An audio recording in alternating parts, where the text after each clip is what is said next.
I will open our meeting with a karakia.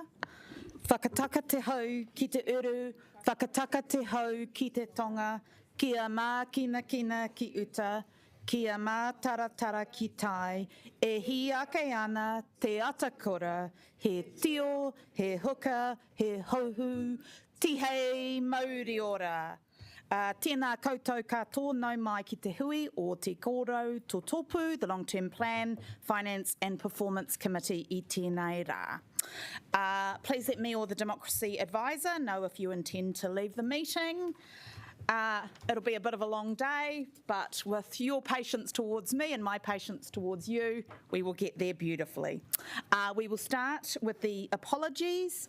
I have apologies for lateness from Councillor Free. Do I have any other apologies? It appears there are none. I will move those apologies. Councillor Ipanovic will second.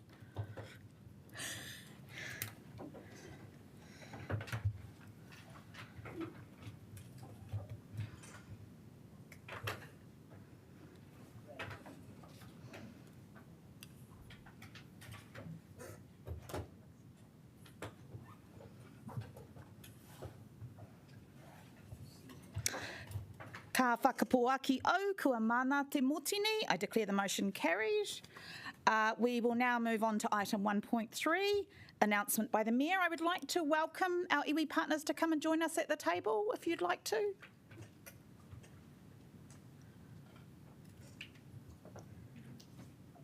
Do we need some more seats?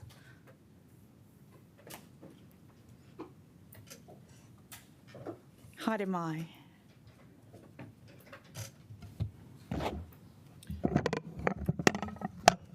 And I invite the Mayor to give an announcement to this meeting.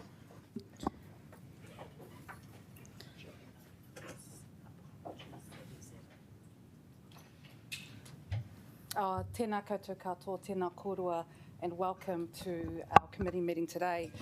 For my Mural announcement, I'd like to table and speak to my letter of apology that I sent to our Tākai Here partners on October the 17th, following the notice of motion passed on October 10th. And I'll give a brief summary of the gist of that letter. Since taking the Wellington Mayoralty, working collaboratively with you as Māori leaders within the capital city has been incredibly important to me and our council. However, recent events mean that I need to acknowledge the breach of our agreement and our trust as partners. We made a decision without your involvement as iwi, and this was an unacceptable breach of trust and the partnership principles that we committed to, and for that I'm deeply sorry. It is now our responsibility to restore that trust and ensure the integrity and transparency of our partnership is upheld moving forward. We are committed to revisiting our processes to prevent such things from happening again and to restore the respect and collaboration this partnership deserves. I know many at the council table value our pawiwi, Liz and Holden's contribution to our work, and to them both I have apologised personally for the position that they were put in. They have consistently presented themselves with humility and wisdom, and I hope they remain at the table with us to navigate our critical time for pōneke. Last week I had the absolute honour of standing alongside some of you to welcome the tens of thousands of manuhiri to pōneke. We spoke of unity, we spoke of honour, and continuing the work that our tupuna have laid before us. It was an incredible moment and an incredible demonstration of us working together in partnership. I know that many of us who participated in the hikoi also felt a deep sense of pride as we all walked together. So with that, I want to take that feeling and as your mayor and whanaunga and a committed partner to our agreement, I'm focused on doing everything I can and we can to uphold the values and commitments enshrined in Tākai Here and of course Te Tiriti. Nō reira, tēnā koutou, tēnā koutou, tēnā koutou katoa. Kia ora. Thank you, Mayor Whānau. Welcome to our guests, and I would like to welcome I believe Callum and Kara are going to speak. So Callum, over to you. Nau mai, the chair of Ngāti Toa, Callum Kātini.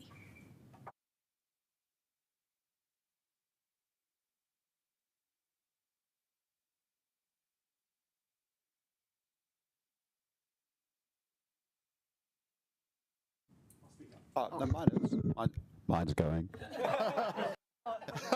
Oh, there we go. How's that? O tēnā koutou. Kei ako rangatira. E hoi mai nei, I rauni I te tepo o te kaunihera. Tēnei te mihi o Ngāti Toa rangitira. I rere kau ana ki a koutou. I runga I ngā kaupapa maha o te rangi nei. Tēnā koutou. My name's Callum Kātini. As mentioned, I'm the chair of the board of Te Ruranga o Toa Rangatira. Me whānau, thank you for your letter of a number of weeks ago and your words just now. You'll know that I've already responded to you, and I'm going to read that out now as our response.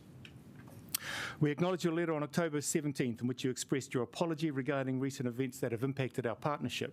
Ngāti Toa feels deeply disappointed and upset with how we've been treated in this instance.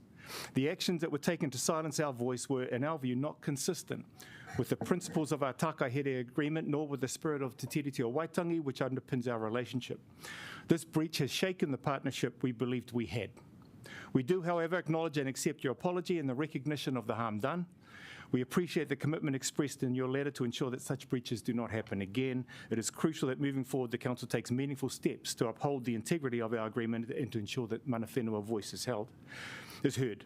Our representative will continue to participate in Wellington City Council committees. Despite the recent events, we remain committed to contributing positively to the critical issues facing our city. We request that our concerns, as outlined in this response, be conveyed to the councillors who raised the notice of motion. Ngāti Toa has always been and remains willing to work constructively alongside Wellington City Council and other mana whenua partners. We have had a very good relationship since the signing of the Tākaihere. I'm confident that despite this bump in the road, we can continue to work together for the good of all who call our city home. Kia ora.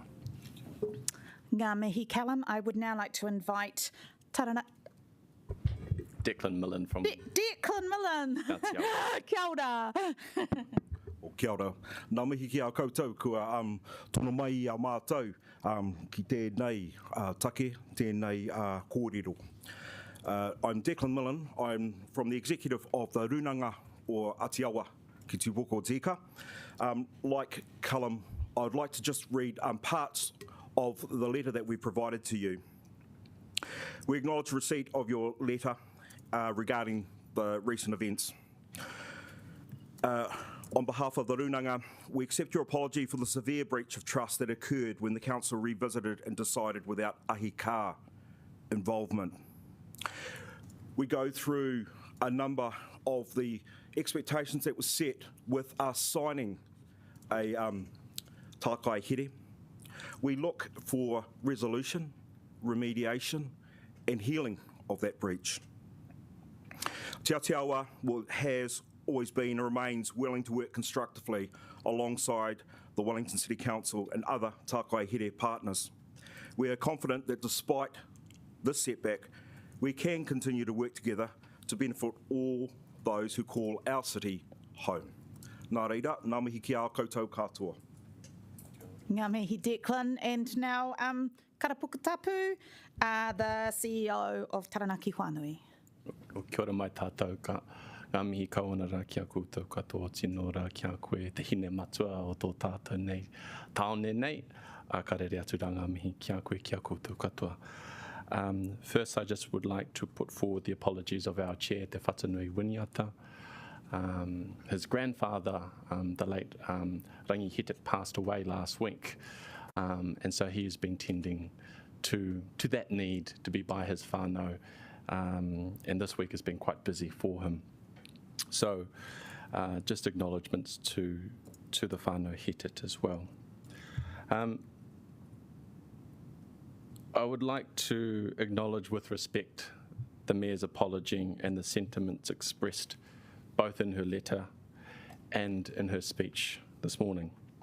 It's not an easy thing to admit when trust has been breached, and we recognise the genuine effort made to own the mistake and to restore our partnership. The actions described have deeply impacted the foundational principles of our Tākai Here agreement, the commitment to collaboration, mutual respect, and shared decision-making. These principles align closely with our principles, which is grounded in our aspirations to protect and enhance the mana of our people, our whenua, and therefore our collective future. This breach of trust serves as a stark reminder of the importance of kotahitanga, something that I'm sure all of us have heard quite a lot about. For our partnership to thrive, we must always approach our shared work with a spirit of inclusivity, mutual respect, and integrity. Before we as Taranaki whānau respond in full, it is critical that we meet with our tribal leadership and our people discuss this matter thoroughly. As you can imagine, there have been a whole number of things that have been on our to-do list over these past few weeks, so we haven't had the time to sit amongst our own to discuss how we would formally respond to your letter, but we will do so in due course. We value our partnership with the Council and see this as an opportunity to strengthen it so that such breaches are not repeated. This requires not only the rebuilding of trust, but also ensuring that the processes and practices underpinning our partnership uphold the spirit and intent of those things that we seek to achieve. As I said, we will return to you with our whakaaro, but we nonetheless reaffirm our commitment to working collaboratively with Council to shape the future of our city in a manner guided by our shared values and aspirations. As we move forward, let us draw inspiration from Te Kahua Te Raukura. And I want to thank Council, the Mayor, and officers for working alongside mana whenua in these past few weeks to ensure that when the motu came on the 19th of November, that the place was here, was safe, and that we could receive them with honour, with dignity and integrity, and you did that alongside of us, and I want to thank you for that. And that in itself is a signal of how we can actually work in partnership together and how we can strengthen those bonds and those relationships. So with that, and again, remembering that through unity and shared purpose, we can achieve great things for our people of our city, as we did so last week. So nā reira, ka tuku mihi atu rā kia koutou katoa, tēnā koutou, tēnā tātou katoa. Ngā mihi, kara. I noticed that Kura Moiahu has just joined us, and I'm wondering if you would like to share a few words. Welcome. Tēnā koutou aroha mai takoto muri tangi e kaupapa tāku.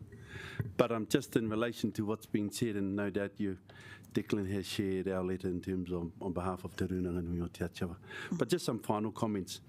In terms of he waka pākoko o te tākaihire, and he waka pākoko was commonly, one of those things that were commonly done when we needed to evaluate our processes or figure out why we don't have a balance. In terms of the tākaihire relationship we had, we signed, it was based on an understanding of balance. And our tupuna would turn to the pākoko of the waka inwards, basically, to enable us to look inwards in our relationship with one another. And this would symbolise that there needed to be a review or things sorted so that the waka would be out of action for a short period of time until balance was achieved. And so our tākaihire is a binding that gives the finer details of this waka haurua. And we talked about the ability to try to navigate, and which we're still trying to navigate, irrespective of circumstances. In our letter, we have spoken very strongly, but what we must do is identify a fit-for-purpose kaupapa is making sure that our relationship with all the right key holders, and particularly here with Council and mana whenua, is bound and fixed on agreeable terms of being te tiriti-led and values-based. And last week's hikoi sent a very, very clear message to Aotearoa. But it allows us to ensure that as rangatira, our rangatiratanga will be adhered to by having rangatira ki te rangatira kōrero, CEOs to a CEO kōrero, chairperson to chairperson and operations to kaimahi of our operations within our mana whenua entities. And so as we look, our purpose of the tākahere is to not only acknowledge mana whenua, but acknowledge our tribal boundaries that we are responsible for, but also acknowledge the relationship that we need to move forward in terms of he waka pakoko. And it's about establishing, whether this is the right word, a political and operational relationship between both parties, and to build and maintain strong and mutually beneficial relationship. So rather than come in here and say, kei te tika, kia whiua te rere, pai tērā, takotoa tura ki te whānui, ki te whāri ki nei, pēhea te huarahi mātātou ka kōkiri ngātai. And it's about, yes, we've come and shared our concerns, our anger, but we are more so interested in how do we navigate this way forward. This way forward as mana whenua, as a true partnership. And I believe, I'm a strong believer, that last week was a classic example of partnership. However, as you would have experienced, as we would have experienced the Thursday before, when the haka was performed in Parliament, people like it when the All Blacks do the haka. They like it when a haka is performed at a graduation. You see haka in its full beauty at tangihanga. But I believe the political places where the haka should be, because haka is about challenge. And we don't come here to haka, waiho tērā ki taku whanaunga, o Ngāti Tō tērā. But there's a saying in one of our haka, e kore e piri te uku ki te rino kāwitingia e tara kangahoro, which means clay will not stick to steel when the sun rises, because when it dries up, it falls. So within haka, there are messages. There are messages like kamete kamete, kaora kaora. Will this bring the end of me, or will my stance ensure that I stand up for my rights? So, and in just closing, that he waka pakoko needs to be reviewed. The tākaihere relationship between us needs to be reviewed. It needs to be monitored. It needs to be evaluated. However, but in respecting it, it must be respected from both sides of the party. Kare te kumiro, tēnei he mihi whakatau, mihi atura ki a koutou, a ki a tātou te mana whenua e noho nei, ara te ahi kā nei e noho nei. And I'd like just to reiterate that we often hear mana whenua, anei ahi kā. What is the difference? My brother lived in Australia. He's mana whenua. He can have a say. But when it comes to ahi kā, when work needs to be done, waiho mamatau. So, nō reira mihi rawa atura ki te tepu, tēnā koutou, kia ora tātou. Ngā mihi koutou, I'd like to humbly thank you for being with us here today and for sharing those words. We're now going to break for morning tea. If you'd like to join us for a cup of tea, that would be great. Thank you so much. Councillors, we will reconvene when we have public participants. Do you wish to speak? No. We will reconvene when we have public participants to join us. So I would ask that you stay in the room and also use this opportunity to finalise any amendments that you have. Thank you so much.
Any conflict of interest? Could you please be quiet? We've started the meeting. Item 1.4, are there any conflict of interest declarations? There appear to be none. There are no items not on the agenda. We will now move on to public participation. I would like to, first of all, welcome Michael Parkinson on behalf of USA. Apologies, and everybody who's here. It's going to only be 5 minutes for everybody, and I'm going to have to crack the whip, unfortunately. So if you do want to leave any time for questions, it'll be part of that 5 minutes. No, Michael. Kia ora koutou, my name is Michael Parkinson. I am the president of USA Te Akatuera for 2024 and I represent around 20,000 students. I'm here today to express our strong support for the Golden Mile project. As hopefully all of you councillors saw my email expressing the reasons for that support, but I'll go through a few more of them while I'm here. We believe that the Golden Mile is a really instrumental project for enriching the urban environment of Wellington. It will help to improve student mobility and help us to shift away from a car-centric model, which we know is on its way out, improving public transport and transport options for students. We want to help to make the city centre more lively. We've heard a lot recently about Wellington City Centre being dead or dying and not having a lot of people around, and we really do believe that the Golden Mile project will help to bring more people into the city centre rather than reserving space for individual car parks and making it a walkable and livable space that people can truly enjoy. We really want to see expanded capacity for our constrained transport corridors, and we do believe that the Golden Mile project will help that, as well as helping with other traffic issues around the city by making it easier for people to travel via public transport. Myself and many of the students I represent really hope to be able to live and own a home in Wellington one day, and in order for that to happen, the city needs to grow and change to accommodate its population and accommodate the changing needs of the people who live here. I'd like to really encourage you to take this opportunity and do what's best for the city rather than looking at your own personal vested interests. It's a really amazing opportunity to create some safe spaces around the city, and students would really love to see that change. There's also the government funding, which we know is on the table, and I think it would be a really poor fiscal decision for this council to turn down the Golden Mile project and lose that funding option. I'm happy to take any questions. Thank you, Michael. I have one from Councillor Randall. Councillors, if you could keep your questions brief and keep them to one each. Thank you.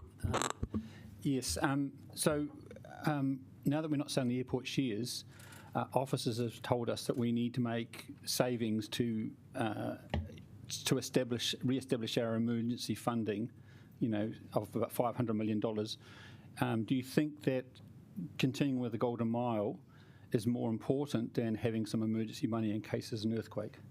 I think that continuing with the Golden Mile has a lot of benefits, and we've also got that government funding on the table, so it is a subsidised project. I think that there are other projects that we could look at for saving money. There's multiple instances where this council has made decisions, and members of this council who have been sitting here for a very long time have made decisions that have put us in this position today, and I'd really urge you against continuing that trend and keeping with your vested interests. This council loves to invest in things like swimming pools and all sorts, which we could save some money in those spaces instead. Councillor Brown. Are you aware that the cost-benefit analysis that was done of the Golden Mile project by the Let's Get Wellington Moving group showed no benefit at all to public transport users, and therefore, if you are an advocate in favour of public transport, you would not be advocating in favour of the Golden Mile project as it is today? All of the reports that I've seen say that the Golden Mile would be beneficial for public transport users, that it would increase the number of people who are able to use public transport, so I'm not sure about that. Councillor Abdurrahman. Thank you for your submission. And since you are here, my question will be related to the whole long-term amendment. And there is an amendment coming to reduce the Te Awe Mapara to the community facilities by 10 million. I think that is something that's supported by the community. So do you support cuts to the community services as well? Yeah, I haven't been able to chat with my students about that, but yeah, I think it's up to this council to have a look at where those cuts can be made, and we are in really strong support of keeping the Golden Mile and making those cuts in other spaces. Really quick one, Councillor Chung. Thanks very much for coming in. A lot of the businesses along the Golden Mile have expressed some very strong concerns about cars being taken out of there and say they feel that their business will actually drop if people didn't have the ability to actually get in there and to shop their shops. What do you think about that? I think we haven't seen any evidence of that happening in other spaces with pedestrianisation. I was just recently in Auckland. They've done a really great job of pedestrianising their streets, and the city centre is so lively, and those streets that are pedestrianised see so much more foot traffic and many more people using those shops. If we look at Cuba Street as an example, we've got it there. The bottom half of Cuba Street, which is pedestrianised, has heaps of foot traffic and it's always super lively. The other half, where there's car parks, is always quite quiet. Thank you so much, Markale. What great use of 5 minutes you made there. All right. I just want to check, is Francis Mountier in the room? No, in which case, Maggie and Annie from Otari Wilton's Bush Trust. Welcome. Apologies that we have to do this rushed 5 minutes thing. Yes, and also to leave any time for questions if you want in that 5 minutes. Morena tātou, I'm Maggie and this is Annie, and we're very, very grateful for the opportunity just to present even very briefly to you, because we're very passionate about Otari Wilton's Bush. We've tabled a paper, I believe, which sets out some of the things that we believe are important for you to know, but we won't read over that. We recognise you've got some really, really difficult decisions to make, but we respectfully ask you to consider the impact of not doing this project against saving the costs of it. With talking about the figures that you're talking about, $3 million is a very small part of it. The Otari Landscape Plan's poorly named. It's really a facilities upgrade for the Nursery and Propagation Centre. Staff currently work in cramped, terrible, temporary hodgepodge of repurposed buildings, and yet they're doing leading research and work to protect the area. If not included in the plan, the ongoing maintenance and future replacement of all of this will just cost more. The current setup's not fit for purpose, and so we respectfully ask you to consider upgrading the facility so that staff can more effectively manage the gardens and the forest for the many thousands of residents and visitors who currently enjoy free access to this amazing place. Kia ora. I'm talking to you as a new trustee of Otari's Wilton Bush, and during my onboarding by Wellington City Council staff, I was flabbergasted at the condition of the nursery at Otari. The guys there work wonders with the current facilities. And particularly for a garden, a 6-star garden of international significance. What I didn't realise is that many of the species grown at Otari don't actually make their way out of the nursery. They require such specialised conditions that nobody actually gets to see them. So one of the things that we want to do with this Otari plan is to improve public access. If people aren't aware of something, then they don't care about it. We've seen a fabulous revival with investments in predator control, which have led to seeing, all of our birds, our kaka and karerea around the city. Now is the time to invest in our flora. Aotearoa has 2,300 plants, of which half of those can be found at Otari. But did you know that 80% of those are endemic? They're not found anywhere else in the world. 30% of those are at risk, and 15% of those are considered threatened. We're dealing with some very, very rare plants here, and they need some investment. We collect and store the seeds at Otari, but we don't actually know how to germinate them all. So there's an awful lot of research going on into these plants and how we can mitigate the looming threat of climate change. Wellington is a world leader in increasing biodiversity, and it was wonderful to see the city recognised in the World City Prize accepted by Councillor Foon recently in Singapore. We want to be able to strengthen the research aspect and the capability of the gardens at Otari by instigating the Otari plan and to adapt to those challenges that are not very far away. The Trust raises tens of thousands of dollars for Otari. We have over 100 volunteers and they donate over 3,000 hours of their time. But this project is beyond our ability, so we are asking to keep the plan within the long-term plan of Wellington City Council. Ngā mihi, any questions? Yes, a quick one from Councillor Abdurrahman. So my question to you is, do you think we need to even cut that $500 million said? If so, why do you think Otari is mentioned in this when it's only 2.4 million compared to what we need to save 500 million? I would love to have more money invested at Otari. This is something which is going to see an investment for generations to come. It's really, really important. Otari is leading nationally and internationally, and this is really a bare minimum investment. That seems to be all of the questions. Ngā mihi, thank you for taking the time to come and talk with us today. Now I'd like to welcome Tim Jones from the Wellington branch of Living Streets Aotearoa. No, my Tim. You have 5 minutes, including time for questions. We'll reset the clock for you. Just make sure that the mic is working. Green light.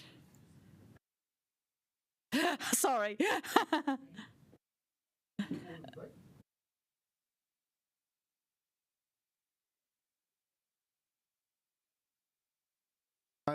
Important. I'm Tim Jones, and I'm actually the president of Living Streets Aotearoa nationally, but in this context, I'm representing Wellington branch. So you've all, thanks to the very helpful work of your staff, you've all got a copy of what I'm going to say. So I'm going to focus on the key points about various items in the long-term plan, the suggested long-term plan amendments.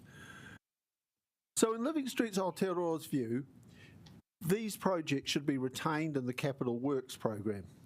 T13, safer routes to schools. Getting more students walking to schools is especially important to reduce emissions, reduce congestion, and make our communities safer.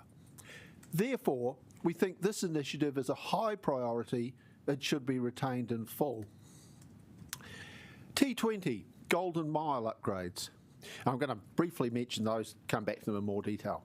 We believe that the proposal to limit the project to Courtney Place is highly likely to result in the loss of NLTP funding, thus leading to the failure of the whole project. And I'll come back to some ways in which we think costs can be reduced while keeping the project to its original scope. T22, Eastern Corridor upgrades. As noted by Greater Wellington, the number 2 route is Wellington's busiest public transport route and services a wide catchment of people whose journeys have both walking and public transport components. We support the retention of this project, and we disagree with the proposed removal of bike, pedestrian and place improvements. T23, Central City upgrades.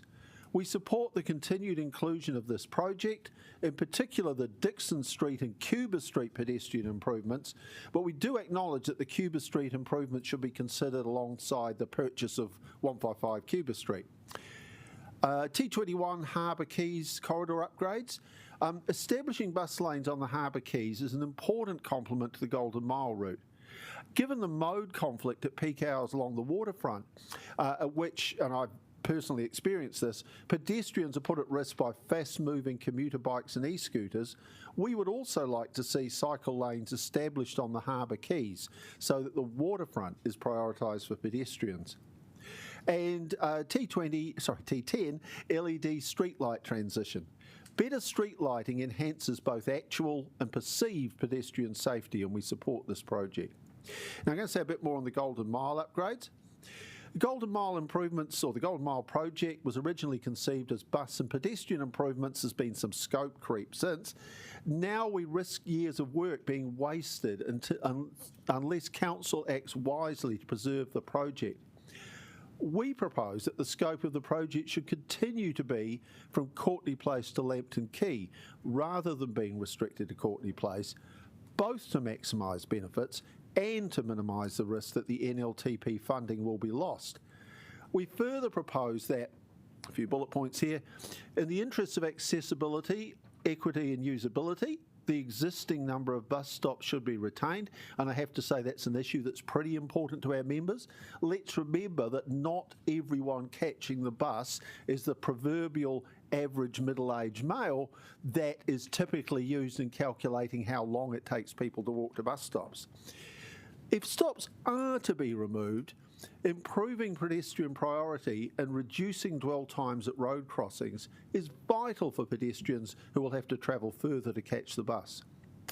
Tactical urbanism should be used to allow more to be done for less. For example, when closing off the roads that feed into Lambton Quay, planter boxes and seats could be used in the short term. A lot of the project's benefits could be realised by means of some traffic resolution, some paint, some useful street furniture. And we think it's really important that Wellington has a connected network of protected cycle lanes. We think they should be on nearby streets, not on the Golden Mile. So we'd like the Golden Mile project to focus on bus and pedestrian improvements. Just one more point. We think there's room for substantial savings in the Te Ngākau project. The option to not demolish the bridge should certainly be considered in these discussions. Thank you, Tim. I'm sorry we don't have time for a question. We'd like to thank you for the time you took to come in today and speak with us. Thank you. I'd now like to welcome Paddy Geddes from 350 Aotearoa Nau Mai. Yeah, wherever you're comfortable, green light on the mic and you have 5 minutes. Thank you. Tēnā koutou katoa. Ko Paddy Geddes tōku ingoa, and I'm from the volunteer climate change group 350 Aotearoa. Firstly, I'd just like to say a big thank you for the work that you do. Being city councillors has been a thankless task of late. You have often been the recipients of what I consider ill-informed vitriol by armchair bystanders who know little of the complexities that you are dealing with. Truly, I do not envy your position today. You will be making big decisions involving inevitable trade-offs, so thank you. Wish you all the best over the coming days. Surprisingly today, I'm not actually going to talk about climate change. I feel this has been well canvassed and understood. After all, this council has already formally declared a climate emergency and has a detailed climate action plan te atakura. However, it's at times like this when we're stuck in the weeds and struggles of the here and now, when I think it's important to lift our heads above the parapet and excite ourselves again about what the future of urban life in Wellington could be like. I'm a firm believer that a picture says 1,000 words, and I also believe a moving picture says 1,000 more. For this reason, I'd like to show you a short 3-minute clip of a walk along a section of the Bahnhofstrasse in Zurich. In some ways, this could be our future Golden Mile. I'd like you to note the diversity of people and diversity of activities being undertaken, the ease with which people congregate and move through the various spaces, the different transport modes in play. In particular, I like to emphasise that this environment has been achieved by prioritising active transport modes and public transport over the private motor vehicle. Take note of the complete absence of car parks, so please.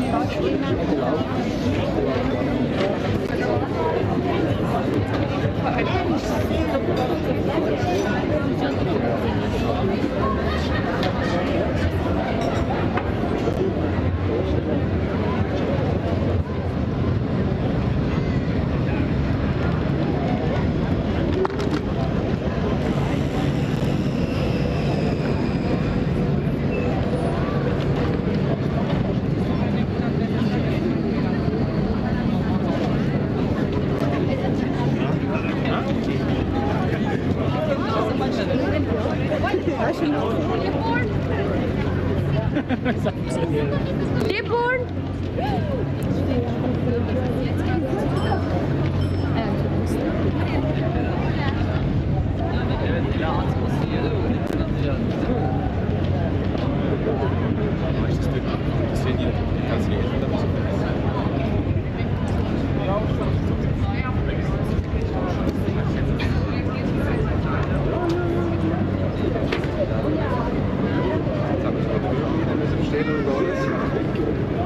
Mit der Rose ist auch geil.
Have you got any other comments to make? Otherwise, we've got time.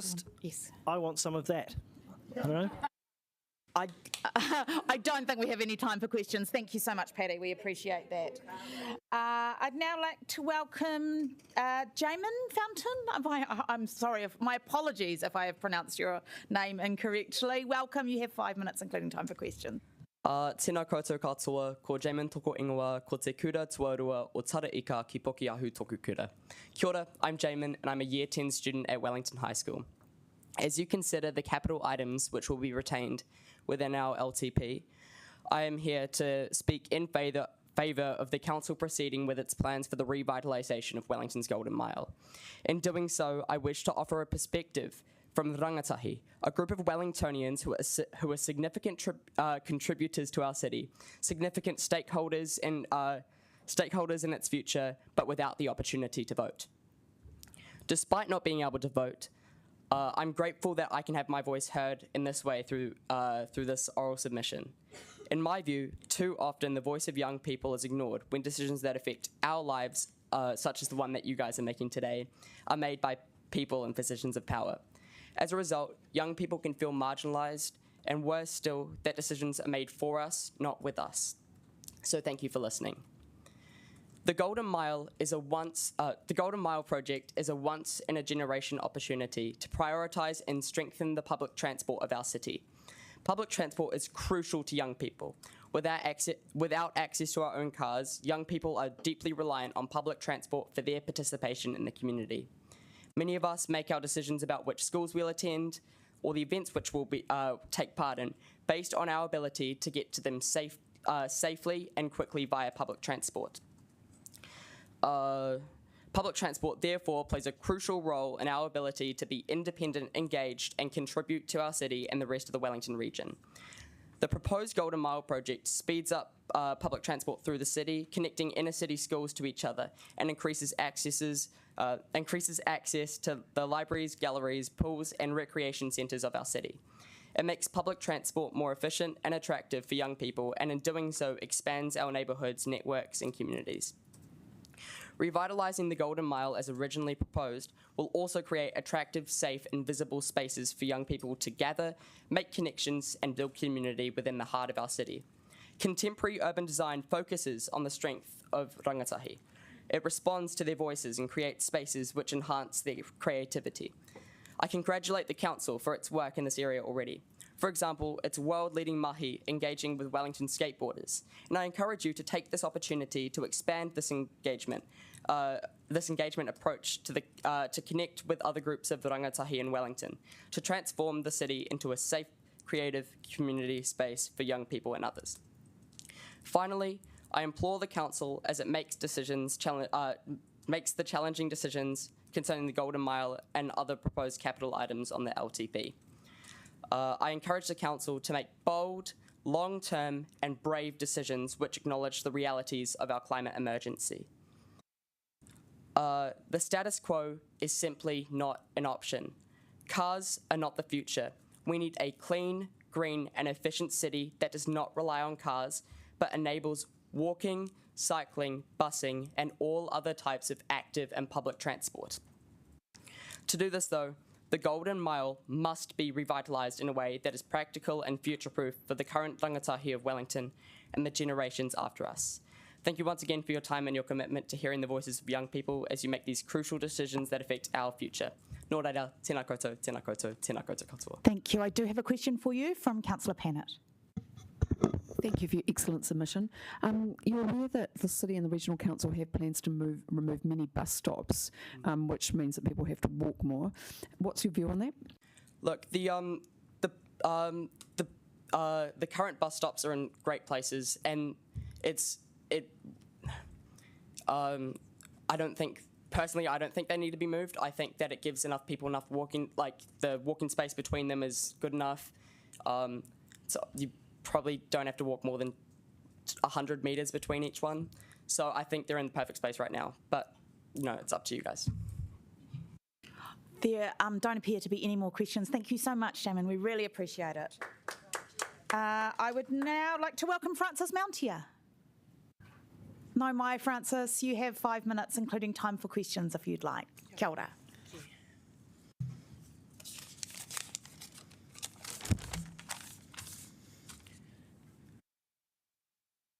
Tēnā koutou katoa. Ko Francis Mountier hau, he Pāki au, rā he tangata treaty I tipaki au ki o tautahi. Tuatahi me mihi ka tika ki ngā mana whenua ki taranaki whānui ki tūpoko tika ko Ngāti Toa Rangatira hoki, ki te kauni hira katoa and everyone in the public gallery. Kia ora koutou. My partner watches your meetings and the dishes, so he washes the dishes, so to everybody watching later as well, kia ora. I am more of a generalist, but I have been a climate justice activist since I was 17, and at this moment in time, spend some of that time advocating for free public transport for the groups who need it most. In that work, we call for central government funding to be provided to councils across the motu, as I understand local government are incredibly stretched and face many of the adaptation costs that we are walking into. I also know this is an expensive city. Our family were pushed out to Christchurch, but that is another story. We're delighted to be back now. We must act on mitigating the climate crisis. I spent yesterday morning trying to write a piece to somebody in Petone who wants to hold some community conversations. As you all know, that's difficult to write and say, hey, 2042 or 2045 is D-Day in your community in terms of flooding and earlier in terms of big storms, in terms of insurance retreat, in terms of the day-to-day experience of insurance retreat if you can't afford those costs. And we know sea level rise across the century is massively significant. And there's, of course, the adaptation work. I went and read your whole presentation, Our Changing City, at Kilbirnie Library last week. I've heard that Greater Wellington Regional Council has written to you saying the Golden Mile takes 92% of the city's bus routes and will reach capacity within 12 to 24 months. The Golden Mile work is a fantastic opportunity to rejuvenate the central city and to get public funding, to get central government funding towards fixing the pipes in Courtney Place and towards the improvement of public transport. And when it was originally proposed, was supported by 80% of submissions. It's my understanding that if that is changed, we lose that Waka Kotahi NZTA funding, and it will never again be seen in any political system that I can imagine, not the one I dream of. So we see lots of public transport benefits. We see all of those benefits that link up with active transport. In our work, we call for public transport because it addresses emissions at a structural level, not at individual action level, because it improves people's day-to-day lives in this cost of living crisis we all live through. And because it increases social connectivity, which includes going on holiday or seeing friends or going to Waitangi Park, including, as well, of course, as going to appointments, going to school, going to health appointments, going to mahi. So, my worry is if we go with the staff's recommendation, then the whole project gets reassessed, change scope, but potentially you save so little money out of that. If you're putting in $50 million to this work, to save so little doing that, and at the moment we have this waka kotahi funding available. I urge you to continue with the Golden Mile work. I thank you for what work you are doing on adaptation and on mitigation, the compost hubs at my kids' school. I know we'll be all in our communities in lots of conversations over the rest of our lifetimes. Tēnā koutou. Thank you, Francis. Are there any questions, councillors? There appear to be none. Thank you so much for taking the time to speak with us today. I'd now like to welcome Maz Scannell from Friends of the Wellington Botanic Garden. No, mai. And you have 5 minutes, including time for questions. Thank you. Tēnā koutou, tēnā koutou, tēnā koutou katoa. Good morning, Madam Chair, fellow councillors, officers, no, not fellow councillors, for the opportunity to submit to you today. My name's Maz Scannell. I'm the President of the Friends of the Wellington Botanic Garden, and I'm here today on behalf of our members and the wider public to ask you to fund the refresh for the conservatory commonly known as the Begonia House. So, from my point of view, the refresh could range from a complete rebuild to keeping the lights on.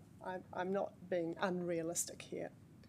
And I know that for you around this table and for me, none of this is news. We've been making these submissions for years. So I'd like to talk about three things this morning: the building, the people that use it, and the function of the council. So the conservatory and its place in the plant ecosystem has been highlighted in many letters that I've received about removing this iconic building. And I know some of you have received those emails as well. We have an entire plant fraternity out there which is a bit horrified about this line item. So the building is warm, and actually it's a world plant conservatory. It's one of 3 major conservatories in New Zealand. The other 2 are Auckland and Christchurch. And our conservatory allows us to appreciate plants that we cannot see in the climate that we live in. And it shapes our awareness on the delights of the wider world, because it is a tropical plants. They come from Asia, they come from the Pacific, they come from Latin America. And it is a way of us being able to portray biodiversity and climate change, because many of these plants probably walked into the garden, into the conservatory as a plant, and have now become rare and exotic and special. So it's a unique collection. And I will be the first to admit that we don't do as much about building the story of what is in there. This is something the Friends have recognised. So for the last 4 years, we have raised specifically to build the educational and public sort of dialogue with the plants that are in there. And we've just been waiting for you guys to decide on how much of the building you're going to tidy up. So, the people, everybody uses this building. And all of you would have received in the weekend an email from a Wellingtonian which actually had a whole lot of photographs showing you how people use the building. And the great thing about this building is that those photos will show you, we all know it was a stunning weekend in Wellington this last weekend. They will show you how many people are actually inside in the conservatory. On a bad day, and we all know Wellington's good on a good day, but on a bad day, it can be pretty fantastic in the other way. That building is still full of people because it's warm and it's safe, and it's a great environment to share a educational and I must admit I've been touched with the amount of letters I've received from people talking about their mental health. That is where they go to restore themselves with whatever else is happening outside. So, it's not just a walkthrough for tourists off the Princess cruises. And I expect, going on from that, I cannot emphasise enough the support the Friends have received over the last week about the astonishment that this could be something that's lost. Just quickly going on to parks and gardens. So they're the backbone of the council. Wellington is the capital city of New Zealand. It's marketed as an international city, and the conservatory offers a taste of the world for those who visit it and live in it. The collection celebrates everybody and everything. We support, the Friends of Otari and Zealandia, and between the three of us, we really are the hotspot of different biodiversity. And so between the three gardens, we complement each other and create a better picture of what everything looks like. So I will cut myself short there because I know there's a few questions, but thank you for listening to me, and remember your decisions will be looked at by plant people from all over the world. Very quick one from Councillor Pennant. Thank you. Money's tight. What can the community do to help us restore the building? One of the things that's come through in all this correspondence is people want to contribute. And you have to remember that the Begonia House was originally built, the current one, with public and private funding. And so people are dead keen to continue that tradition. And whether it's buying panes of glass, bricks in the wall, whatever, I know there's checkbooks, well, we don't have cash point cards, out there ready to help you make this a good place. Thank you, Maz. I'm sorry to cut you off. We appreciate you taking the time to speak with us today. Thank you so much. I would now like to welcome the team from the Whale Malai Trust. No mai. You have 5 minutes. I'm sorry, it's a very rushed hour to get to hear from as many people today. So if you'd like to leave any time for questions as part of that 5 minutes, I'll leave it over to you.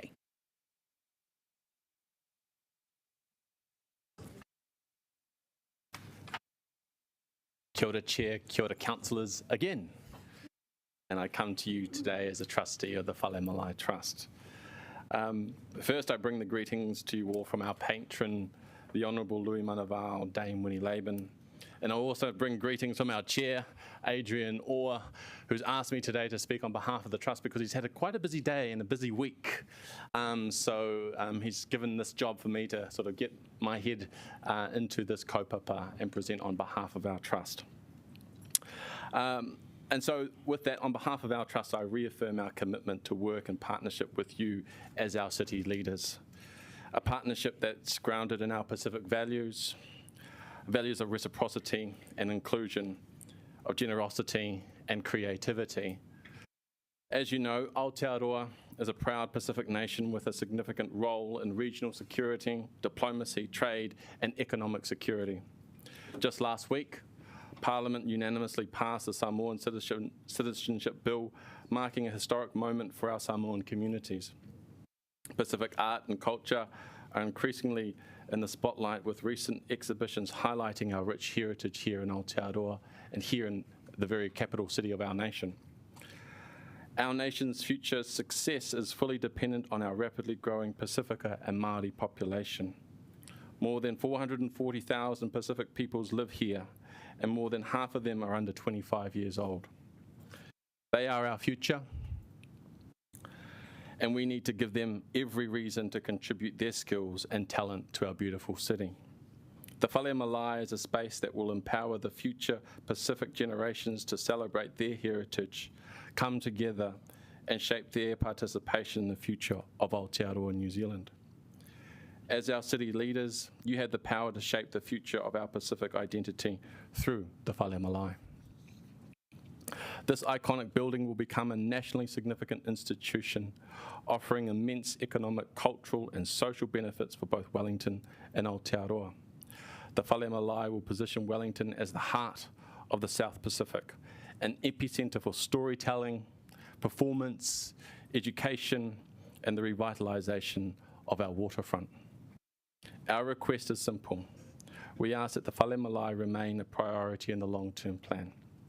We ask that Council contribute $5 million to the project, which the Whale Malai will match, and retain the proposed $3 million for Wellington City Council consenting and design components. To facilitate this request, we need your support to propose an amendment to the LTP resolution for Frankett's Park. While we would like to see the Frankett's Park redevelopment preserved in the LTP, we understand the challenges you face and the need for cost-cutting measures. We appreciate the difficult decisions being made and are committed to working together to find the best pathway forward. We are bringing our own investment, including matching your $5 million contribution to redevelop the south side of Frankett's Park, a total of $8 million for Wellington City Council. We will assume responsibility as the managing contractor for that portion of the site and the Whale Malai construction. And our proposal alleviates Council's responsibility for addressing the car park's health and safety risks, avoiding the potential serious consequences related to that. Our offer also preserves the opportunity for Council to rescope and complete the broader park redevelopment when the time is right. Your support for the proposed amendment is crucial. This is a chance to reaffirm the Council's commitment to Pacific peoples in Wellington, while strengthening partnerships that enhance the cultural, educational and social well-being of the community. Nā reira, tēnā koutou, tēnā tātou katoa. Any questions? There appear to be none. Oh, a quick one, Councillor Pennant. What's the impact if we don't support you today? In short, the project will have to stop, and we will not have a Whale Malai on that area within the foreseeable future. So this is a critical moment for us, and to ensure that we have a presence for our Pacific people, for our Pacific identity on our waterfront. And as mana whenua, we think that is also really important, that we share that space together. And I'd also just note that the council would be left with significant higher costs as well. So we are trying to gift and reduce cost. Ngā mihi kōrua, thank you so much for taking the time to speak with us today. I would now like to welcome Cycle Wellington, Hariata Hema, no mai, and friends. And we'll reset the clock. You have 5 minutes. Thank you. E ngā mana e ngā reo tēnā koutou katoa. My name is Hariata Hema. I'm from Kahungunu ki te Wairoa, so ngā pauiwi tēnā kōrua. There are 3 things I want to say. The first thing is I want to thank you for your service. I'm aware that it's a really difficult decision-making time for the council, and so I'm really grateful to have this opportunity to address you as a cyclist. So I'm 69 years of age and a great-grandmother, and I want to let you know that I'm not the only one in my age group that uses the cycle lanes. They're a game changer. Paint does not make a cycle lane. So I have, in the time that I've been a cyclist in this city, I'm very passionate about, cycled to the airport, to the railway station to catch a train, to the Botanic Gardens. Cycling is a part of my life and enables me to live a rich and connected life. And so while I want to thank you for the wonderful game-changing cycle lanes that I currently enjoy, and it's not just me, if you use your eyes you can see the great number of cyclists that I witness on a daily basis. I tried to bring photographs of some of the cyclists I see using the cycle lanes on a daily basis, but the technology didn't work, so you'll just have to take my word for it. But what I really want to say, so the first thing was thank you for your service. The second thing was I'm so grateful for these amazing cycle lanes that enhance my life.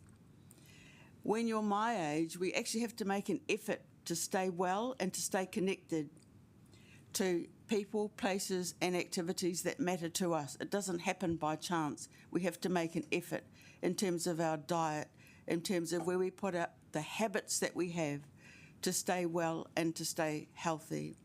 And cycling is a really important part of this. I can't stress to you how much I'm so grateful for the opportunity to just get on my bike and get out and go cycling whenever I feel like it. But here's the thing.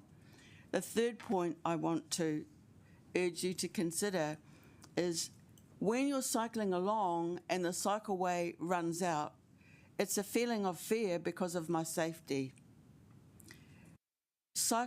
cycling is not supported by everyone in our community, as you well know. This is no secret.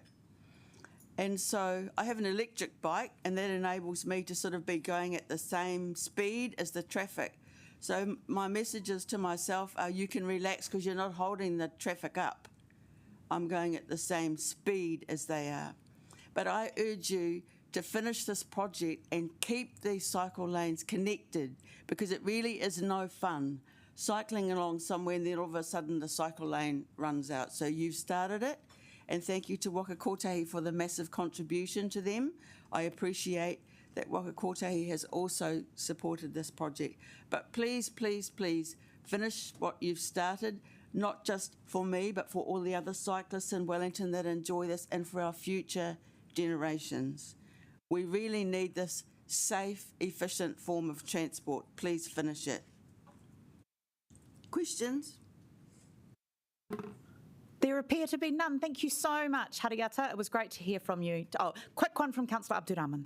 Good. Thank you, Hariata. And with funding constraint now, we need to be prioritise a lot of things. Do you think to some extent now maybe it is a time to look at the speed limit in some areas if we don't have enough funding to do the cycle lane?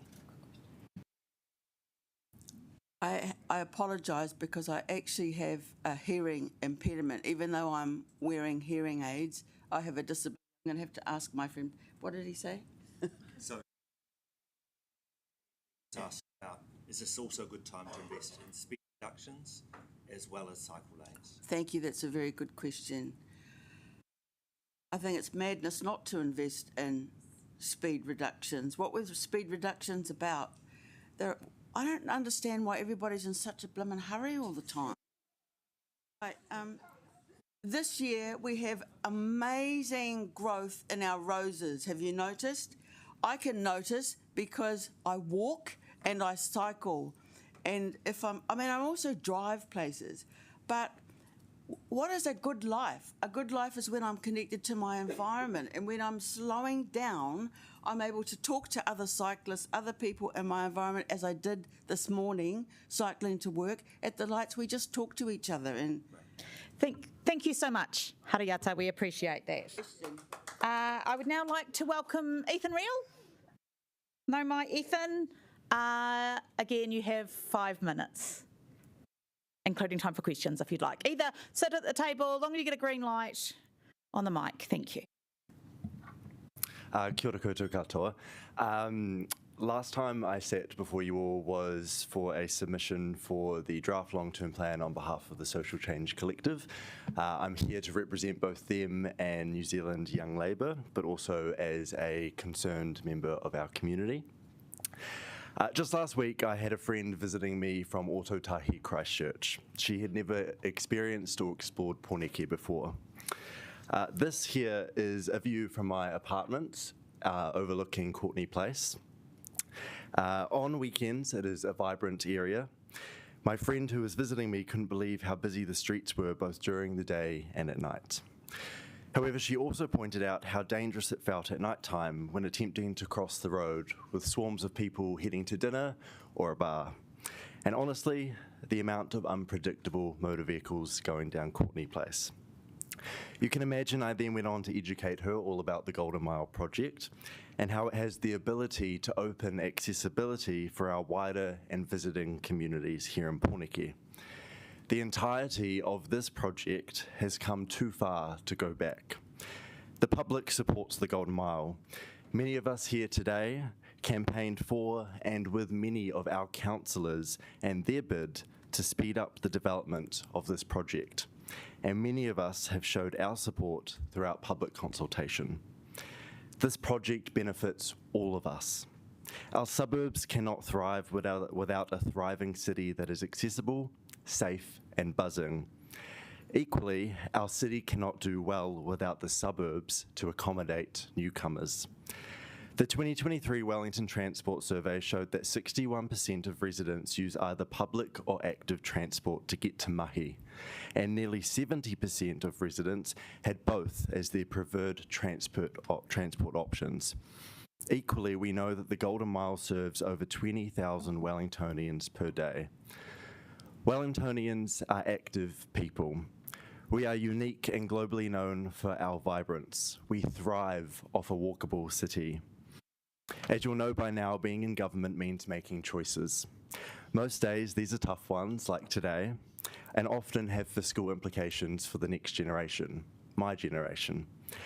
I would be sitting here and lying to myself and the communities that I represent today if I didn't acknowledge the worry I have for some of the grassroots projects that are facing delay and could face potential cuts from this amendment.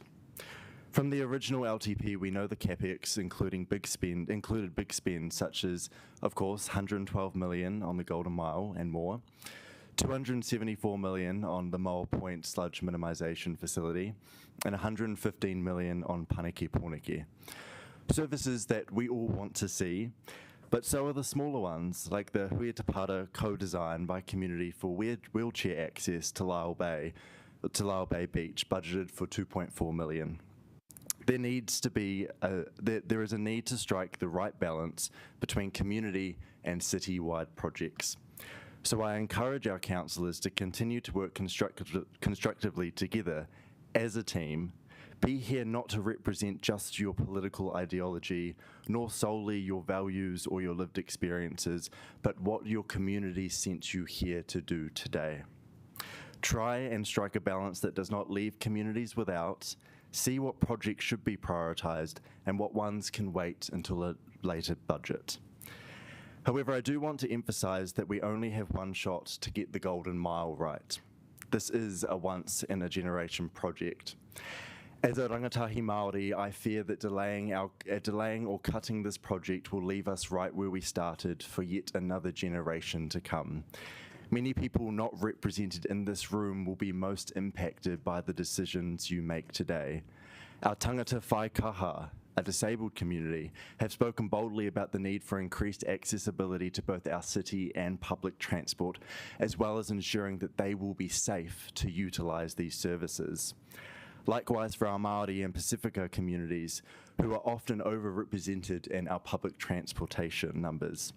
Tough decisions need to be made, and we are counting on you to do that on our behalf. So please, vote today thinking of the next generation.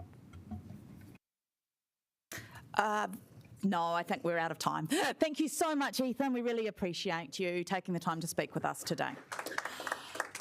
We are now going to take a short break. We have 2 more public participants who have yet to join us. So I would suggest a break of 5 minutes. And but if you could, while attending to your immediate physical needs, stay close to the room. And so I can call you back when the public participants are ready to join us. Thank you, Councillor.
No mai online, Samuel Scott, welcome. And we'll set the clock, so you have 5 minutes, including time for questions.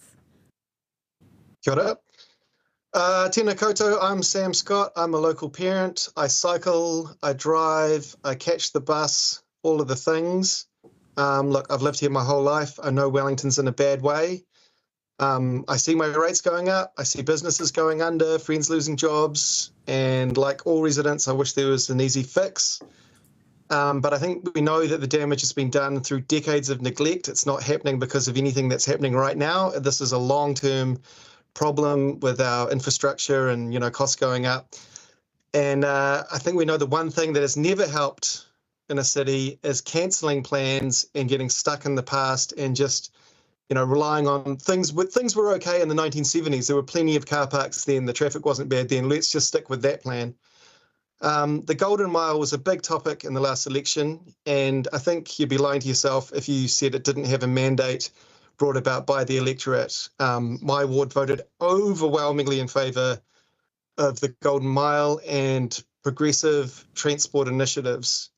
So I think we've got to ask ourselves, do we want bigger, wider, uglier roads that go straight through our city or straight along our waterfront?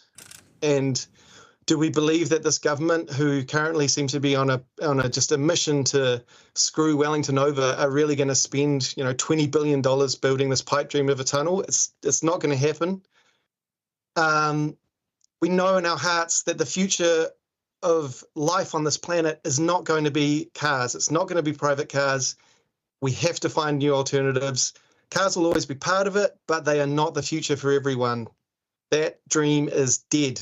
And we have one choice in the city, and that's to make public transport faster, better, more efficient, and to make our city safer for pedestrians and for cyclists, as much as they're part of a toxic conversation at the moment. This will reduce traffic. It will reduce pressure on parking. This is what people don't understand. For those in our community who have to use private parks, people with disabilities, tradies, couriers, rich people who want to show off their fancy cars, they will find it easier to get a park. We know this is true because of facts, basically, because of statistics. If you look at a city like Philadelphia, they've upped their inner city housing, they've reduced their parking, and they've improved their public transport. There is now lower occupancy of public car parks than before they took car parks away. It is good for business. Pedestrianisation is good for business, and that has been proven in thousands of cities across the world. This is not something that people just say because they like the idea of pedestrianisation. It is statistically proven. Look at Dunedin, my good friend of mine, he was mayor of Dunedin. He got thrown out basically because of pedestrianising the main street. Now, everyone who hated him absolutely loves him. His legacy was doing something that the public was sceptical of, but that he knew factually was going to improve the city, and it did improve the city. We've lost some good businesses this year, iconic businesses, but we're ignoring the data, we're ignoring the history, we're ignoring facts, international facts, if we blame the work this council has done and that this council was voted in to do as the cause of these business closures. It's a scapegoat and it's a distraction. It's a distraction from international financial realities and the fact that we've had a lot of people fired because of our government. I take my kid to school on a bike. It's fast, it's free, it's good for the environment, it's good for my mental health, it's good for my physical health. More and more of my friends are making that same switch, and we're doing so because of cycle lanes. More and more of us want to use public transport. There are a lot of loud voices saying the opposite, but you cannot deny that Wellingtonians voted for these alternative forms of transport.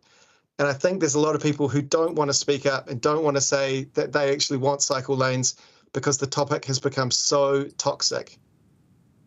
It's quite frankly, I think it's silly. I think it's childish to blame what is essentially global inflation, huge government layoffs, and economic downturn on bikes and buses. It's my urging of this council that they continue to work on the Golden Mile project. The work's already been done. We need to dig once, do the pipes, make the city better, have better public transport, do it with proper planning and do it now before the costs go up even more. I think you've got a legacy as a council to either keep infighting and having petty little arguments about, whether this, Progress is going to shut down another cafe or something like that. Or you can be a councillor whose legacy can be to actually progress the city and make Wellington an international city that has proper infrastructure that allows business to flourish. Because we know, if we're not just gunning for points in the media, that good public transport and good alternative forms of transport are good for business. It happens again and again. Thank you, Samuel. I'm afraid we're out of time, but I'd like to thank you for taking your time to talk with us. All right, and I'd like to welcome our final public participants, Marie, and it was advertised as John. Yeah, it was. Hi, welcome. It's actually Peter. Yeah, Peter. I was sorry, Peter. I struggled to recall your name. I'll go over to you for your 5 minutes. Thank you. Hey, thanks everyone for having us today. Kia ora koutou, Madam Chair, Mayor, councillors and Poiwi. I'm here today with Peter Kreft on behalf of Save Kandala Pool. We understand that the council is facing some big challenges and that we need to find more affordable and more efficient ways to deliver the services and spaces that serve the community. As you've heard from us before, Kandala Pool is a much-loved community facility, as evidenced by the 3,368 people who signed the council petition to keep it open, hundreds of people who attended a public meeting about this issue on the 7th of April, many of you also in attendance, thank you, and dozens of submissions made through the LTP process in support of saving Kandala Pool. As a gathering place that caters to young and old in a unique natural setting, it will be even more valuable in the decades ahead. Increasingly hot summers will drive the provision of recreation facilities that are cool, shaded, and with a low carbon footprint, just like Kandala Pool. Use the mic. Save Kandala Pool's submission to Wellington City Council during the long-term planning process set out the case for keeping the pool open for future generations and sought a more modest approach than that proposed in the site assessment report published in 2023. We are not interested in an expensive rebuild or a total demolition and redevelopment. Indeed, recent changes to the law regarding earthquake-prone buildings remove any urgency for major capital work. We appreciate that Wellington City Council has agreed with our proposal that a technical advisory group be established to find a practical and cost-effective way of keeping the pool open. We have a lot of expertise to bring to the table. A decision to permanently close the pool before the technical advisory group has completed its work would be unduly hasty, in complete disregard of the consultative process, and almost certainly not based on the best financial and technical advice available.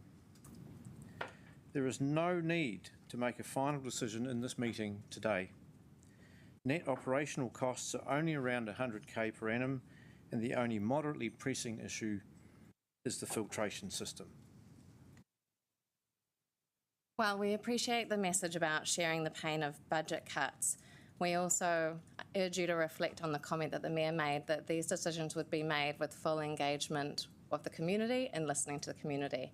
And so far, this meeting is the first opportunity we've had to engage with you to talk about this. Demolishing the pool and remediating the site is budgeted to cost now around $5.1 million, not much less than what we believe a modest and efficient pool redevelopment would cost. This way everyone wins. Simply demolishing the pool doesn't save the council very much.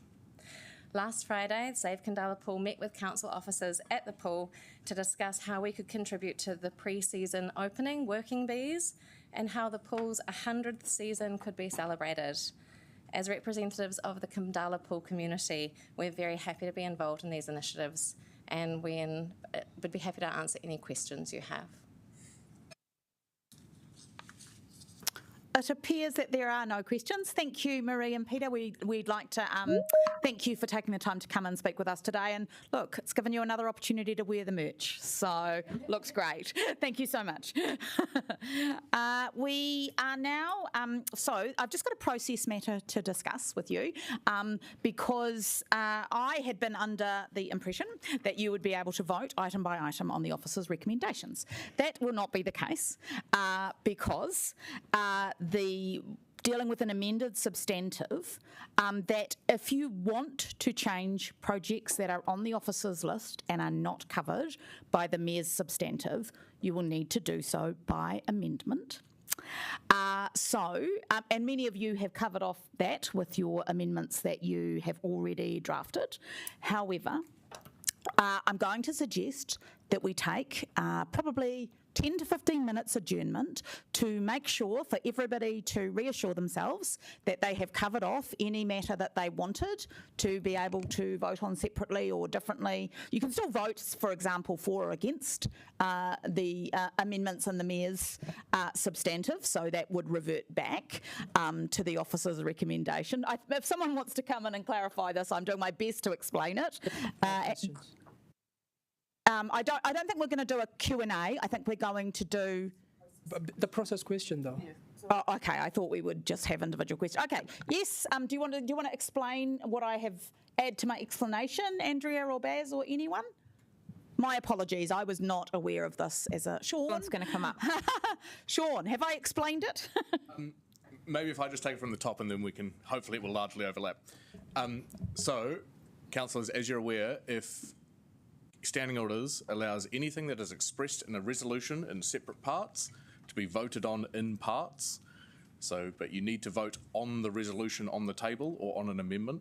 So what that means is that the mayor is putting up an amended substantive that's essentially agree to attachment 1 with a number of changes.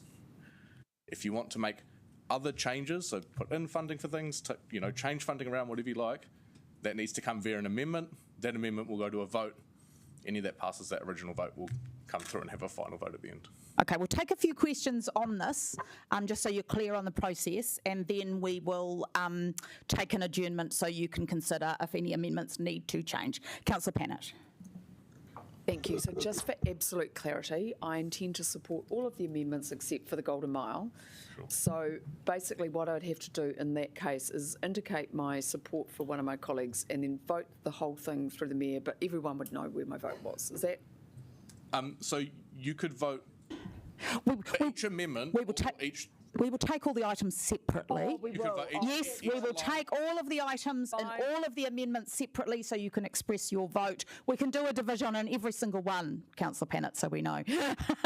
Is that? Fine. No, okay. I guess maybe just to be really clear, it's if there is a project that was included in the officer's attachment that does not have an associated amendment with it, then that would there's no separate vote unless it comes through as an amendment. Yeah. Councillor Abdurrahman. So, Sean, basically what you're saying is yesterday we were told we can vote it into each and accordingly to each of them, but now, just 11:30, all what we need to do is if we want to make any change, we have to go through the paper again, make an amendment on the spot. So what I'm saying is that if you wish to vote against anything separately, you are absolutely welcome to do that. But the mechanism by which it comes up to be voted on is via an amendment. I think you're right, but this is a mess. Thank you for your commentary, Councillor. Councillor Winera. I'm just wondering if we could have a bit longer than 10, 15, like maybe 30 or even like an hour. Dare I say? Definitely not an hour. I think most of the matters will have already been covered by amendments that councillors have drafted. However, let's start with 15 and I'll check in with you after that. Councillor Randall. So I'm just going to try and just using the Golden Mile item, which the mayor has moved an amendment to the officer's recommendation, and then there's another amendment as well. So really councillors, committee members I should say, have 3 choices. They can vote for the mayor's amendment, in which case that becomes the decision. Yep. They can vote against the Mayor's amendment, and if there's a majority, then it goes to becoming the officer's recommendation on the Golden Mile. Yes. Or they can vote for another amendment from some other committee member who is that, therefore that becomes the final decision if the majority vote for it. Yes. Okay, thank you. Councillor Chung. Thanks, Sean. I'll also clarify that. So we don't look at the council's recommendations first and then see if there's any amendments on that particular subject. Is that correct or not? I guess the backbone of everything is attachment 1 as included in the agenda for the meeting. And the resolution is to approve that with changes. So yeah, if you want to make changes. Okay, great, thank you. And I do want to reiterate that when we take the break, the team will all be available to take your questions. So we will aim to resolve this for you so you get all of your questions addressed within the break. Councillor O'Neill. Thank you, Sean. I just wanted to clarify Standing Order 21.7, motions expressed in parts. The chairperson or any member may require a motion expressed in parts to be decided by part. Does that mean that because the table is not a motion of parts, we cannot vote on them separately? Or is there any way that we could make this request? The table in the agenda is not part of the motion. Okay. It's referred to in the motion, but it is not actually laid out. Okay. And, that's the reason for this. So councillors, I did ask that question and have sent the team away to come back with this advice. This has come as a surprise to me in this meeting. But anyway, this is a complex matter anyway. It's just got a tiny bit more complex. Councillor McNulty. We just have a printout of the Mayor's substantive so that we've got a really clear idea of what we will not be able to pick apart for this agenda, please. Could we ask that we have copies of the Mayor's substantive, paper copies of the Mayor's substantive and the groups of amendments as moved by Councillor Randall and Councillor Calvert? I think that would be useful for everybody to kind of, Councillor Pennant is not as lengthy, but yes. Yes, we can do that.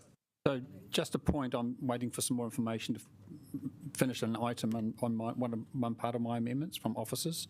So there is, you can look at mine at the moment, but it will change slightly, likely change slightly. Okay, all right. And I just want to, what we will do when we have come back from the break, we will have, officers will introduce the report, which is basically, they won't say anything.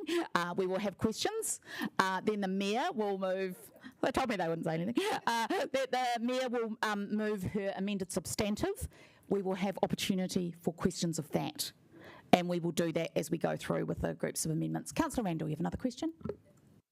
Sorry, did you want to make a comment? You go first. So just to round off the attachment 1 list of officers' recommendations and the whole issue, would it be possible to do an amendment that will bring that table in so that we can vote one by one?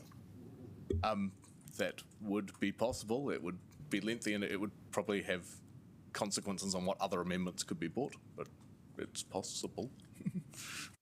Well, I just requested that and you told me we couldn't do it that way. It would be up to the mover to move the entire table. We'll talk about this in the break. All right, we are going to take, let's say we will take a break until 12 o'clock. Oh, sorry, Councillor Free, I forgot. This is hopefully just a very minor one. So the Mayor's T20, which refers to the Golden Mile, I understand her intention is to restore the funding for the Lambton Quay part of the Golden Mile, but she's referred to retaining the budget as per the 2024-34 LTP. Would it be more clear if that word had words like the original or the existing? Because we are currently doing We'll follow that up offline if you deal with the Mayor in her office. All right, we will have a break until midday and then I will assess and I'll talk with you if we are ready to reconvene. Thank you, councillors.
Thank you for your patience and to work that out.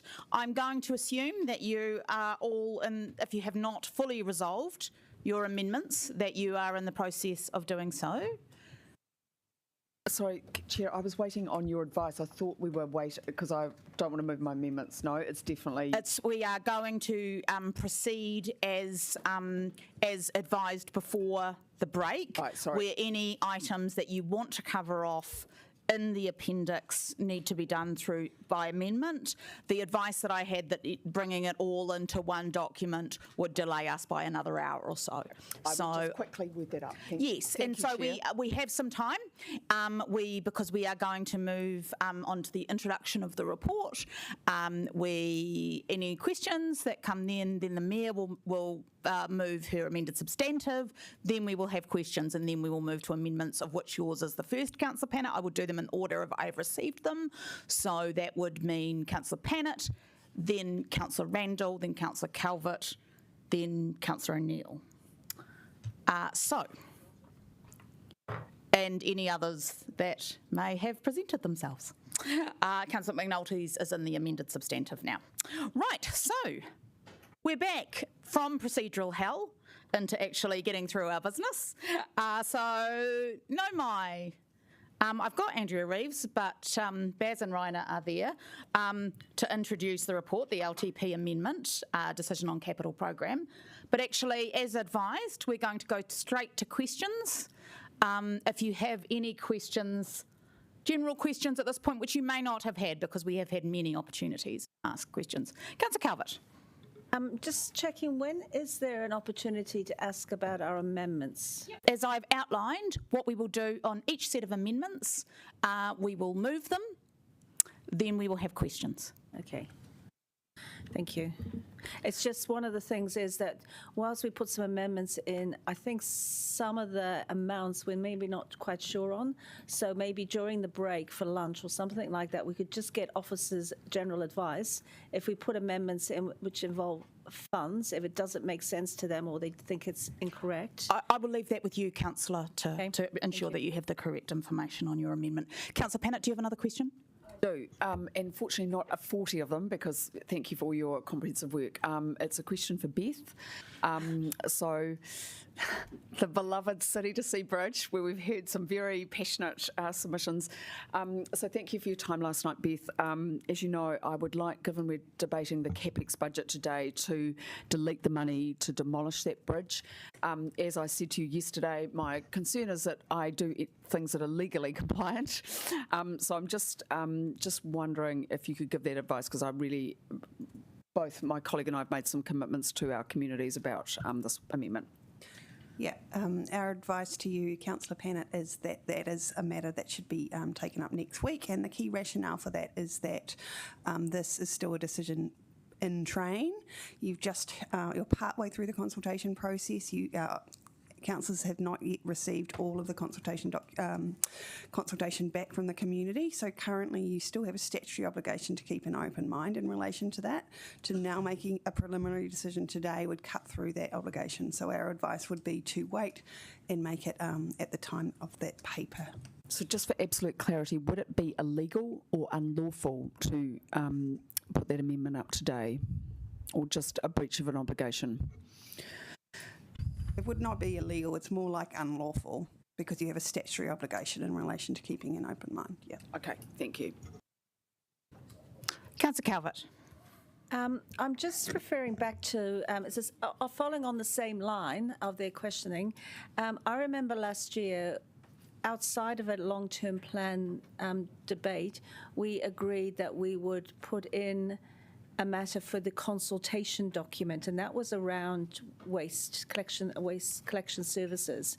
So we made a pre-decision to include something in a long-term plan consultation before we even had the discussion about what should be in the long-term plan consultation.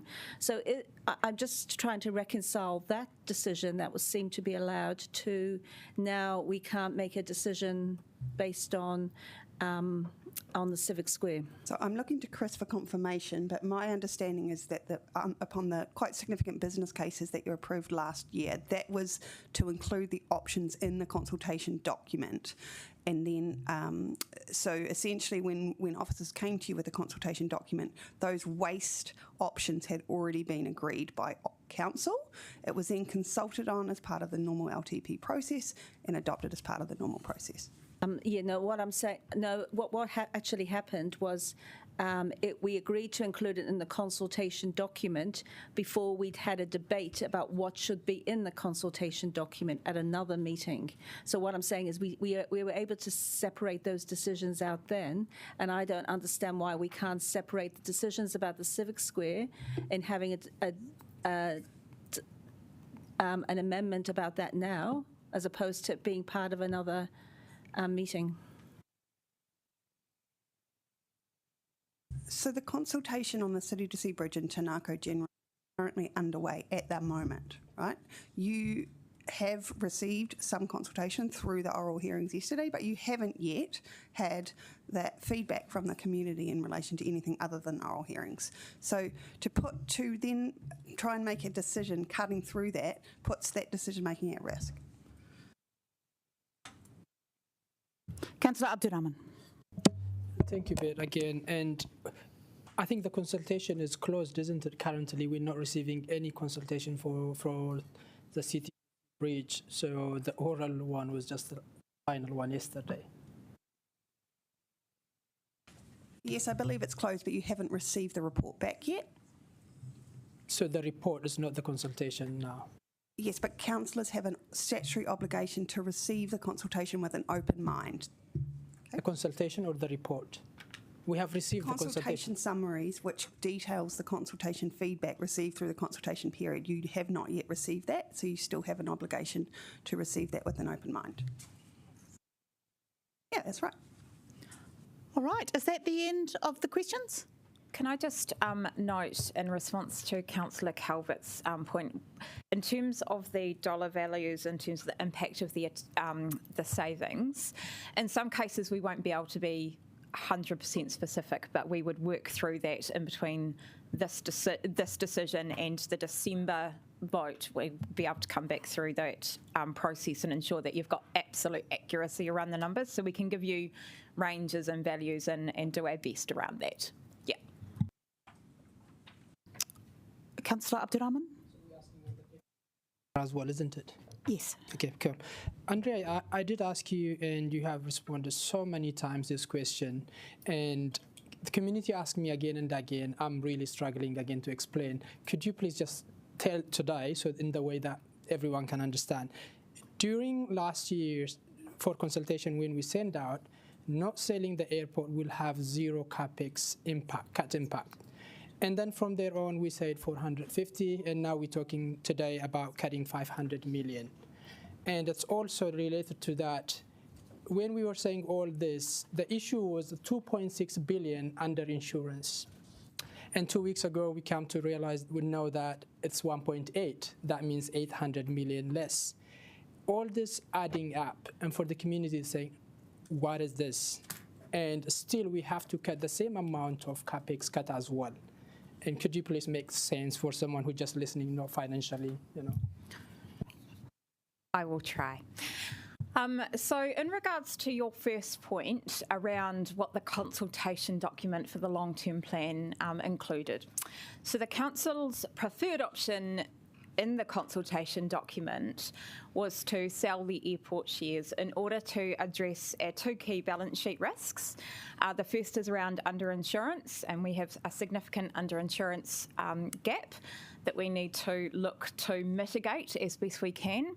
And the other issue that we face in our balance sheet is the fact that we have an undiversified investment portfolio. So it's subject to the same risks that we are as a council. So in the consultation document for the LTP, we were looking to mitigate those risks. The preferred option of the council was to sell the airport shares and to create a perpetual investment fund. In terms of the alternative scenarios that we provided in consultation, we noted that if we weren't to take that, we didn't state that there would be no impact. We said that we would need to look at possible capital cuts and other options. That wasn't spelt out in detail because that was not the preferred option of the council. What we're doing now is we are changing the preferred option of the council based on the 10th of October notice of motion, and we're spelling out what are the specific implications of the council's preferred option. So that's I think, the answer to your first part of the question. The answer to the second part of the question around the change that you've identified in the modelling.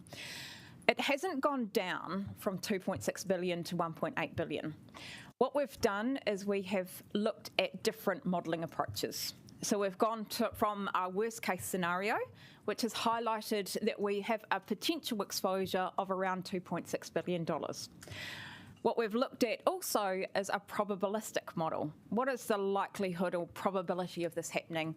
And that's calculated at around $1.8 billion.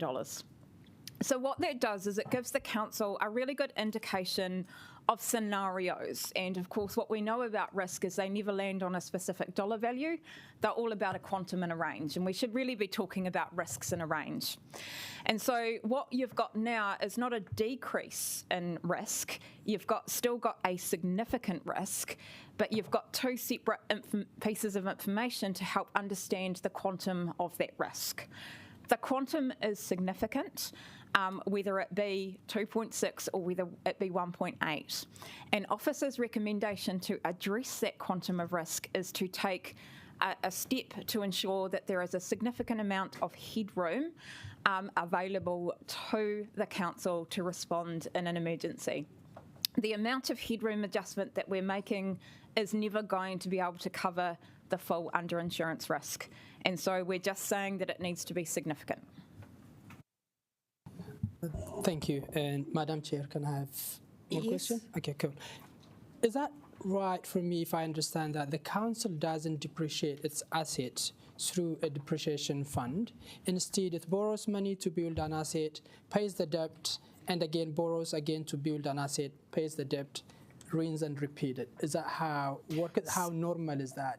So just to correct you, we depreciate all our assets unless they've got no book value. So per accounting standards, we have to depreciate every single asset, and we do that, and that's recorded in our annual reports every year.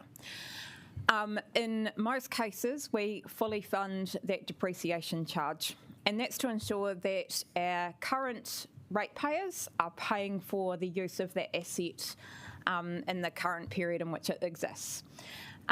We do what every other council does throughout the country, as we ensure that we don't have that money sitting in a separate fund, because that would be imprudent to do so. We put that against our borrowings and ensure that we're keeping our debt levels down and our borrowing costs down accordingly. Thank you. And last question.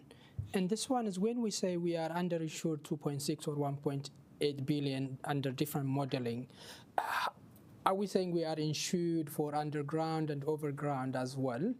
And this is the only amount of asset that is not insured? If so, how are we justifying how much we are underinsured? Yeah. So again, when you're talking about insurance, it comes down to risk. This is about risk mitigation. And the best way to look at how we're exposed to risk mitigation is to collect information on options and modelling and data.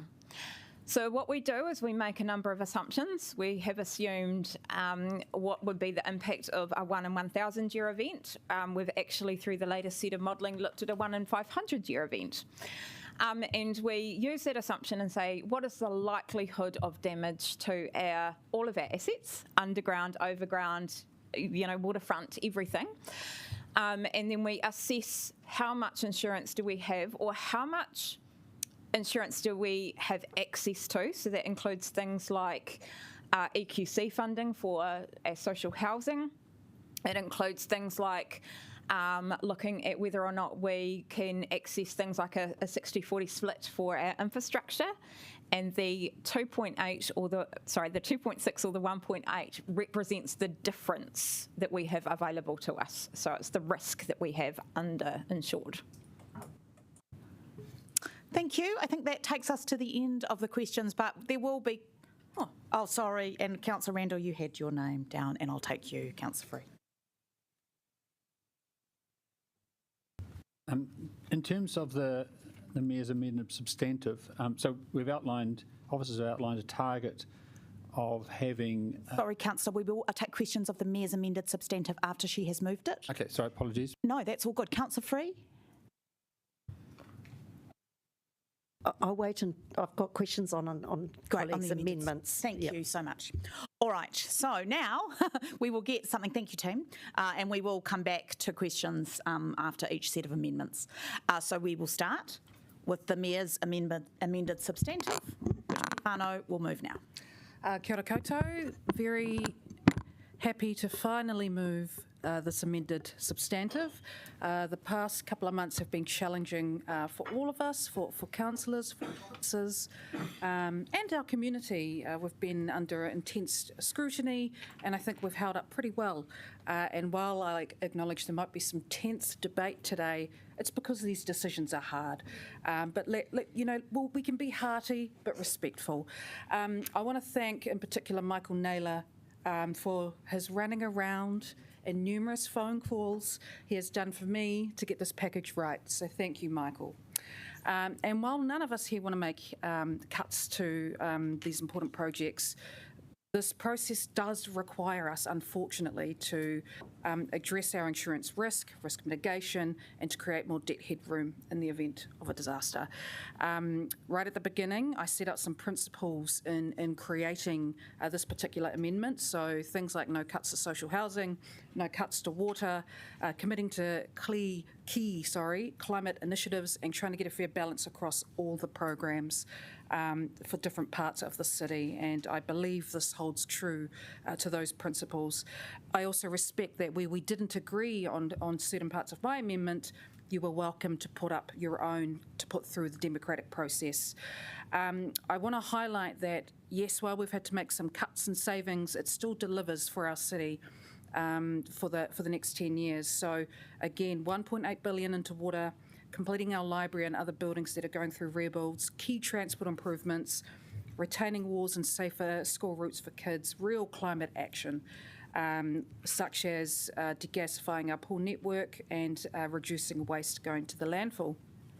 Upgrading our social housing so tenants have warm, safe homes that they deserve, improving our central city and suburban parks and spaces, including the Green Network Plan and other upgrades. And given the difficult economy and the need to address our insurance risks, I think we can be proud as a council that we're still making these transformational investments to our city, and our city will be in a better place of it in 10 years because of these investments.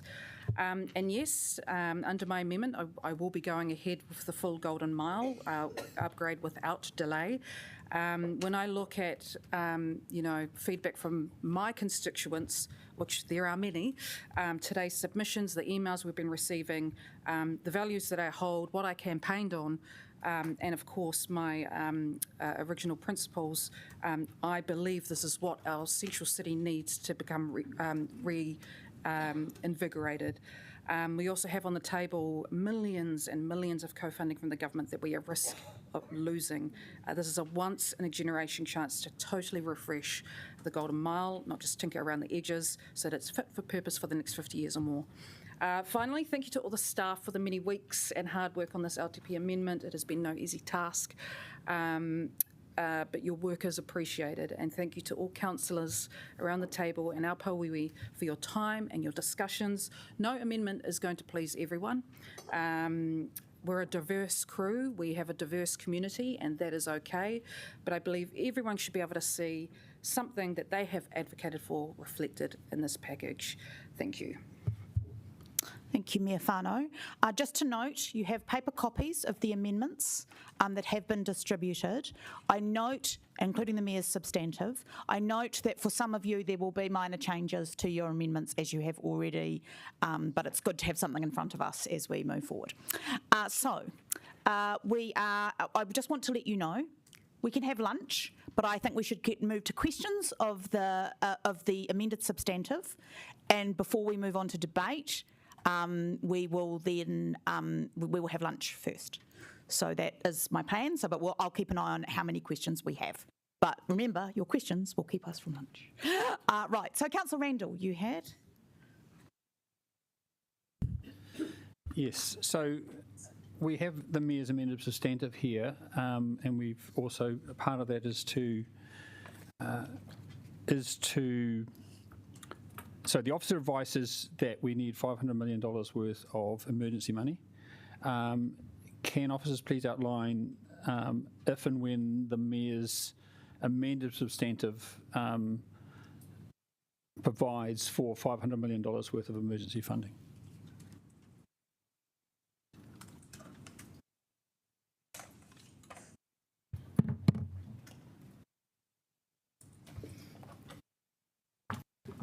So based on the modelling that I've done with the Mayor's substantive changes, it looks to be about year 9. I do just want to highlight, though, as a reminder, that that is based on assuming all other things are equal. So that does not include any impact from the changes to operating expenses for such things as depreciation and interest, which will likely impact our rates revenue. And a reminder that a reduction in revenue of about say $100 reduces our debt capacity by $225. So we will bring back what that looks like exactly as part of the draft budget in December. Okay, and just can you remind me, in terms of attachment 1, which is the original officer's recommendations, when did the officer's recommendations achieve a savings of $500 million in emergency funding? They're not officers' recommendations, just a reminder that was a list of options. However, that was year 7, although year 6 gets us to around 226%, so that 1% off, but year 7. Year 6 or 7, okay. Can I go back on the list? I think it's best. Councillor Free. Yes, I just have some queries about the number 6. I understand the intent of why this is here in front of us, but I just want to actually check that we're allowed to do this. So I think the intent is to lower the debt self-imposed limit, so all of our spare capacity sits above that. You are absolutely able to do that. So the requirement on you as elected members and Pauiwi is to set a debt, set your own debt limit, and however way you do that, as long as it's clearly expressed, is permissible. Obviously, we will be in breach of that. Do we clearly have to accept that we're in breach of it? Do we need to acknowledge that formally? Yes, we would. We would outline, and I think just as a reminder, in the 2021 LTP, you were going to breach your debt to revenue ratios. So it's not a problem in itself. What you're trying to demonstrate is how you're working towards that, and it's about a real clear articulation of that, and we would highlight that in the wording of the financial strategy based on the decisions that you make today and, of course, in December when you adopt the budget. Thank you. Councillor Calvert. Thank you. And just on E09, which is the Southern Landfill Carbon Unit purchases, I know there's a note that officers will be providing us back advice in December on the possible sale to capitalise a disaster resilience fund.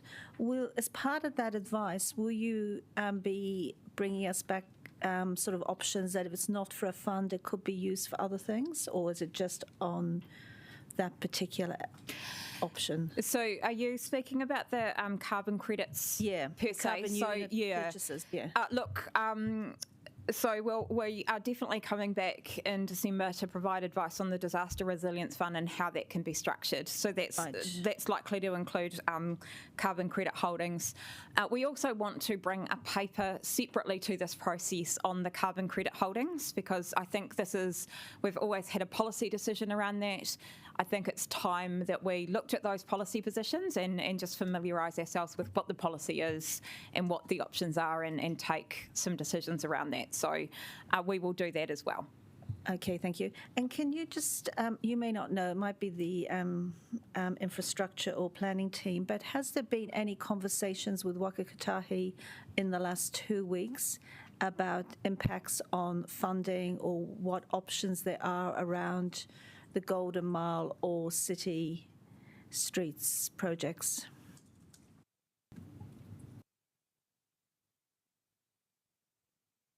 Through you, Madam Mayor, yes, we have spoken with the regional manager at Whiringa-ā-rangi explaining the current state of council's deliberations around the Golden Mile.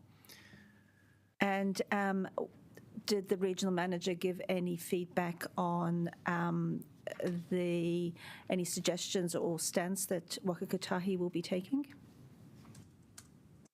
No, he didn't. He's really, and as we advised, he really needs to wait for a decision before he can consider any proposal that council might resolve. Okay, and has he put anything in writing to us on this basis? No, it was just an online Zoom meeting. Thank you. Councillor Adjournment. A bit of process actually in the paper as well on the amendment, Andrea, or maybe Baz itself as well. In the paper here that I have, it says officer's recommendation, and I just keep hearing officer's option. When the option becomes recommendation and the other way around? I think if we were pulling together, as we're pulling together this paper, you know, there are many projects in here that officers would make slightly different recommendations on in terms of projects. But what they're doing is they're making those recommendations based on the need to cut debt headroom. So they are options that we could put up, and they're recommendations in this are, you know, these are the options to cut expenditure, but they're not necessarily officers' recommended options to halt or to progress or to do things in certain ways, right? Officers have looked at those projects. They would provide slightly different advice if it wasn't just about saving money. So again, it takes me, I did ask this question previously as well when we were developing the long-term plan. Long-term plan is a council's plan mostly led by the mayor. If that was the case, how come the mayor is, that some of the things coming here as an amendment instead of being included in the options through working together? Councillor, I think that's a question for the Mayor as the mover of the amended substantive, because you're asking about why the Mayor did something, so could you raise that in debate? Okay, cool. Let me make it the question for officers then. If, let's say, any mayor at any stage want to work with officers instead of moving an amendment to the long-term plan, which is the mayor's long-term plan, what would be the process looks like? So this is not the Mayor's long-term plan. This is the entire council's long-term plan. The Mayor leads the process. And in terms of the process, it's officers' jobs to provide advice on that, and the Mayor's job to lead the process. And we've provided advice, and the Mayor is leading the process by putting up her amended substantive. So I absolutely agree with you. This is the council's long-term plan, and it's an amendment as well. The mayor lead it. If you could stick to questions, as a councillor... Councillor, just a second, could you stick to questions? Thank you. Yeah, thank you, Madam Chair. So if a councillor want to have an input into it, what that process looks like, other than bringing an amendment which currently flowing around from all councillors, you can see they got their own 500 million, how they're going to cut it, what that looks like. So I think that looks like sitting around this table and making those amendments. We provide free and frank advice as officers. You can disagree with that through this process of voting on, and that's part of this process. Last question. I'll put you back on the list. Thank you. Thank you. Councillor McNulty. Kia ora, Liam, I think this is for you. If councillors were of the mind to actually pull that Saikawai design out of the Golden Mile to reflect the wishes of those Courtney Place hospo businesses, what you're just saying based on your previous answer to Councillor Calvert is that there's currently no pathway that Waka Kotahi have offered to us that wouldn't see that project's entire funding envelope reviewed or under risk. Is that a fair assumption?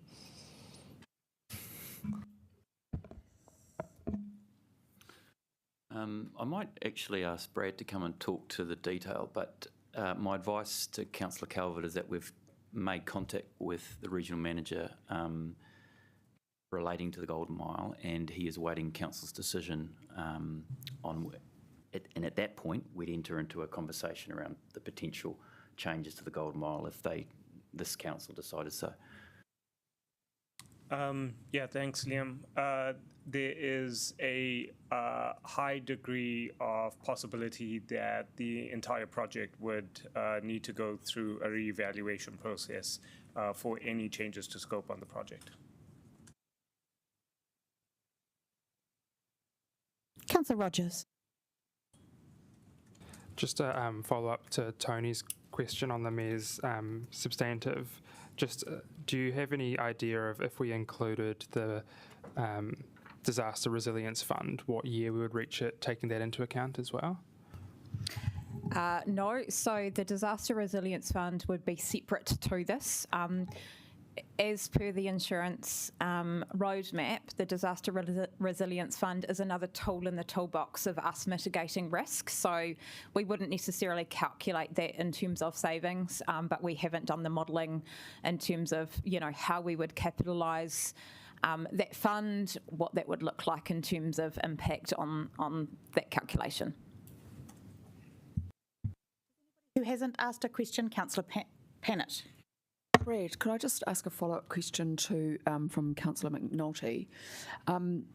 Was it sort of explained that some councillors had concerns around the cycleway, but it could possibly be quite easily converted into just a shared space, and why the maintaining a few bus stops was seen as being such a significant change, just from your conversation, because I know that's consistent with the advice?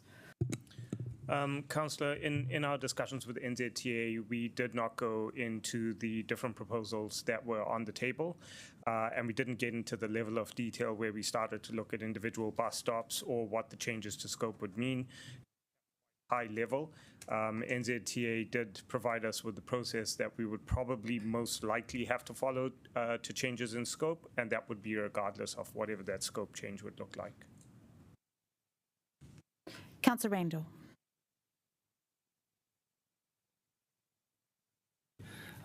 Thank you.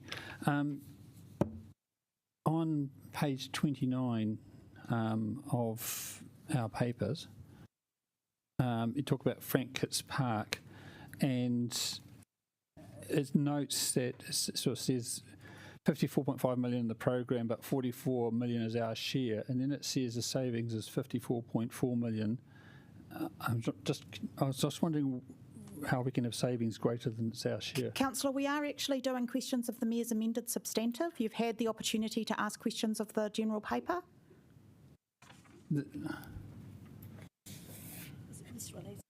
Could you maybe take that offline and discuss it in the break? The amended paper is in the Mayor's substantive. Okay, I'll allow it, but could we focus our questions? Otherwise, we will not get any of our business done today.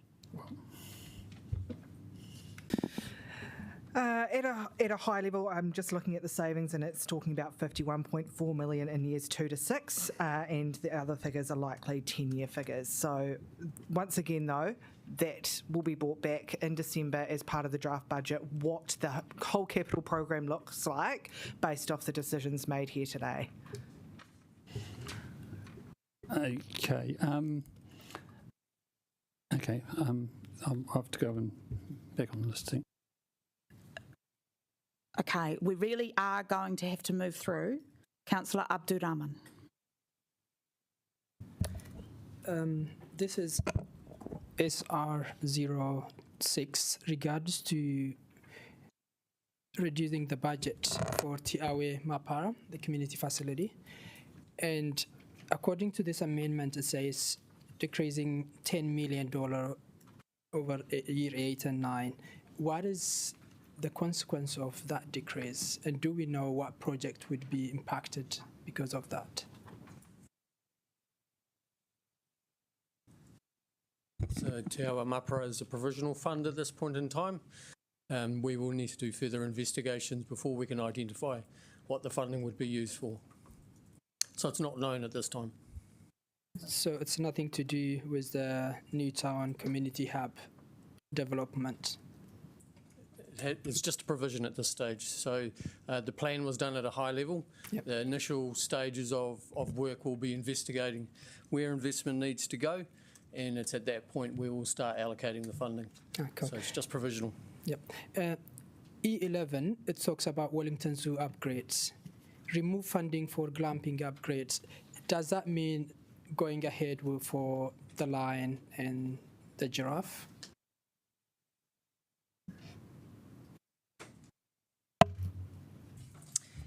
Yes, it does. Councillor McNulty. Very quickly, Brad, sorry, your response to that last one. So you said NZTA have provided a process around what would be entered to. So I guess two parts. So there's no scope being given for a simple minor change, like a gentleman's agreement that we want to make this removal of the cycleway. And could you just briefly lay out what that process looks like that they've detailed? Very high level, there's a bunch of paperwork that would need to be submitted by the council to NZTA. It would go through an approval process in NZTA, depending on the level of scope change that we submit. A large scope change could go up to the NZTA board for approval. What they'd be looking at is the original business case versus the benefits associated with, or the loss of benefits associated with the scope change that we're submitting, and they would most likely evaluate that under the current GPS and not the old GPS, which was what was used to approve the previous business case. Councillor Randall. I just want to ask about the options for the Golden Mile. If the mayor's option is passed, or if it's rejected, in other words, that goes to the officer's option, does that mean that the Courtney Place development can continue and the contracts can be signed before the public is consulted? Sorry, Brad. Getting your steps up. Sorry, Councillor Randall, I didn't quite catch that one. So with respect to the Golden Mile project, the mayor's amendment, if the mayor's amendment is passed, or if it's failed, it goes to the officer's option.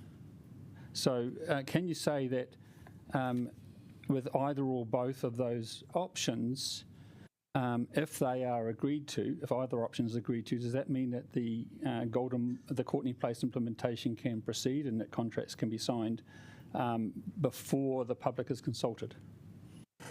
That's a process question. So if I understand your question correctly, Councillor,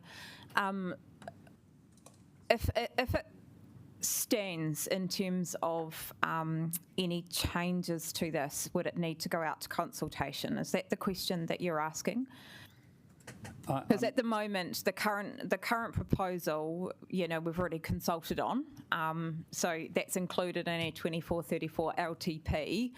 The decision of whether or not to take this out, ultimately it would be consulted on. All of these options are going to be consulted on as part of the LTP budget, because the consultation process is about saying, we're looking at making these cuts. Do you agree or don't you agree? Okay, so does this this long-term plan amendment impact the ability of the council to sign contracts to continue with? It could do, yes, absolutely. But we would need to look at the decisions that are made by the council today.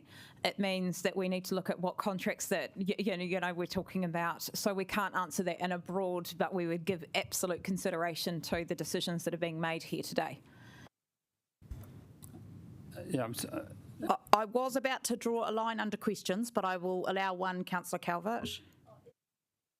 It's probably something that Councillor Randall might be asking, because I was just a little bit confused by the answer.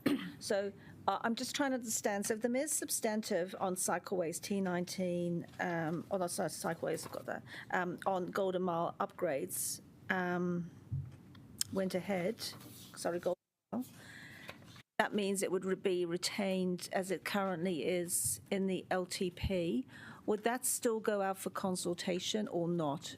Because I think that's what we're just trying to get clarity on.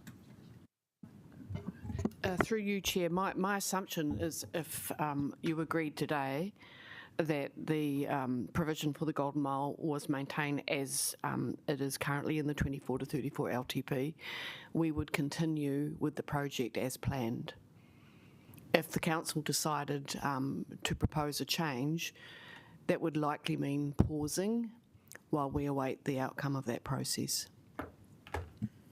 So just to be clear, I mean, does the officer's option count as a change? That would pause that? Yes, it does. Yes. Okay, thank you. All right, last question, Councillor Free.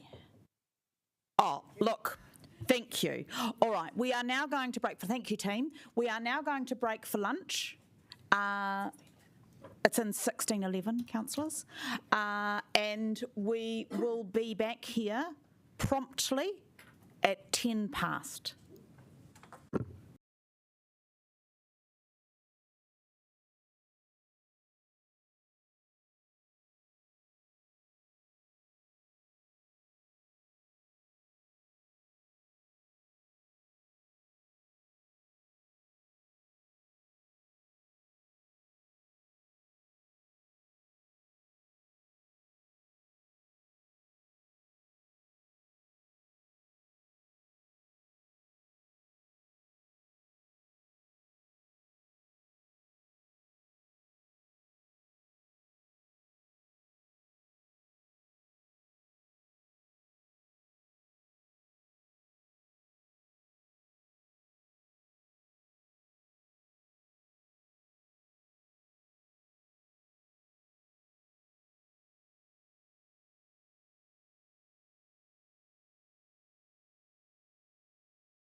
Substantive.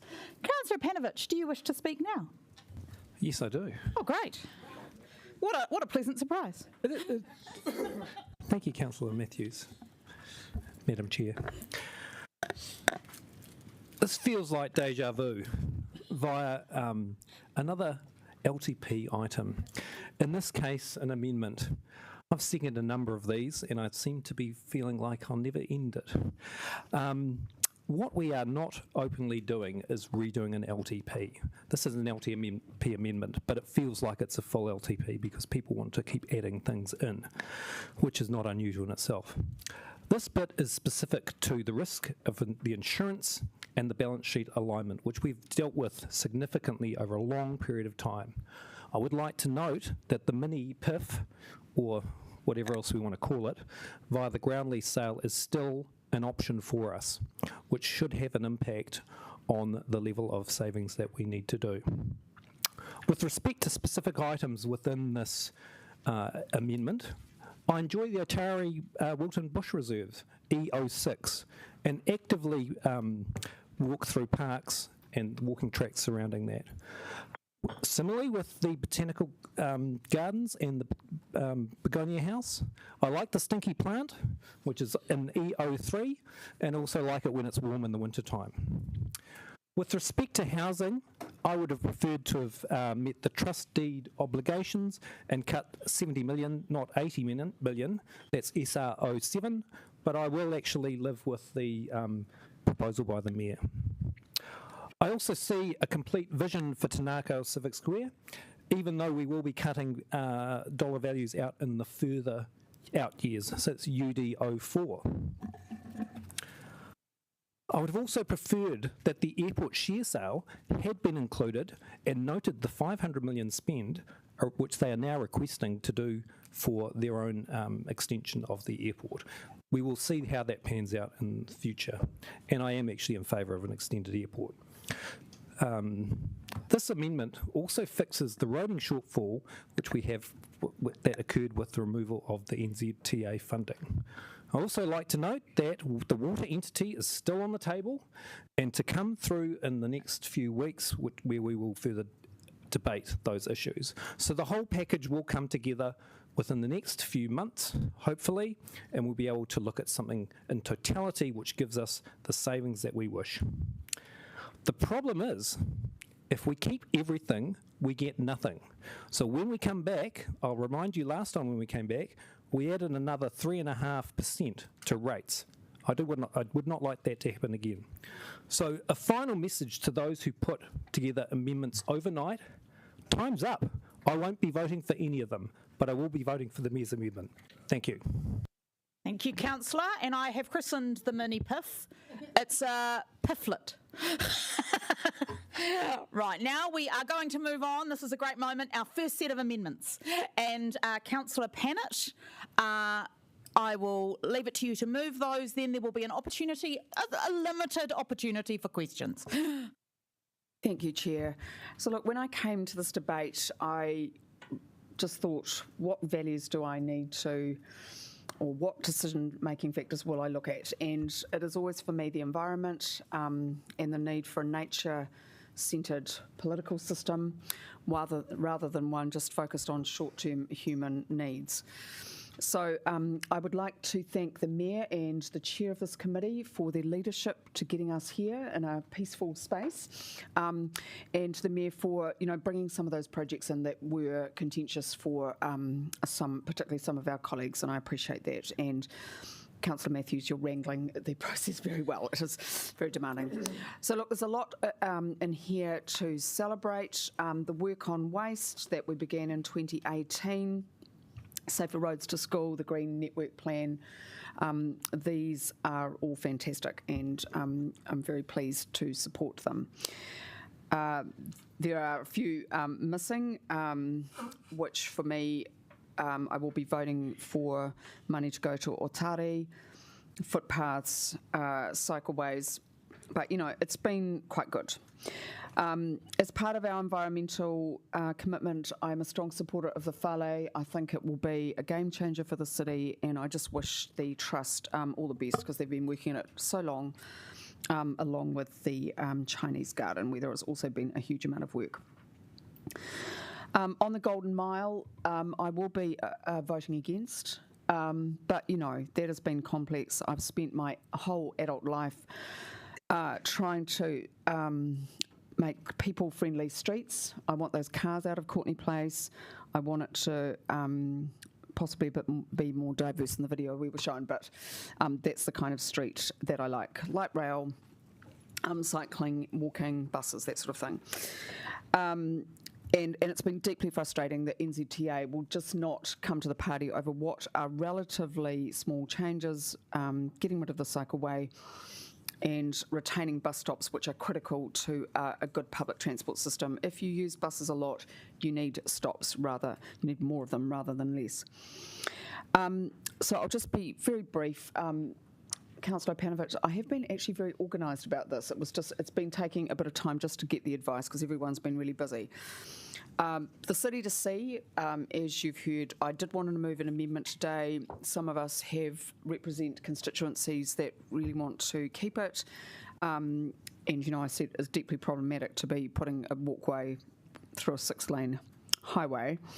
But I accept the legal advice. I have no wish to do anything unlawful, so we will have that debate next week. There's just two. So the Begonia House is basically to retain the money in the budget. I would prefer that we didn't lose it because it is hard to get it back. But the noting is important, is just to understand that officers still have to do some more work. I have seen the initial business case. It does support retention, but we need some more information. So I just ask that at least before saying demolish, we get that information. I have had so many emails about this. People are passionate about it. And of course, I would support putting the majority of our money into preserving Indigenous biodiversity. But I think there is a place in a cosmopolitan city like Pōneke to also look at what the plant life and biodiversity from overseas, and we've been told through our Q&A that we actually have some very, very rare plants in that. It is not the equivalent of a Palmer's garden centre. Lastly, the cycleways was a last-minute one. Sorry, but that was just a process issue. I understand why the Mayor's done this. This is in no way a criticism. It's just rather than supporting a large amount of money in one small stretch of road, the Golden Mile, I've wanted to spread the money out as far as I can across transport. So I'll be supporting Councillor Calvert's move to return the money on the footpaths, and the second spine are absolutely critical. So I'm sorry that obviously this has been a bit last minute, but I have been a long-term cycling supporter, not a participant, and I just want to remain true to that, so that I think the more people we have walking and cycling, the better. Kia ora. Councillors, and first of all, just on the timing matter, if you're moving a set of amendments, I'll give you 2 lots of 3 minutes, and so it came under that, and I will remind you at 3 minutes on all other parts of debate. Reminder not to speak to the substantive if you're planning to move or second an amendment, as you won't be able to do so, but you can speak to an amendment. So just a reminder of standing orders there. And are there any questions of Councillor Pannett's amendments? I hope there wouldn't be, but it looks like there aren't. In that case, Councillor Young, I believe you are seconding. Well-known cycling advocate Councillor Young has had a road cycleway to Damascus moment. No, I have a beautiful German bicycle. It's just that I'm worried I might kill people if I'm on it. So yes, I am seconding this. I just say there are 2 parts. So I'm seconding the second part, cycleways pro forma, because that's what we do in Lambton. We're very collegial.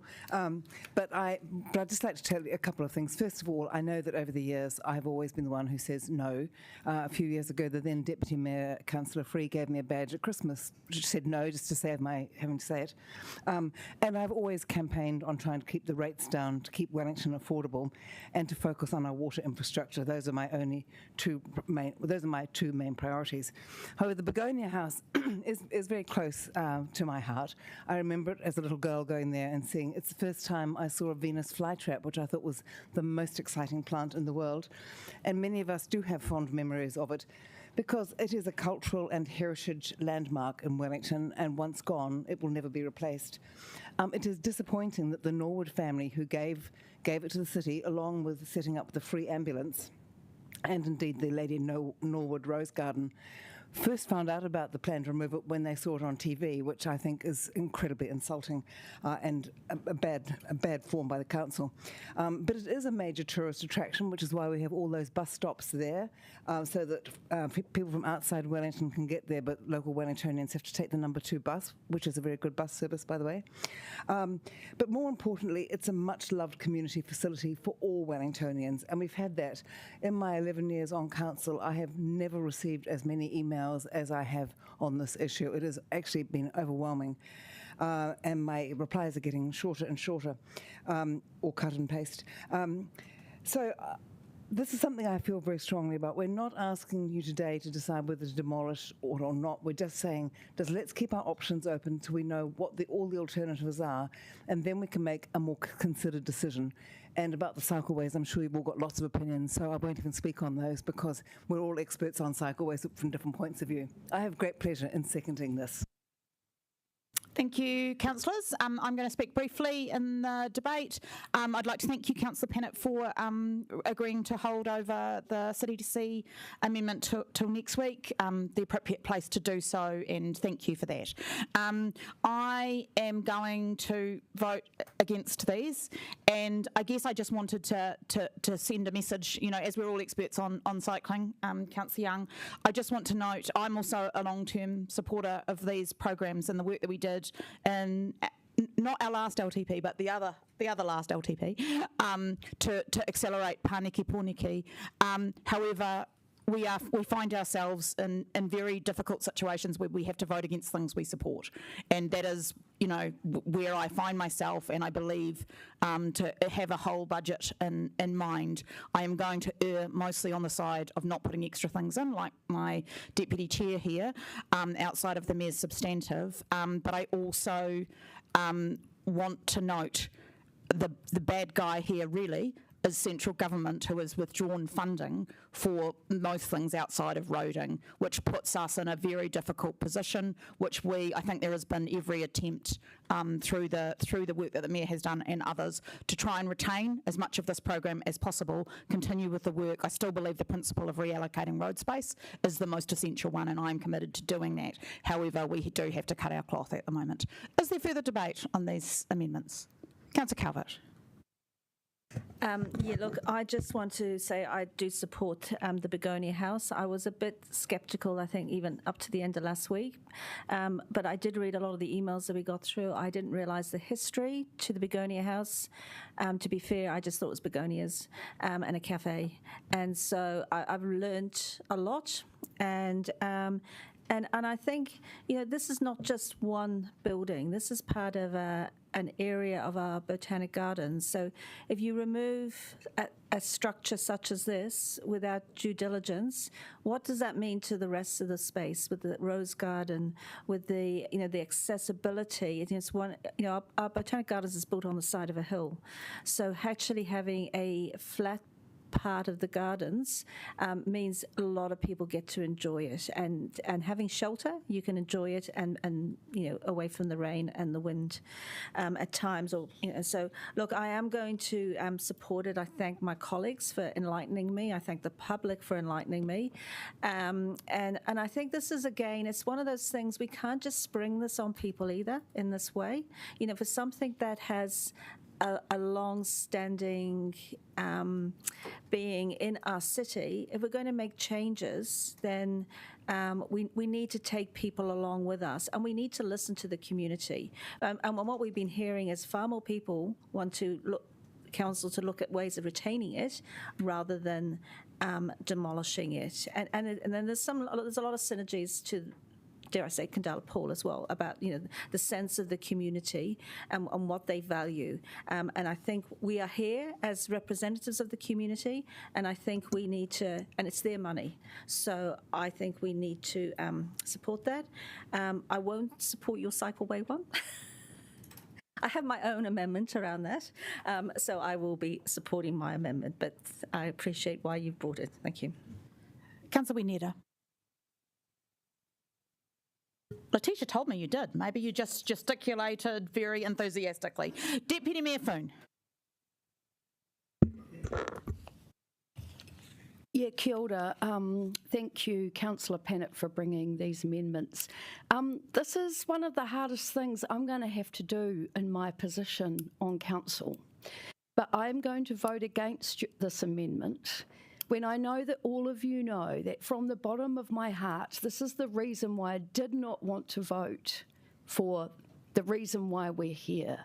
This is climate action that the city has designed and stuck behind.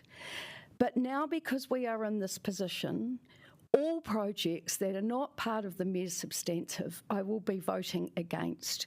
We have worked hard to pull together something that does best by everybody, and I am taking a sacrifice with this. And the Mayor knows I want to vote for this desperately, but I am going to stand by her today and vote against the very reason why I stood for this council and everything else that comes up. Thank you. Thank you to Deputy Mayor. Councillor Chung.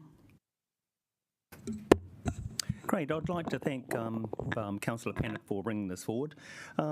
I have a great affinity with Begonia House. My parents used to take me up there when I was a child, along with my 9 siblings, and we have great memories of the place. We used to have all the plants explained to us. I could never understand them, of course, and I think that it is a really great attraction for people who come to Wellington.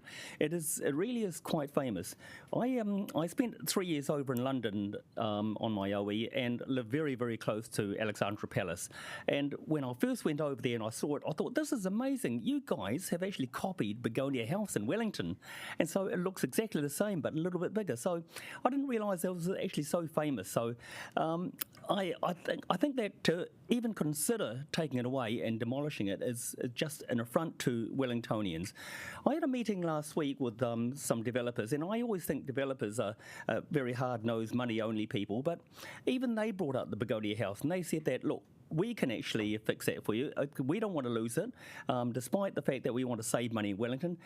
We can actually fix it, and we'll reglaze it, refurbish it at no cost to the council, and all we want in exchange for that is a longer lease, or a lease to open up a restaurant in Begonia House, and ensure that we actually have parking for the customers who come up here. So when I mentioned this in council earlier on, I was scoffed for suggesting that we had to actually return the Glenmore Street car parks. But it shows that the depth of feeling that people actually feel about Begonia House, and I really, really support keeping this.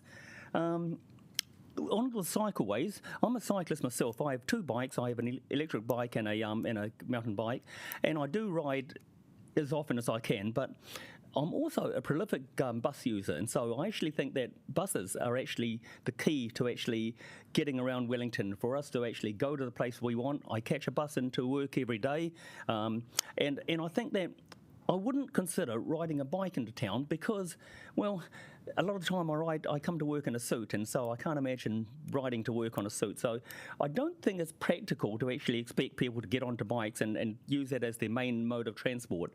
I do believe that buses are the key to actually fixing our environment and ensuring that we actually stay clean and green.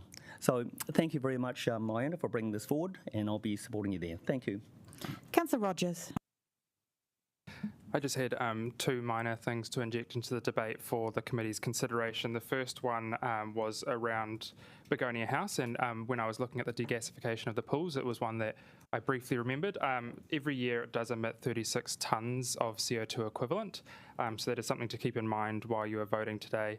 The other thing as well was just that we are voting for the start of a process to go out to consultation, so while I can appreciate that this has been a shock for many communities who had originally thought the previous engagement had certified their position in the long-term plan, we will be seeking their feedback, and I hope to see everyone in the community get engaged, and I'm sure we'll see more discussions continue.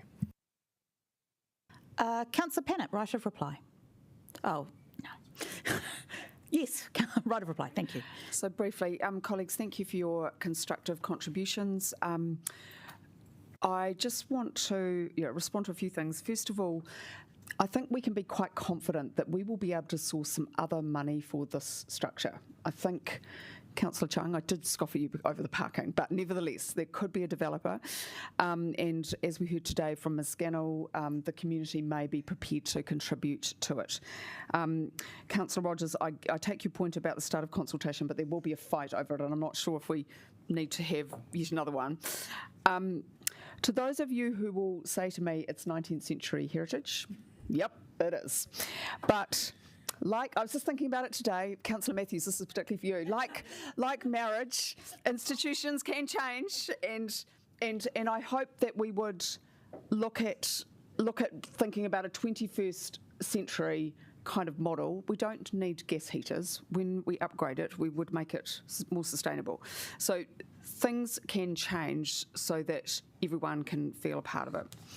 We've had so much feedback. I'm really grateful to the public. Thank you, councillors, for acknowledging that. And I think, Councillor Calvert, your point about you've learned a lot about the Begonia House.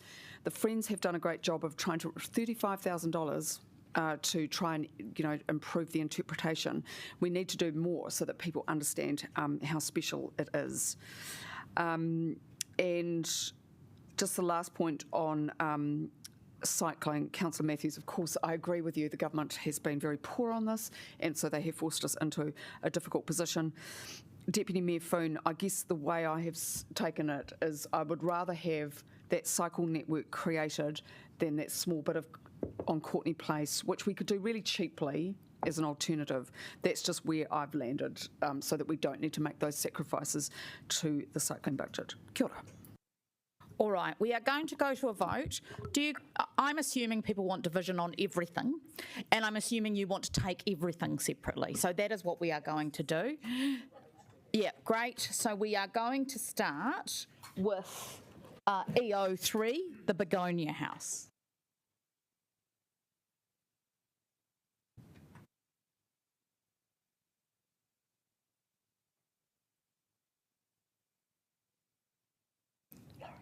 Laurie.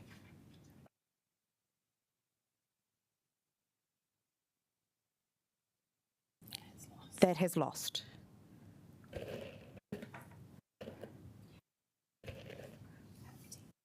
We now move on to, I need to put my glasses on, T19, Cycleways.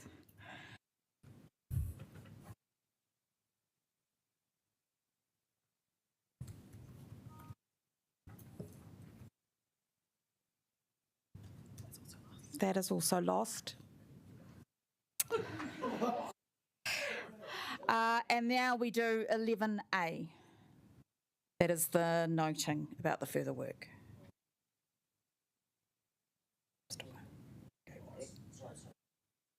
Yes, you can still do it now.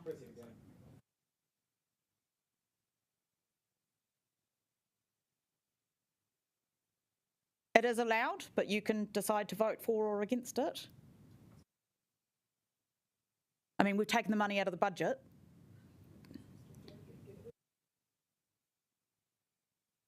I voted against it. I voted against it. That is carried. Consistency. Right. We are now going to move on to our next set of amendments, which is Councillor Randall's amendments. Councillor Randall, same process. You can speak. I'll do the timer twice for 6 minutes, and then we will take questions if there are any. Thank you. Thank you. Thank you, Madam Chair. So first of all, I want to draw committee members' attention to the fact that this amendment has changed a bit since it was first tabled, and this is mainly due to duplications, and so we're just trying to coordinate everything. For me, this long-term plan is really about what is the priority, what is high priority and what is low priority or lower priority. we have a task before us, which is to establish some emergency money in case this city suffers a major disaster. And the council is a critical business who has to respond, and we have to have the financial resilience established. At the moment, due to the decision on not selling the airport shares, we don't have that financial resilience. And officer advice is that we need to have $500 million of borrowing capability, or near that, $1 billion total to our maximum, to make sure that we are able to help our community in an emergency. And I think this is a really high priority. Equally, I also think that the Mayor's approach to dealing with what's higher or lower priority is not correct. I am much more of a councillor who thinks that the community services we provide are more important than future transformational projects. And towards this end, this is why I've put forward this amendment, and there's also elements of other amendments that I support and oppose for this reason. The big element in my amendment is the Golden Mile. Look, the Golden Mile project is a project that was cooked up years ago by a remote, disconnected, let's get Wellington moving team that seemed to mainly consist of consultants who flew in from Auckland. I think the public consultation was very problematic, and I also note that it was part of a wider program that included us building mass transit through the city. The Golden Mile project is a pedestrianisation project, a cycleway project. We've heard today from a number of senators going on about the importance of public transport. Well, bus priority was an option not chosen by the Golden Mile team to go forward. No, we've got a pedestrianisation project, and I think that's wrong, and it's especially wrong when it is so expensive. And it's not just expensive in terms of the capital expenditure. It's expensive in terms of the lost revenue. Officer advice is that we remove so much parking that we're going to be $2 million a year worse off, and that just has to be recovered via increased rates. I suggest that the right thing to do with the Golden Mile is stop and redo it. The Golden Mile needs some serious investment if it's to sustain the public transport service going forward, and also just to improve the amenity and the accessibility of our city centre. And so I propose, in conjunction with hopefully NZTA, that we redo it at a $40 million budget. That was the original budget that Let's Get Wellington Moving started with. But of course, Let's Get Wellington Moving couldn't do a crossing for less than $2.5 million. So obviously it inflated beyond all reason. I also suggest that we need to cut our cloth on the cycleways. I've decided that I do support finish what started on the cycleways. I'm not a great cycleway fan, but officers have persuaded me that in the city centre we need those connectors, and so I actually am suggesting we cut the other elements, the Cuba Street and Dixon Street improvements, out, again towards establishing our emergency money. All of this is towards focusing on what's important to our city and what our public and our residents want, and that is supporting things like the facilities management plan. We've got an amazing plan. I've praised it. It's done some wonderful analysis right across the city. We have it in place, and then we're going to gut it. And what is the point? This is the important thing. This is the priority for me as a city councillor, not transformational projects that help communities. And that goes for a number of other decisions and other amendments. This is a hard decision we have to make, which is a result of not selling the airport shares. But this is the hard decision that we should have always been making as part of our long-term plan. So I ask you to look at each of these items in all seriousness. Lastly, I want to note the cycleways, the Golden Mile, and the city streets do not have public confidence. I think that before we proceed, I also think before we decide to commit actually to digging up the ground, that we should, irrespective of the outcome of the decisions today, hold fire on those projects until the public have had the chance to have their say. Because I very strongly believe that irrespective of what's around the council table, that the public will say, cut these things, and everyone knows it. So I also ask you to look at 11A, which is postpone those projects until we've finished public consultation. Thank you. Now there is an opportunity for anybody who has any questions of officers about Councillor Randall's amendments. Yes, Councillor O'Neill. Kia ora, I just wanted to understand the Te Awi Mapara retained budget as per the long-term plan, but then you've got a negative of 10 mil. So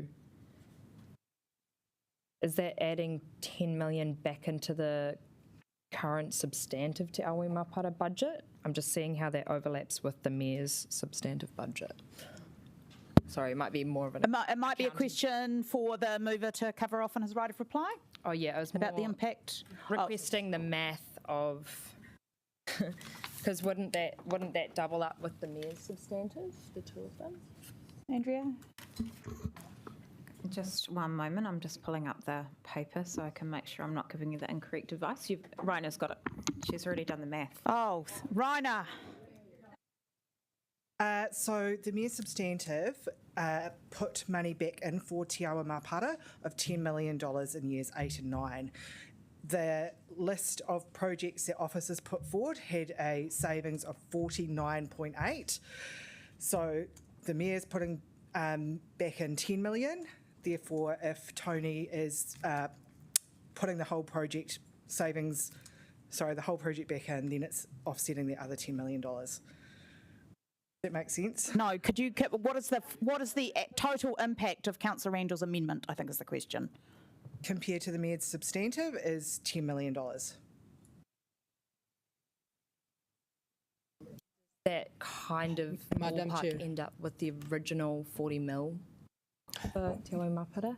Sorry, can you repeat that? Sorry, so if the Mayor's put in 39.8 and Tony's put in 10, does that mean... What are we operating at? Apologies. No, that's fine. So the list of proposed changes to the capital program had savings of $49.8 million. The Mayor's amended substantive puts in $10 million back into years 8 and 9. Therefore, there's an increase in there's a reduction in the savings of $39.8 million. Councillor Randall is putting back in taking back out that $10 million savings so that the whole project is based on what officers listed, which was 49.8. Okay.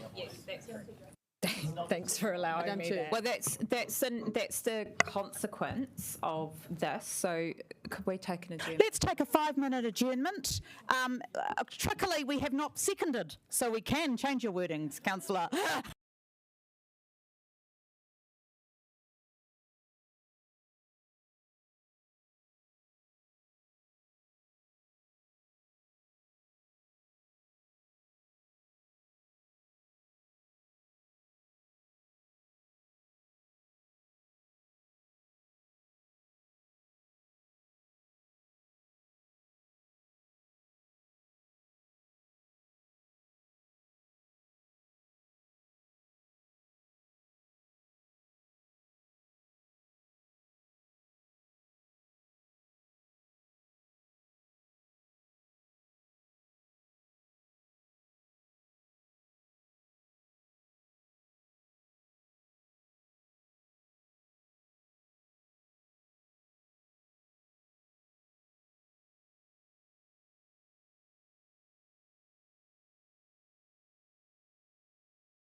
get that someone to explain that into the microphone as opposed to in my ear. So team member Andrea, my understanding is that there is the error is with the Mayor's substantive amendment.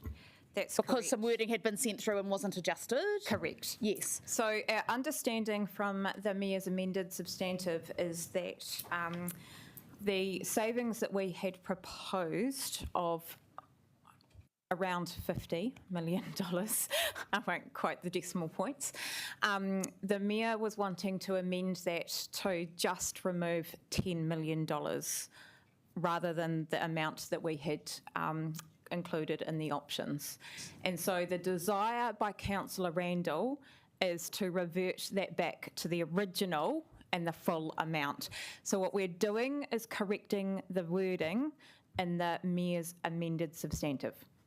So you want to cut community? It's already moved. Yes. So my understanding is that I need the leave of the meeting to do that. Fine. So, yes, thank you. All right, we will correct that wording and that will come up on the screen when we come back to the substantive. Right, I now revert back to the questions. Councillor McNulty.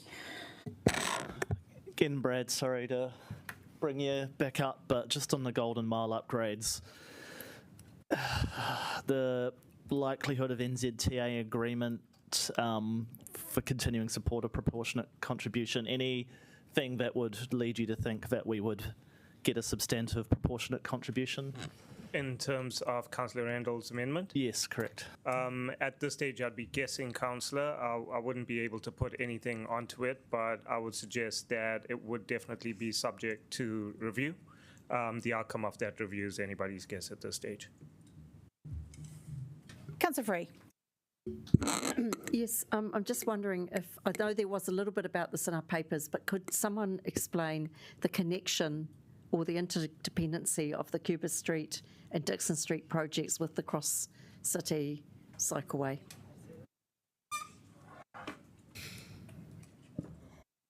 Through you, Madam Chair, well, there isn't a connection from a cycleway perspective, except for the Dixon Street. There was as part of the open space changes there was a cycleway coming through Dixon, but Cuba was a pedestrianisation project.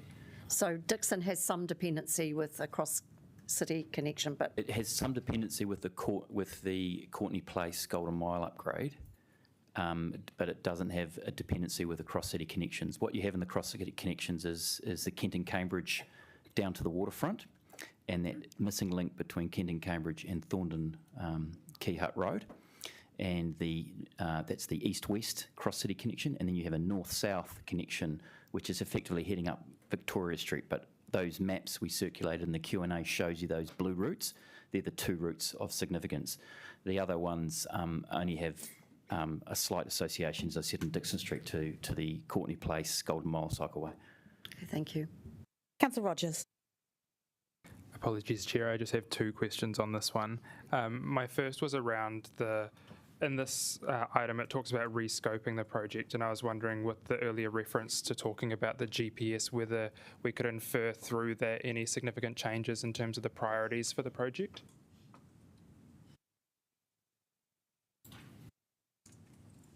Under the current budget, we would expect that the current scope for Courtney Place in and of itself would be circa $50 million. So rescoping Courtney Place to come in at $40 million would be a change not just to the project in totality to reduce scope to just to Courtney Place. It would also see us reducing the scope of Courtney Place itself. I would suggest that that would definitely be re-looked at under the new GPS.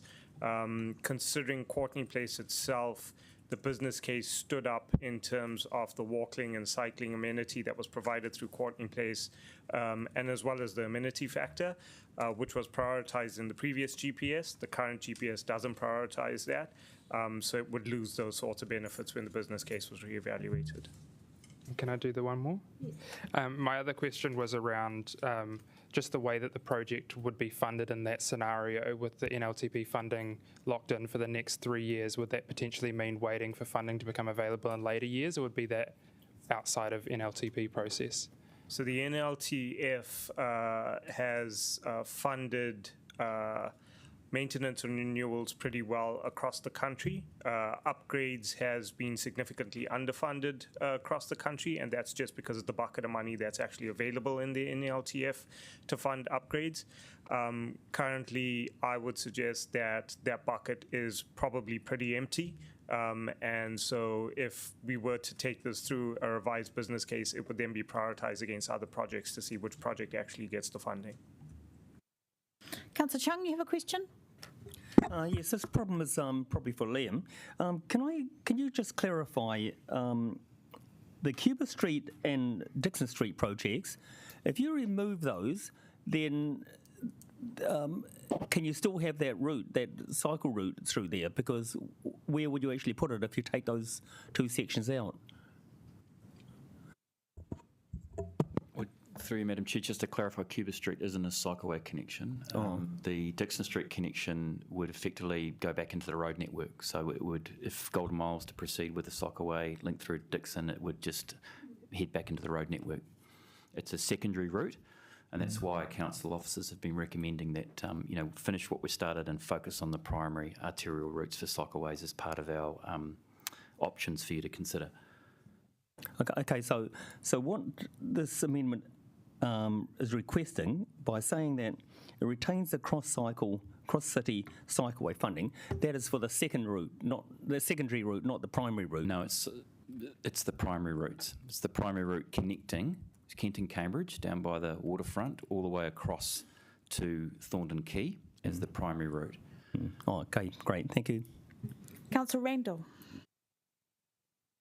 Yes, I was going to question about the GPS and NZTA funding.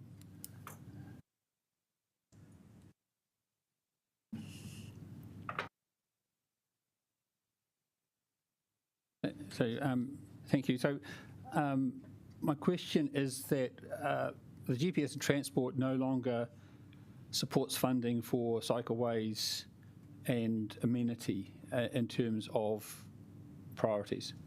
Right. GPS does still support investment towards public transport, though, doesn't it? So that's correct. Investment elements that contribute towards public transport are very likely still to be funded. Correct. Okay. And are there other elements related to traffic flow and that sort of stuff that are also supported? And so they would also get co-funding if that was an element of that? To an extent, it does. I think the priority in the GPS in terms of where the most significant priorities have been put in has been put in around freight movements, around maintenance and operations and renewals. There's some element of general traffic flow that's included in there. There's an element there of safety. Speeds have been pulled out, walking and cycling have been pulled out, amenity has been pulled out, but public transport is still there in the GPS. Okay, thank you. Councillor Calvert.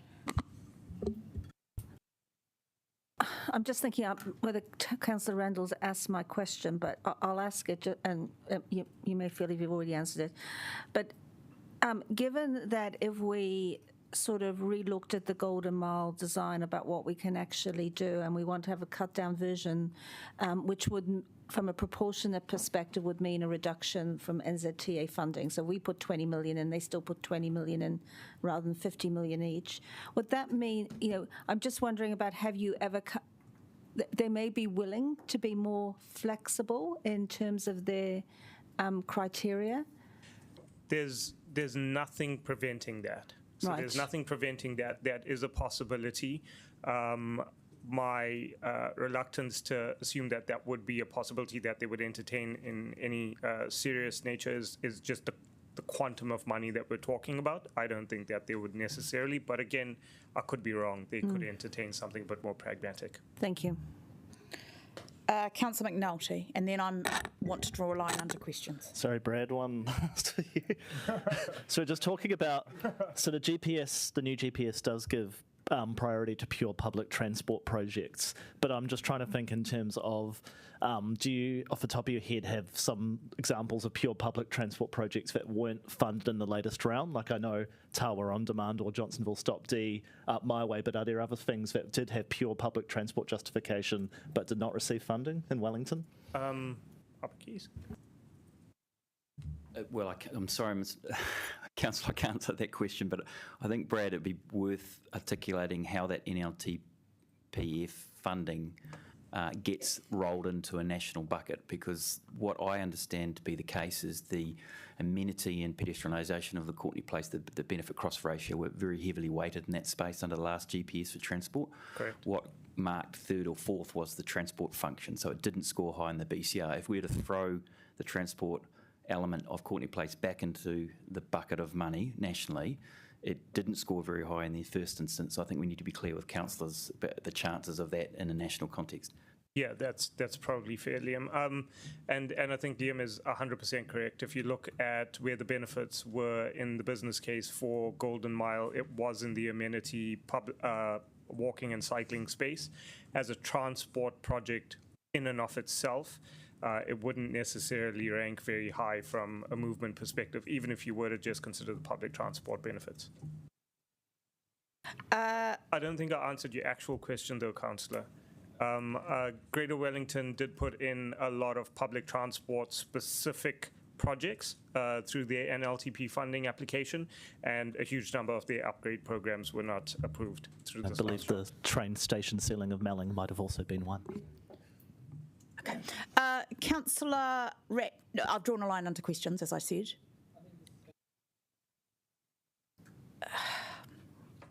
Yes, okay. But please, can we keep these questions under control? Because it says in the amendment, let me look, subject to New Zealand TA's agreement, does that mean if New Zealand TA disagree, you can go ahead with the plan? With the, not this plan, with the previous plan? Because this amendment says it's putting kind of preconditions.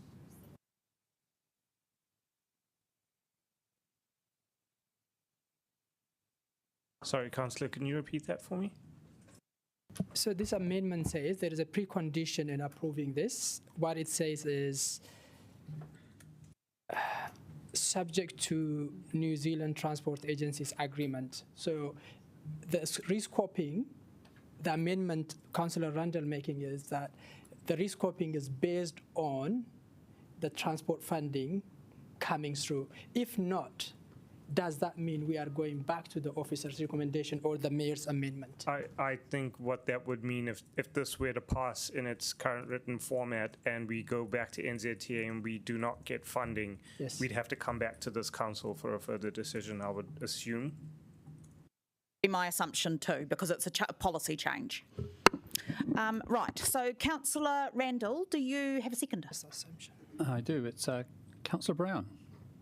Councillor Brown, do you wish to speak now? Okay. Is there any debate on these amendments? Councillor McNulty? Yeah, I'll just go quickly and get this one out the way. I guess for 2 years, the Golden Mile has frustrated me more than anything else in this. Can't touch the design while it sits in Let's Get Welly Moving, comes back to Wellington City Council, still can't touch the design, and we're hearing today there's still no ability without jeopardising serious amount of money. And Councillor Randall's completely right. This is a huge amount of money in the given context.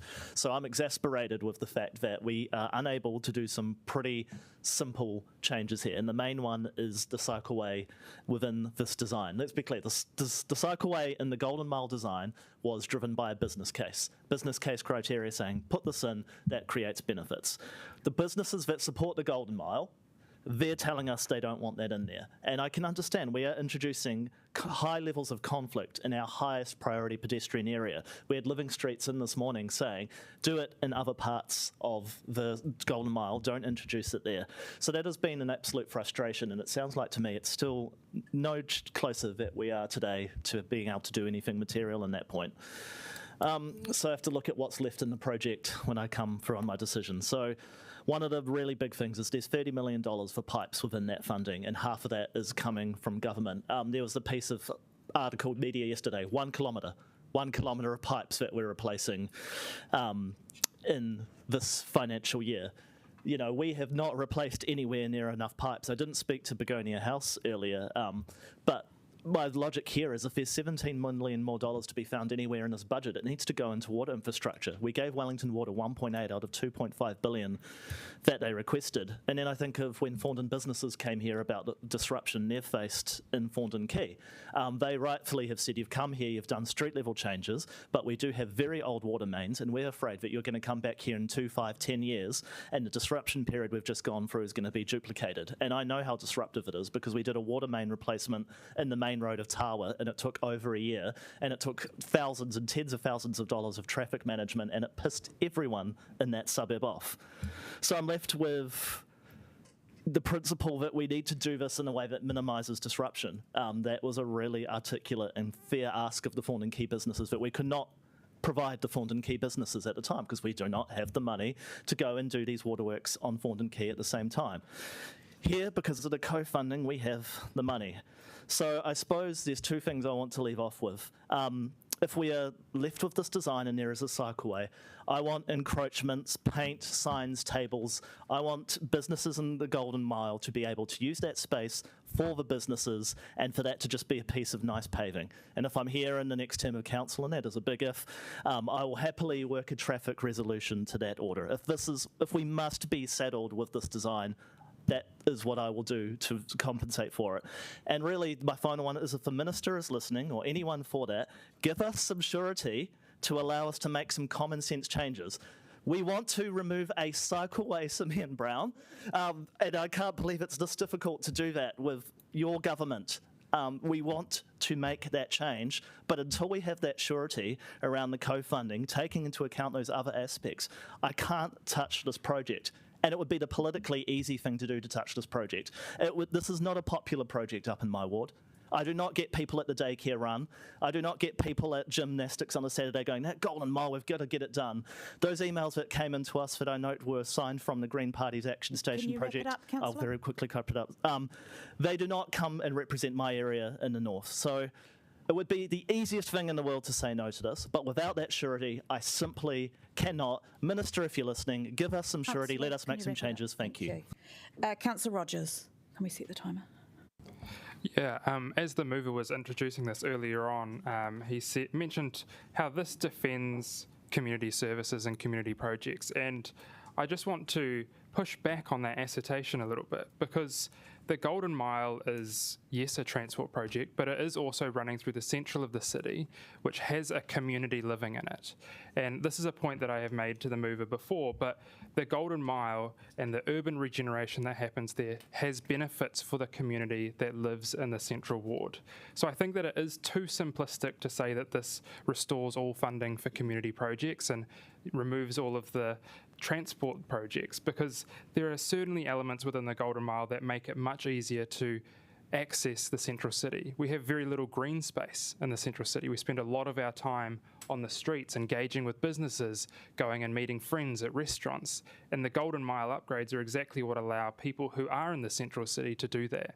You must also remember that during the day, people who live in the suburbs come to the central city, and that then becomes an amenity for them as well. And just because it's not near their home does not mean that it is devoid of community aspirations. There are communities that work together and they go and spend lunch times together, and for that reason I do believe that the Golden Mile is a community project.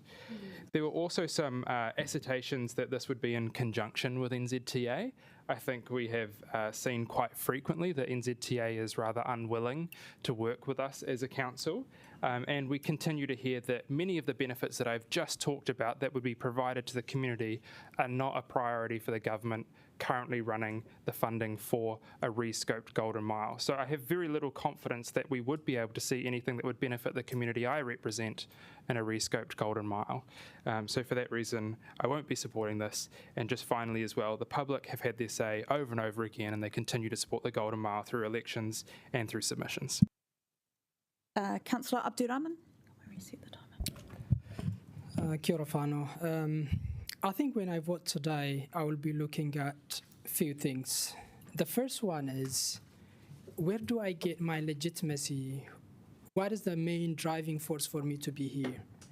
That is my community.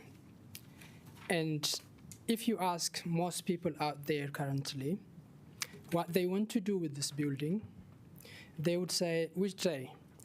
And you will say to them, Wednesday and Thursday. And they would say, burn it down while most of us here. Unfortunately, that is coming because of the way we make decisions in this room. Some councillors seem very comfortable to sell a strategic asset that was giving us $20 million a year, but they are not okay. They also want to say, bulldoze community spaces like Begonia House, and the bridge, City to Sea Bridge, that is opposed by thousands of people. They are not brave enough to make a decision when it comes to Golden Mile. I do support this project. However, we have lost the social license. Why? Not because the project is bad, because the way we've been doing it. So it is also important. We received an amendment previously, including a lot of community projects. And it seems those community projects, I'm glad they are back, and it sounds they've been negotiated by some. For what? To vote for the Golden Mile? I'm not sure. I think something that needs to be answered as well. It is also, I cannot believe a progressive majority council is proposing to cut to Tiawe Mapara, which is a community project. We are bulldozing Begonia House today because we failed to invest previously. We are doing a lot of bulldozing in Civic Square because we failed previously to invest it. And now we are exposing most of our community spaces to the same destiny. I'm also supporting the venue upgrades money to be retained. And when it comes to the cycle lane, yes, I think we have done a lot of great job.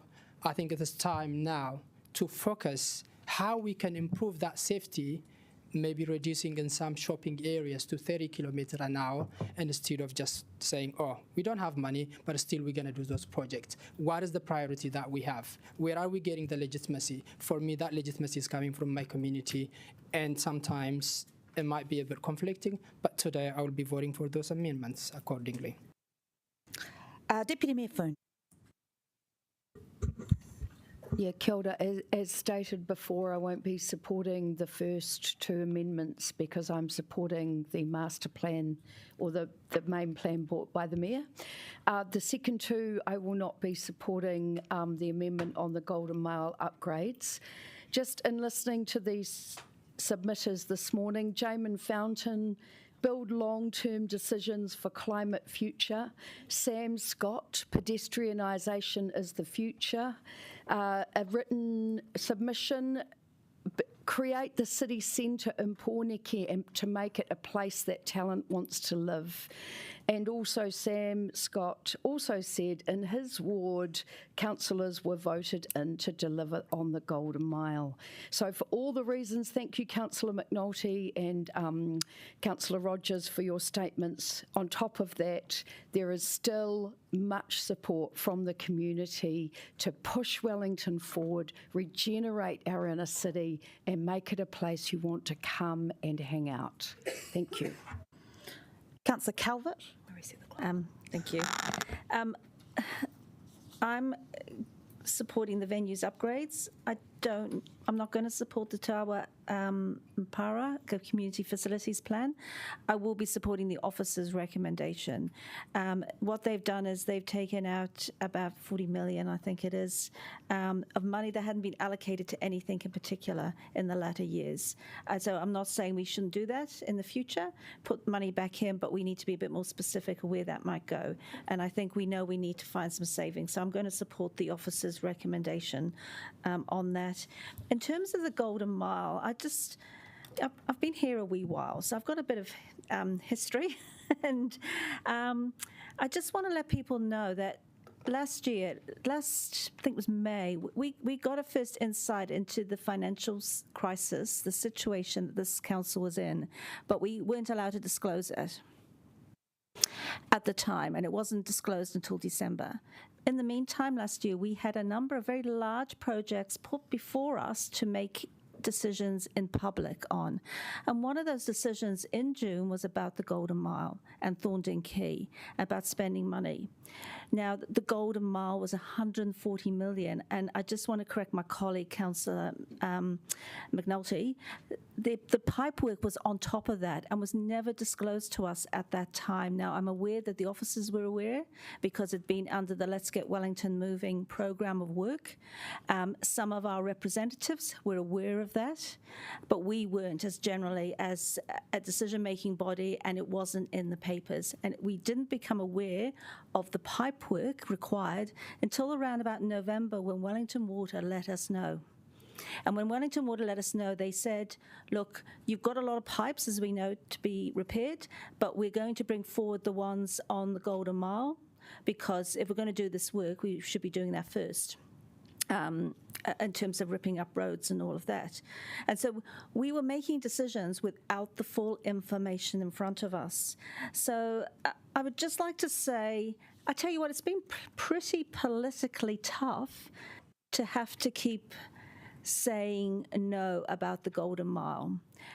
Because we know it is about a pedestrianisation, and I think everyone agrees with the pedestrianisation, but people didn't really understand what the design actually meant. We had Courtney Place businesses come last year at the time we made the decision on the Golden Mile, so yep, just get it on, do it, start working on it. When they were actually consulted with earlier this year, they didn't realise that the cycleway was going through. They didn't realise that the entertainment space in the public realm was going to be harder to reach because we were still putting the footpaths in the way of Could you start to wrap up, Councillor? Yeah, the outdoor hospitality area. So I think the strength is actually having the courage to say we will go and work with NZTA. We will take it up to the highest level we can, not just leave it to officers dealing with the regional manager at NZTA, and we will try and find a way through this that actually makes a lot more people happy. We can save some money, but so I will be supporting this one. Thank you. Mayor Whānau. Kia ora koutou. Well, I appreciate the councillor is going through this democratic process and putting forward his view and amendment. I will be voting against all of it because for me this is fundamentally a proposal that goes against our climate initiatives and creating a people-focused city. This proposal is the opposite of progressive. The things I campaigned on strongly and was elected on very strongly. With this amendment and without transformational projects, our city will decline. The vibe people have about Courtney Place currently, that will spread throughout the city. Consultation around the Golden Mile has been done to death, and deciding on whether or not to proceed has been done to death. The Minister has said publicly, do not change the project design or you will lose the funding. And I'm not willing to risk the funding in this important project on some hypothetical conversations and maybes. I get why people don't like it. I do. It is big, it is transformational, but it is change, and change is hard. And what we've seen around the world is that there's always resistance to these types of projects, but my goodness, does it transform a city. I have the most constituents here. And what I'm hearing from our city community and our rangatahi and our progressive submitters this morning is to stay the course, keep going, and the next generation will thank us for it. Councillor Wineta. Yeah, I'd just like to address a question to the mover of this amendment. Is he of the understanding that his proposal, Sierra Romeo 06, will effectively cancel out what the mayor is proposing in her suite of amendments? Have I got that right? Do the two cancel each other out? Any more debate? All right, we will reset the clock. Councillor Randall, you have your right of reply. I have a lot to cover. So I want to start off with a comment from Mr. Rogers about, is this a community project? Look, I'm not proposing we scrap the Golden Mile, even though that I hear that request daily. Okay, I'm proposing redoing it with a $40 million budget. A $40 million budget, which was the original budget under which the Golden Mile was conceived. And so I want to do it again, I want to do it properly, and I want to do it with our community. And I think we're obliged to do those things. So this is still a community project. And I also have to note that, as was pointed out, this is a community project with very low transport benefits. It's an amenity project. And in fact, the Golden Mile project in its analysis says that as a result of this project proceeding, fewer people will come to CBD. That's the plan. It's removing dozens and dozens of car parks. So I'm not quite sure why we would pedestrianise an area where no one in the rest of the city beyond walking distance can get to. I think Councillor Adjournment is also correct in noting that we've lost the social licence. The public no longer believes in this, and proceeding without the public's confidence is the wrong thing for the city. We've done too much of that already. I want to turn to the idea put out by the Mayor and Councillor McNulty that it's a guess as to whether or not the Minister and NZTA will support this. I've got two answers to this. Of course, the GPS and transport does support public transport, and supporting public transport is what we heard today for a pedestrianisation project. We would still get that money. We've also even had a letter from the Minister to Councillor Calvert saying we can reduce it. That's not a problem. It's not a big deal. But the other thing I have to say to all of them who are saying this is an unknown is, well, why did you not ask? Why did the Mayor not ask the Minister when she met with him about this? Why did she not write to him? Why did she not get some advice? This has been coming up for ages, and there was an opportunity to do that. With respect to the city streets, I also want to note that the focus of this is to keep the primary cycleways. It's the secondary stuff. I mean, together these are $47 million to transform the city at a time when the city cannot afford to fund the pipes. And yet this is the priority. This is your priority. Who votes against this? We'd Can rather you start to transform wrap the up, city. Councillor? Yes, I can. My priority is the priority before us, which is to establish our emergency funding so we've got some backup and to support the community. So I urge you to vote for these things. These things are for the city and for resilience. And I want to do it better. Thank you. All right. As per previously, we are going to go line by line. We will take a division on everything. We will start. I'm going to put my glasses on for this because I am a middle-aged person. CW01, venues upgrade.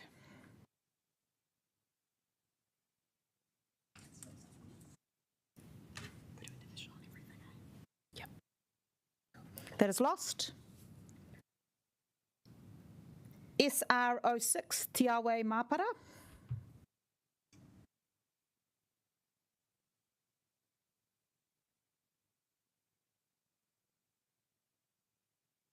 That is lost. T20, Golden Mile upgrades.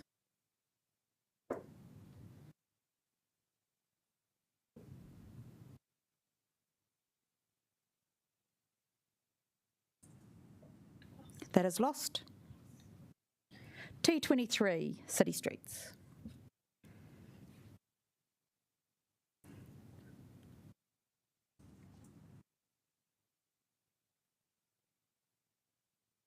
That is lost.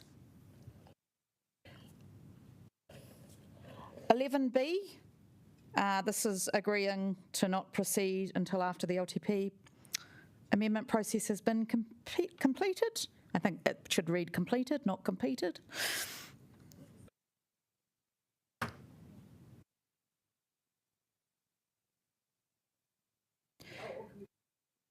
Oh, 11B, okay, 11B1. Is that right? Or do you want to do 11B and then 1 separately? 11B, that's just the text. Yes, you can, because it's the vote still open.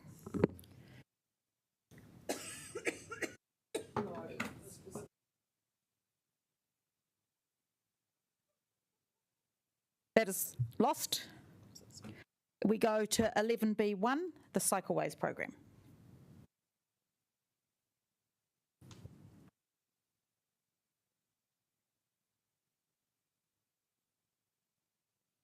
Geordie? Oh, yeah.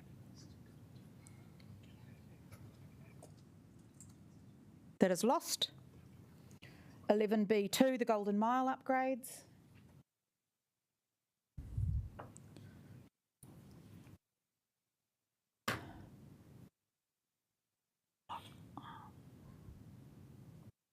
That is lost. 11B3, City Streets.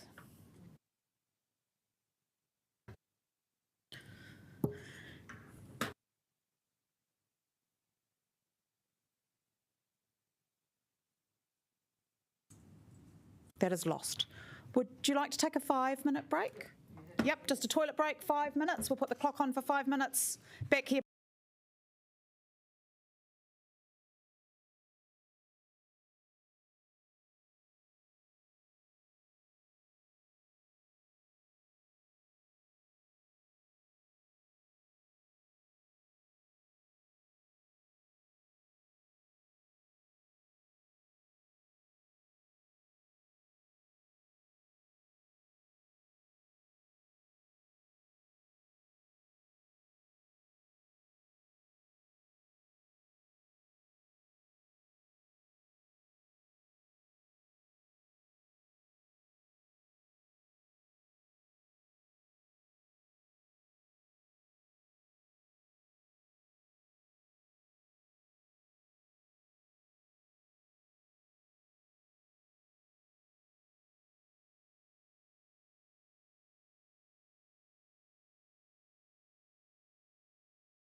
Calvert's amendments, the same deal. Councillor Calvert will speak. Then we will allow time for questions if you have any, and then we will move on to debate. Councillor Calvert. Thank you. And also, just first, I just want to thank the officers because for helping make sure they're in the right format. Look, a lot of these they're split into two parts, really just to show that whilst some of the money might be being put back in, I've also identified some other savings as well to counteract that. But I'm also conscious that for our officers, there may be some double counting, but I'm sure we'll figure that one out in December. So I think is in terms of the suburban centre upgrades, we've only got $11 million in the budget over 10 years, and we've got a lot of suburban centres, some smaller, some larger. And I know there's one small area in my ward, Northland, who hasn't been touched for over 25 years. So I think we need to have some money in there. I think if we phase it to the latter half of the 10 years, we're kicking the can down the road. So for $11 million, I'd like to see that back in. And the same with the Otari development plan.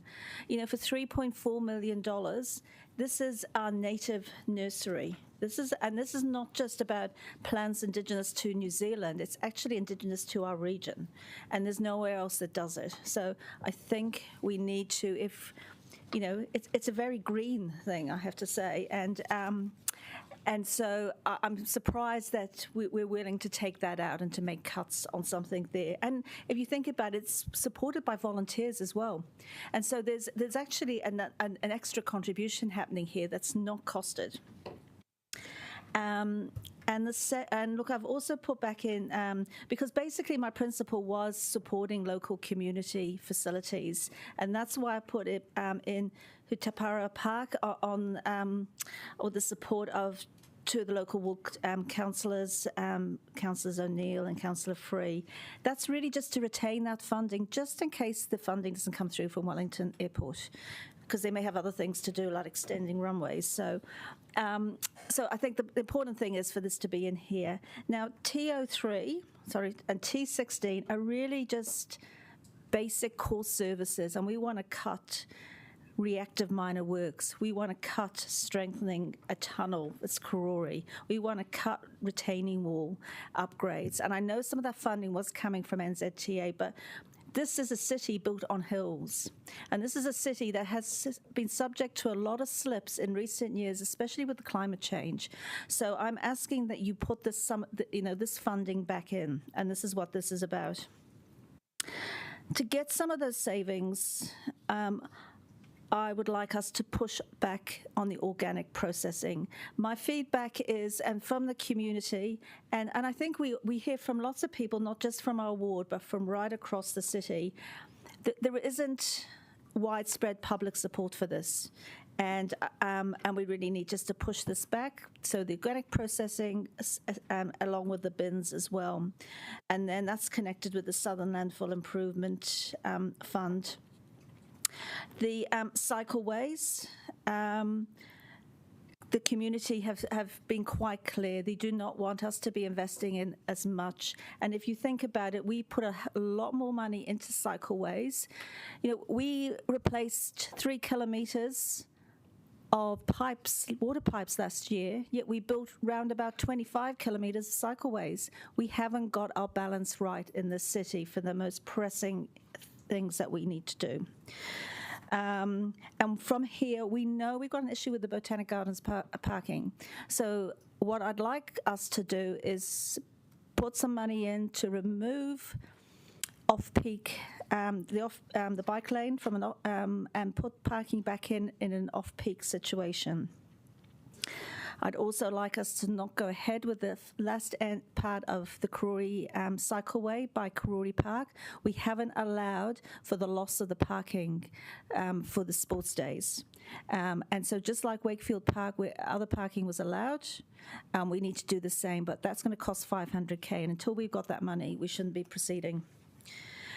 And the Golden Mile upgrades is similar to Councillor Randall's one, but it's really saying, what can we do for Courtney Place for $30 million if we can get a proportionate amount of NZTA funding. And I believe we can get an arrangement with them if we have the conversations at the right levels and there's some flexibility. And as our officer, Mr. Singh said, it's about taking a pragmatic approach to this. The city streets one is very similar to Councillor Randall's one. I just want to make it clear that we should just be funding one cross-city cycleway at this stage, not 3 that are currently in the plans. And we can make some further savings to what officers have put up. I'm not being descriptive about where those savings could be, so I've just identified 10 million. So look, I'm asking for your support. I know there's quite a lot there, but a lot of them are just sort of basic core services that we shouldn't be cutting around our city. Thank you. Do people have questions of officers about these amendments? Yes. Deputy Mayor Foon. Yeah, kia ora. These are questions on the organics, cutting of the organics and the curbside collection updates. First one is, if we rephase the project, what will that mean for the investment in the other infrastructure, particularly the trucks that we're required to deliver this? And what will that mean for the filling of the landfill?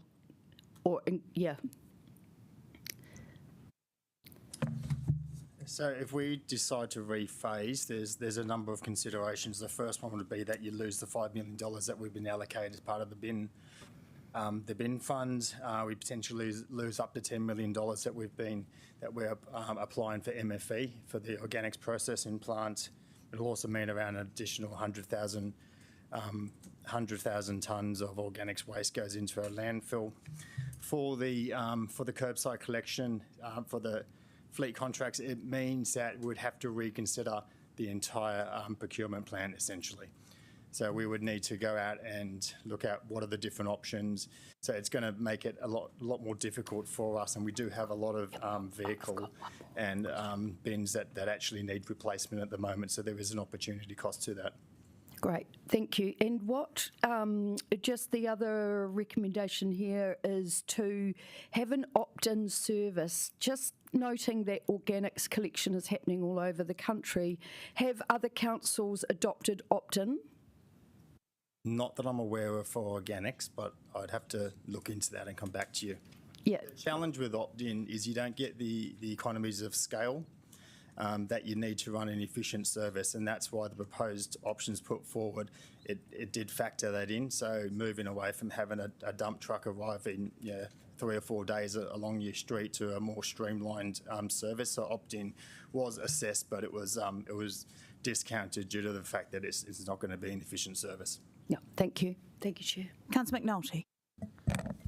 Just looking at, this is Transport T01 in this amendment, retaining walls versus T01 in the substantive. Is my understanding correct that the substantive would essentially increase funding for retaining walls by 7.5 million from what officers had proposed, but this amendment would only increase it by 3 million from what officers had proposed? So this would do 4.5 million less? That is correct. Okay, excellent. And sorry, the other one, UDO1. Oh yeah, so, and similar question in terms of UDO1, urban development, suburban town centres amendment versus substantive. So is it the same money in both approaches, but it's the difference in phasing is the key difference? So this would do 2 million every 2 years, where we've got the later phasing in the mere substantive. Just trying to clarify the difference between those two approaches.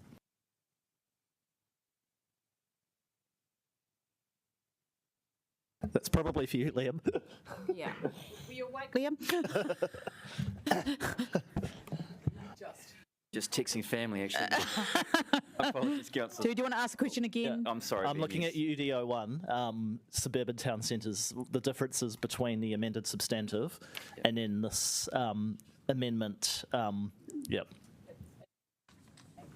Yeah, it is a rephasing of it. So the current proposal is a sort of year-by-year phasing of rollout. This one's a reduction, I believe. Okay, it's just there's different. Oh, it's, No, it's the it's same. about retaining what's already in there. Yeah, so I that, think the mayor's substantive has it phased. But Yeah. this is I'll ask the mover to address that point, particularly in right of reply then, of how that differs, because that will be pivotal for me. First, the mayor's substantive. Thank you. Councillor Pennant. Thank you. Chris, can I just ask, with the opt-in, do you think it will actually work given the amount of organic material Wellingtonians are throwing away? No. No. I don't think that it will work. I mean, there's a reason why if you look at these schemes across New Zealand, Australia, across the world, it's not an opt-in. And you can probably see the same thing that happened in recycling when that was introduced in the 1990s. So opt-in is not the best way of running an organics or any rubbish collection, really.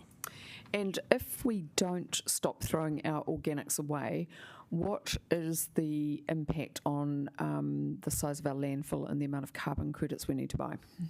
Well, I'm not sure the carbon credits, what that would be off the top of my head, but there's roughly 20,000 or so tonnes that go into the landfill each year, so about 100,000 tonnes would go in. What was the rest of your question, sorry?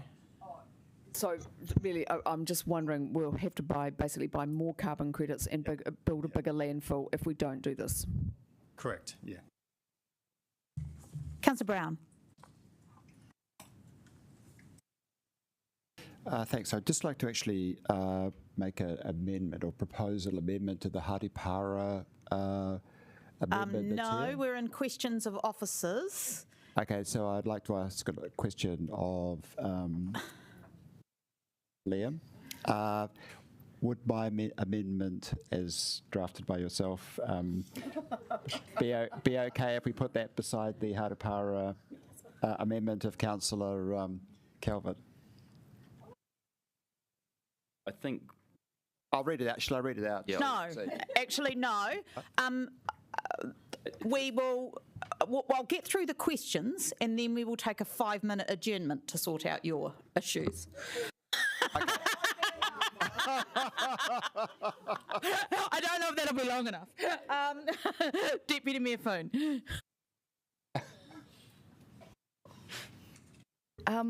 Thank you. Just back to the waste, there was a comment. Can we just have an update on what the community support actually was in our long-term plan, please? Thank you. That's regarding the organics and the transition to the new curbside collection system. Yep, sure. So I had to dig back. I didn't think I was going to be going to the LTP this soon again.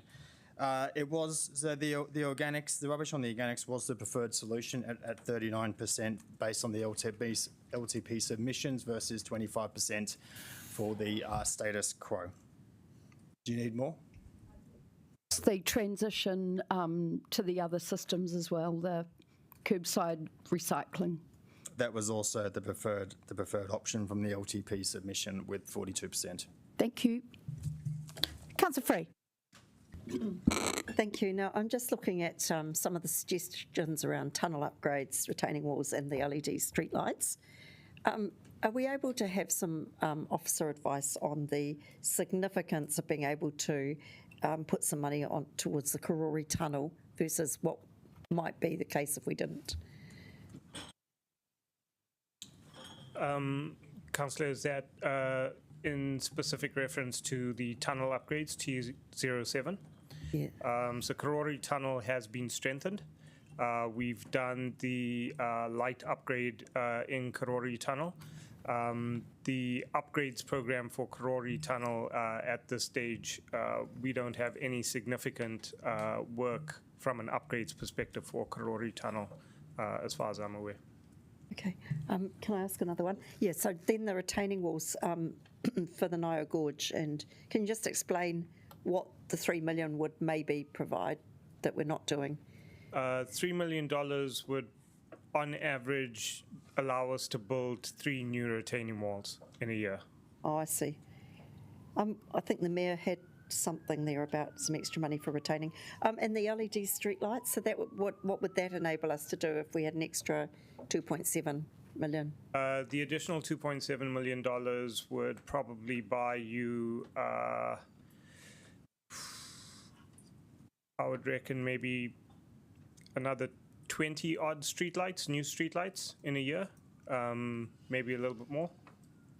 Okay, thank you. I have 4 councillors on the list, and then I would like to draw a line under questions again, because we do need to keep moving through. Councillor Calvert. Yes, can officers just confirm that the retaining wall resilience upgrades in this amendment is different to the other account of retaining walls that the mayor has in their substantive? Yes, that is correct. So the retaining walls in the mayor's substantive relate to unsupported slopes where we need to be building new retaining walls, and that's across the city. And that will affect streets that aren't necessarily Lifelines routes. This is specifically referring to the Lifelines routes, emergency routes into and out of the city, and strengthening those routes in effect of a major emergency. Okay, thank you. Councillor Chung. Right, I have a question for probably Chris Matthews regarding E10, the organic waste. Hello, Councillor. Okay, regarding the opt-in option or opt-in services, do we know what percentage of people, and I'll say percentage of people in the suburbs, because I don't think there are many people having compost bins in the city, but what percentage of people in the suburbs would actually be composting their own This is a very organic waste now? detailed question, Councillor. I don't have the percentage of people in the suburb that were composting. Sorry? I don't have that answer. Oh, well, could you take a guess? I think, Councillor, I'm not sure how relevant it is. Yeah. Have you got any other questions? No, that's it, thanks. Yeah. Councillor O'Neill. Kia ora, just 2 questions, hopefully some two easy ones. The first part is just revisiting for probably either Liam or James or Phil. Have the discussions with the airport in regards to Huitepara site, the original site, progressed at all since we last talked about it? Yes, they have. Yep. So the current proposal from Weil has included some consultation with the community members for Huitepara Park, and they are now fully aware of Weil's proposal. Cool, okay. Yeah. And my second question is Councillor Calvert's amendment T01 on retaining walls. If that passes, what is the impact of it on the amended substantive resolution, which is also on retaining walls? Can I just say, can I clarify? I think it should be T08. I think that's where the confusion is. It's not T01, it's T08. It's from the document. We can resolve that, and we're going to take a break. All good. Councillor Young. A quick one for Brad, really, about the Kōrau tunnel. Wasn't that upgraded a couple of years ago? That's correct, Councillor. So how often do we upgrade? What are we doing? Once every 30 or 40 years. But 30 or 40 years ago is not just a couple of years ago. I mean, it was in the... In the past 5 years or so, it had a major upgrade and was shut for some time. Yes, it was, I think, 6 or 7 years ago that we did the upgrade on the tunnel, and then 2 or 3 years after that, we did the street lights, the lighting within the tunnel, and painted it. So, so it's not every 30 or 40 years, it's actually every 5 or 6 years? No, Councillor, like I mentioned, we don't have any plans to do any upgrades on Kōrau Tunnel at this stage. But it says here, Kōrau Tunnel is a critical road, it's part of the tunnel upgrades. P07 or 08 or whatever it is. Yeah, so the tunnel upgrades allowance in the current LTP is for us to do minor tunnel upgrade works, not major upgrade works. All 4 of our major transport tunnels have been strengthened within the last 10 years, and we don't have any major works listed for any of our current tunnels. Okay, thank you. All right, we are going to take a 5-minute break and we can resolve that numbering issue. Councillor Brown, you can talk about your amendment, but you actually have already moved and seconded an amendment. So you've kind of shot your shot so far, but you can work with other people if you can find any kind friends to help you out. But can we put the clock on 5 minutes only, please?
that I have already distributed to councillors and staff from the Kōrau Community Hall Trust, just so I can cross that off my mental list.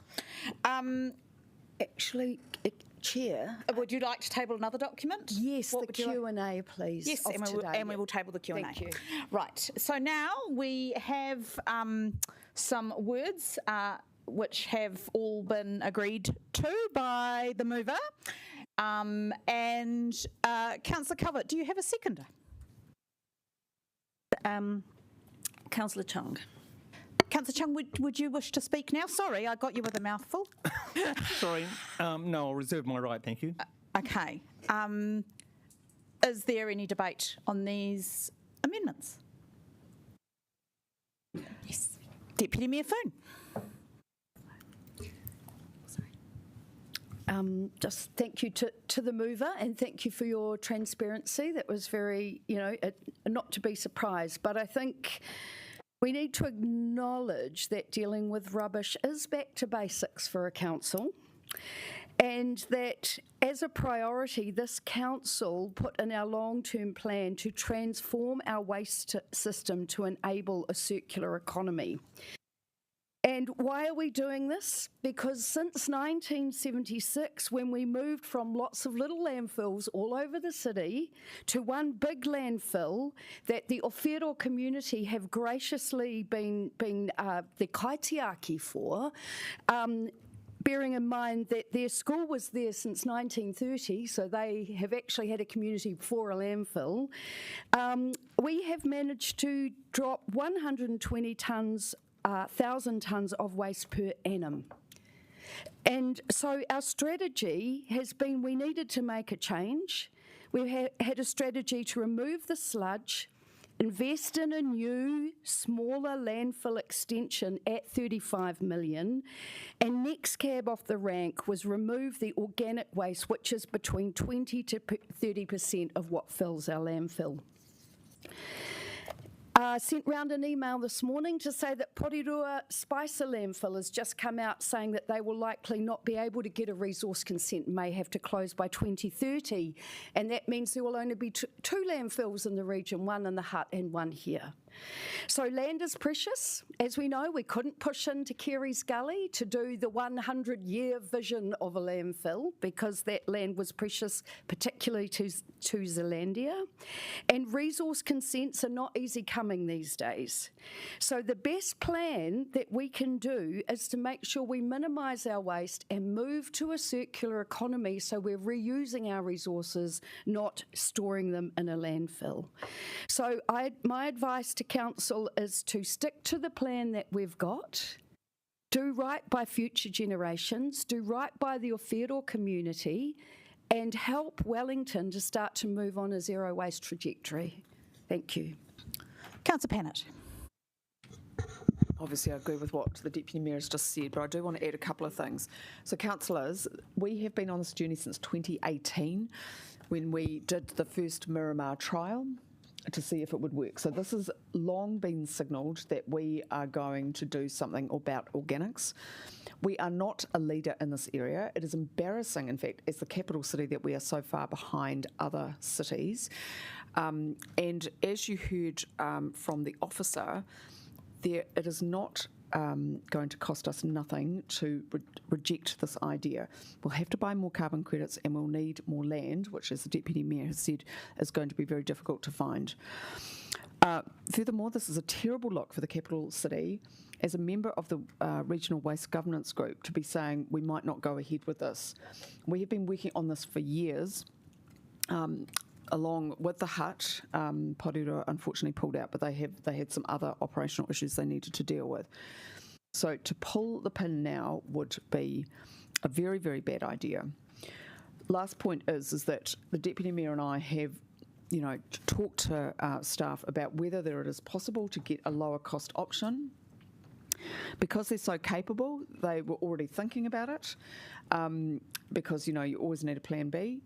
And I'm hoping that we will be able to get that outcome. If we can save money being wasted in the waste area, that is always an ideal outcome.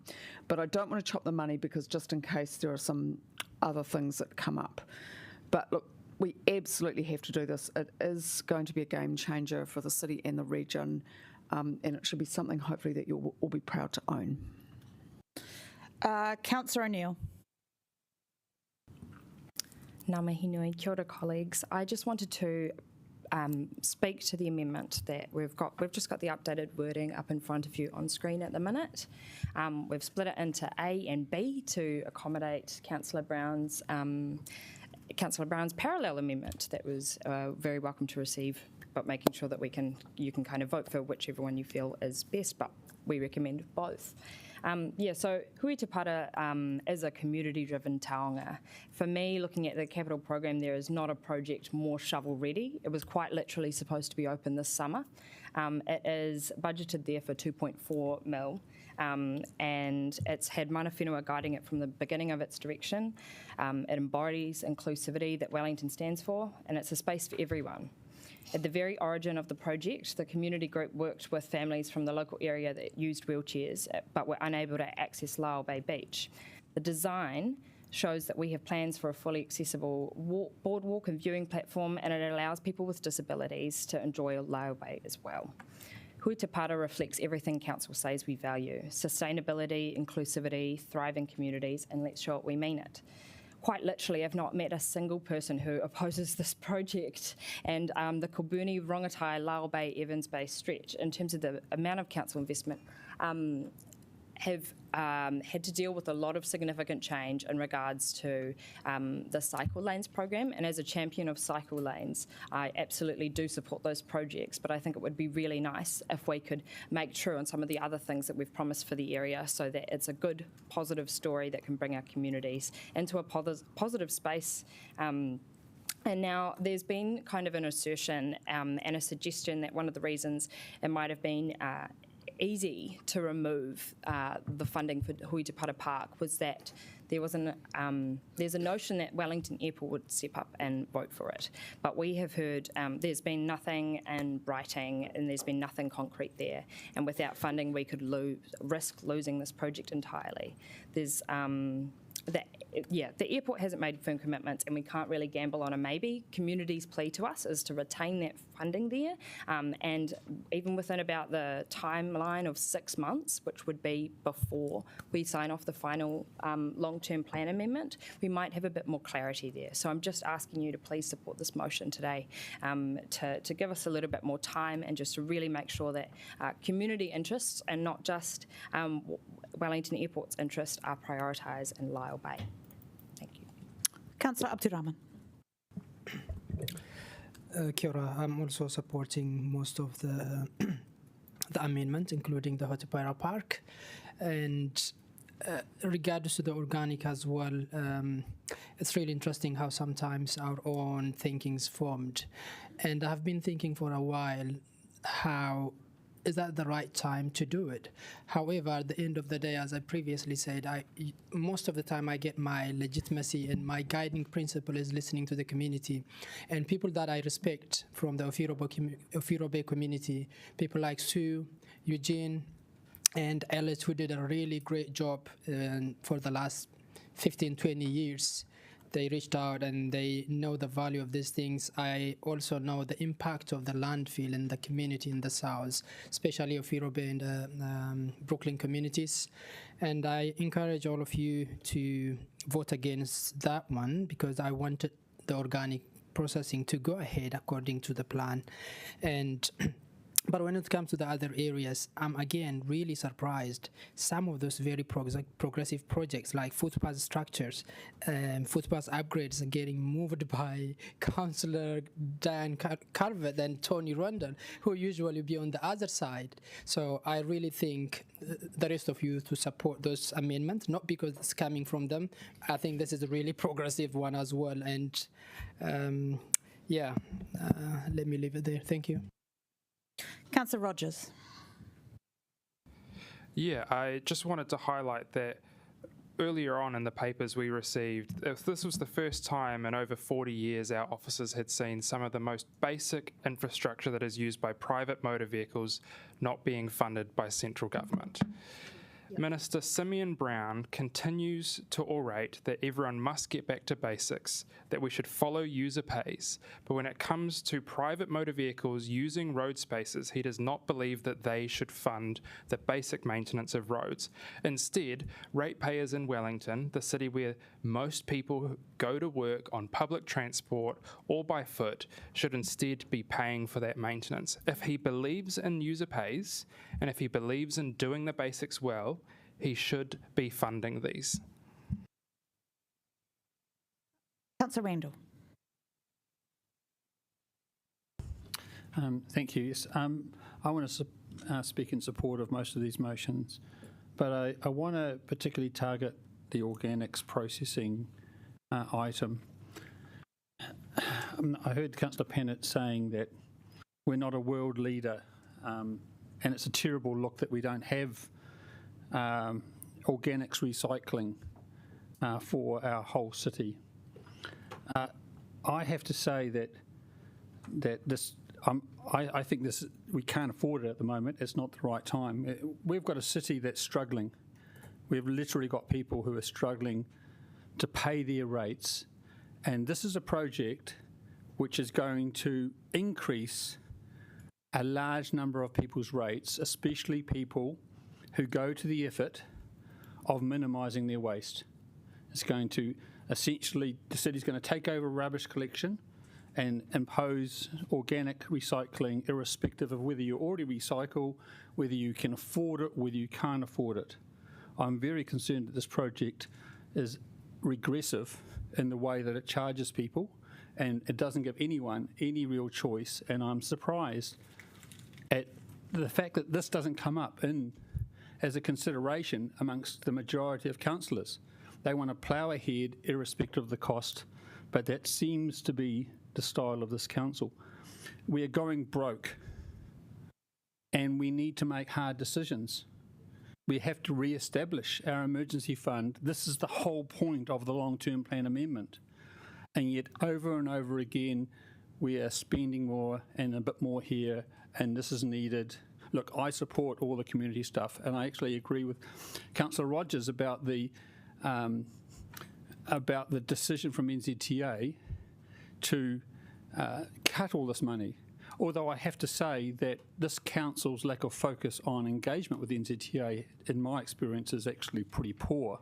And so it shouldn't have been such a big surprise if we had a strong relationship with what is our second largest funding partner after ratepayers. So we need to do better on all of this, but I do think we need to make some hard decisions. And again, in front of you is an opportunity to make what would be a difficult decision.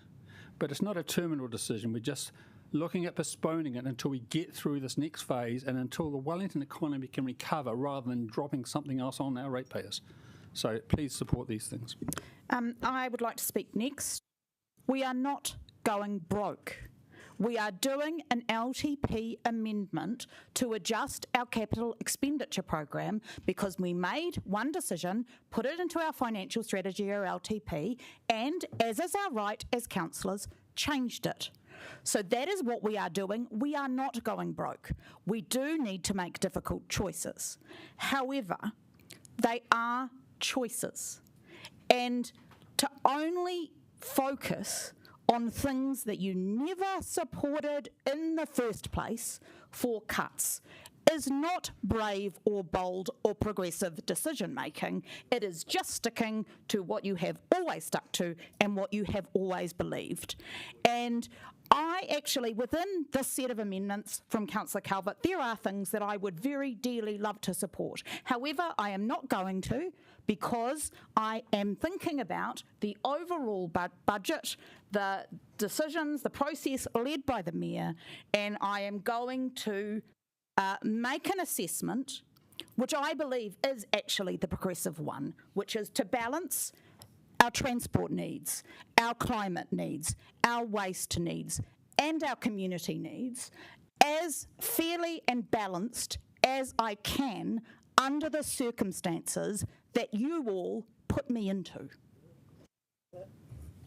Councillor Chung, would you like to speak as seconder?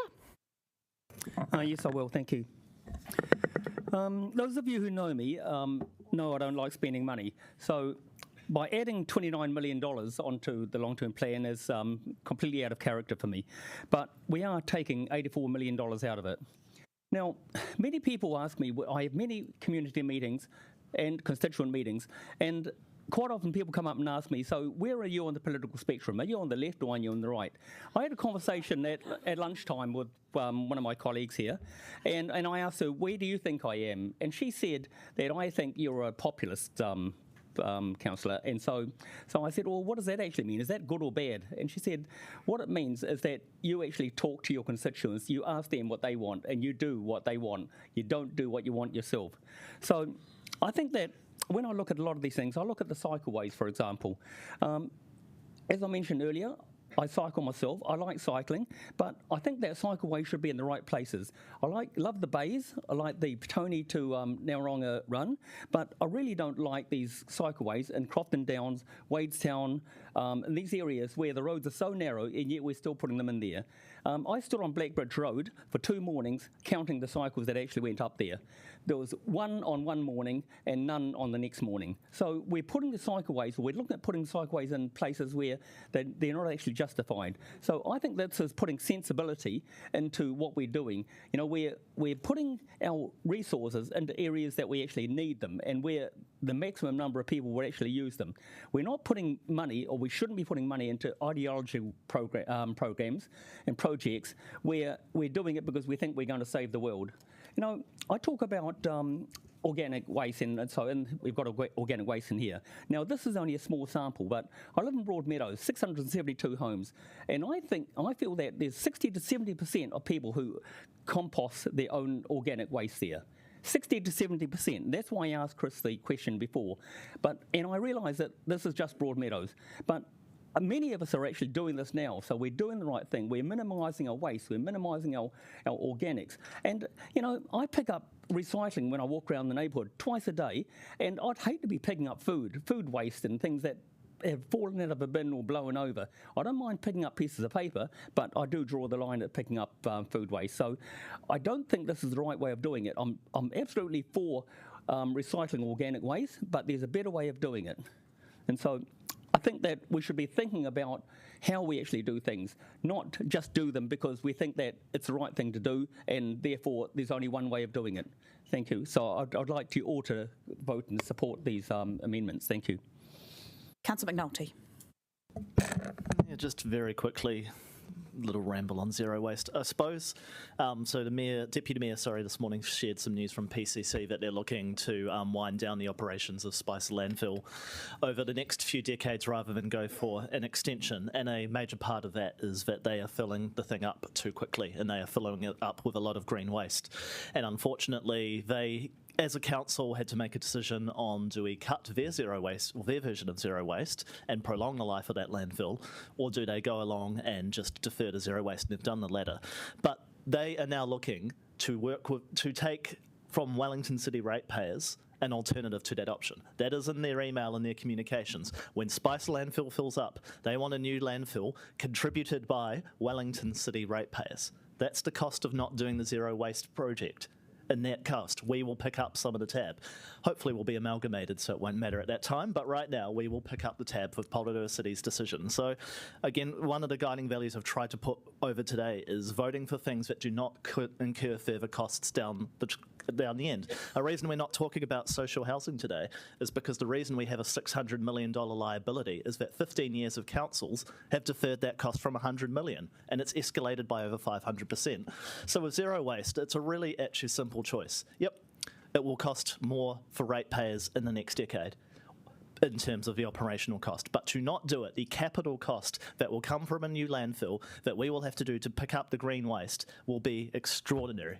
And we do not have money for capital projects. We're already pissing around on stupid cuts here and there with some of these things that we just shouldn't need to be doing, yet alone we're thinking seriously about building a new landfill. All I can say is if we don't put through to zero waste, there'll be another group of councillors sitting at Jarvis Quay in 10 years' time cursing us for not having taken this action earlier. So fiscally responsible thing is to get this program in and actually look at this waste reduction so we have capacity in our landfill, and PCC, you can go off and build it with heart. Cheers.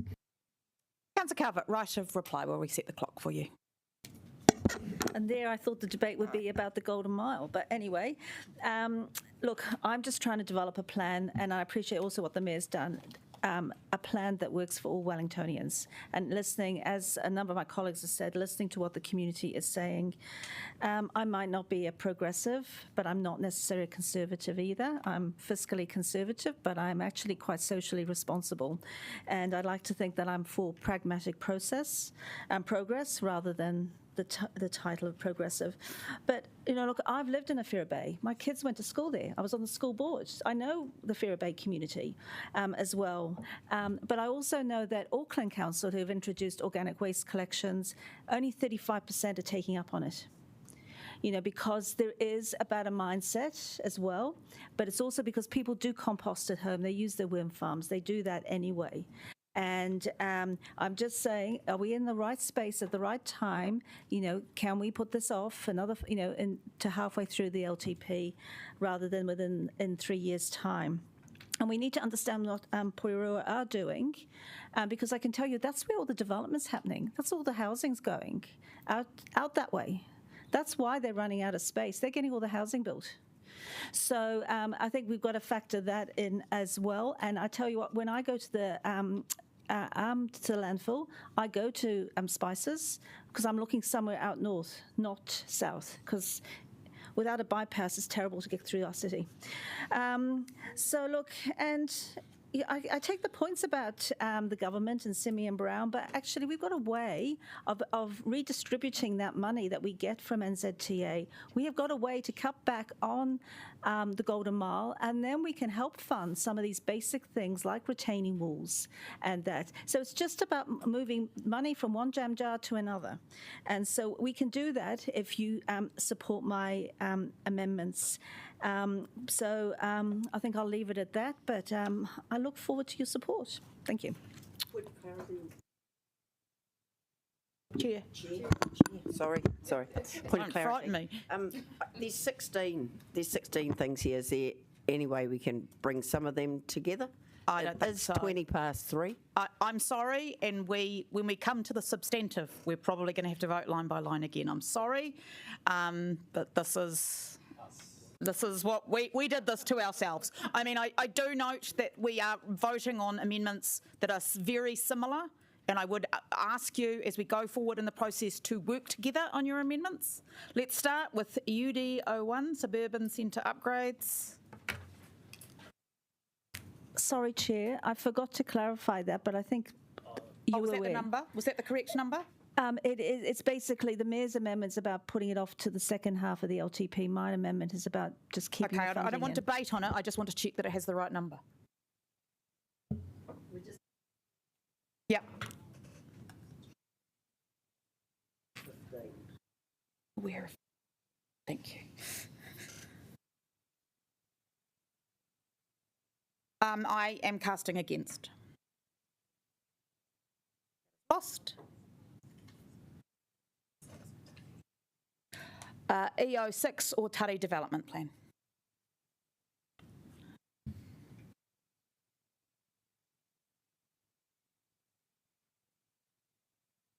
That is carried.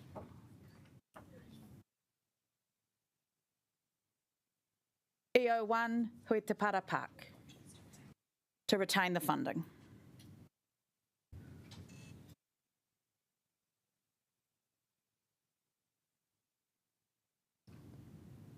That is carried. EO1A, this is the work with the airport.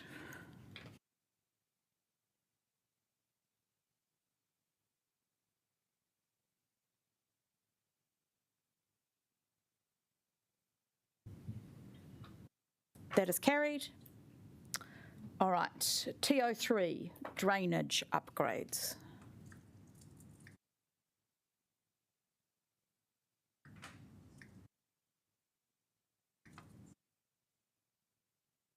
Would you please be prompt with your voting though, councillors? That is lost. TO5, TO6, TO5, reactive minor works. I'm just going to keep my glasses on.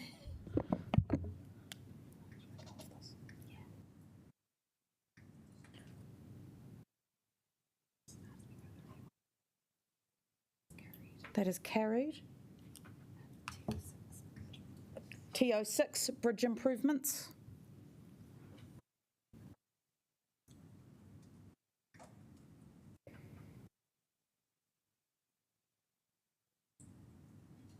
That is lost. T07, tunnel upgrades.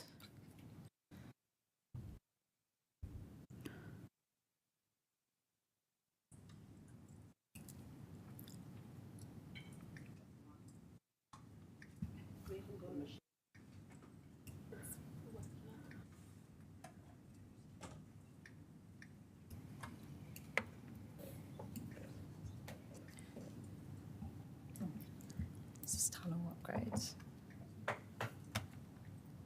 That is lost. T08, the retaining wall resilience upgrades.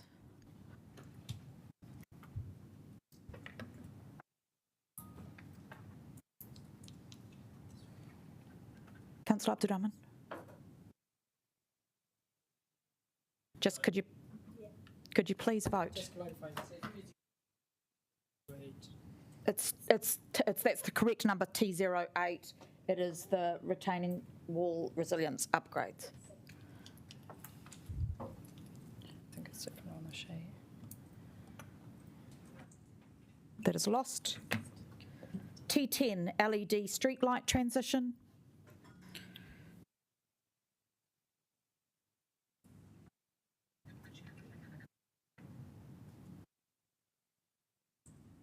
That is lost. T14, footpath upgrades.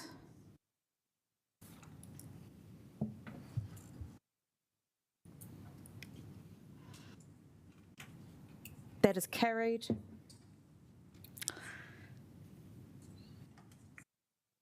T16, footpath structures upgrades.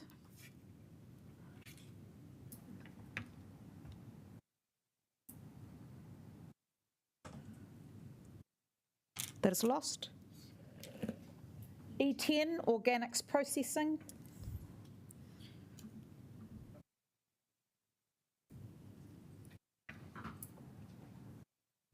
Councillor O'Neill. Sorry. That is lost. Please could you make voting your priority? Can we correct Councillor Pannett's vote on that one? E, southern landfill improvement.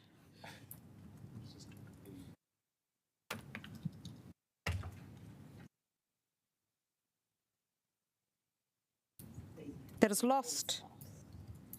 T19, cycleways.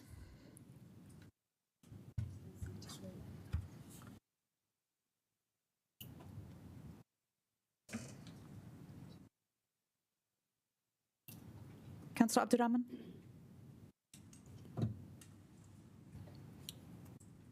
That is lost. Madam Chair, just correction on the organic and the southern landfill. I mean to be voting against the amendment of Councillor Curvett. I think I touched the red one. Okay, all right, we will make sure that is corrected. Thank you. Yep, I did clarify in my speech, so thank you. Yep, no, that's fine. T20, Golden Mile upgrades.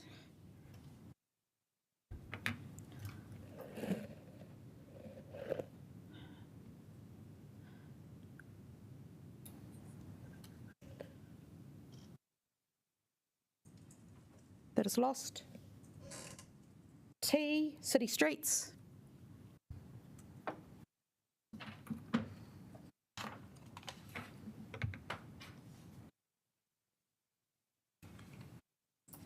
That is lost. That is it. We are now back to the substantive. First of all, I will move, and Councillor Panovich will second, that we extend the meeting beyond 6 hours in accordance with Standing Order 11.7. The only person that can vote for this or vote against this is the person who hasn't said anything.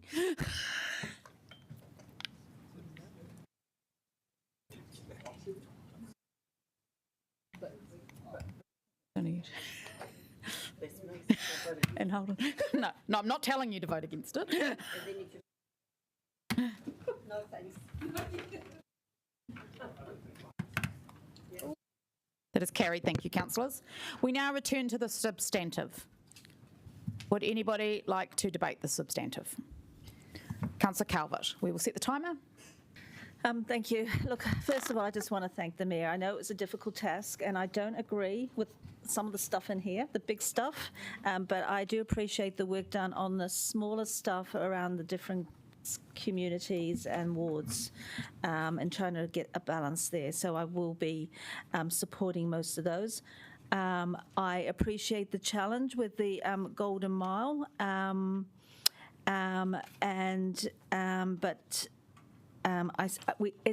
we've just kicked the can down the road. This is where we can really make some of our savings on some of this big stuff.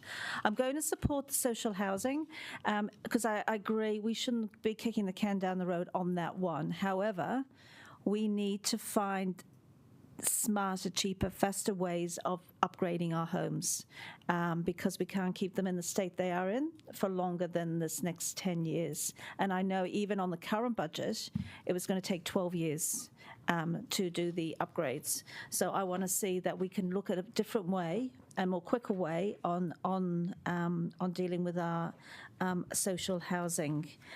So I won't be supporting the organics processing.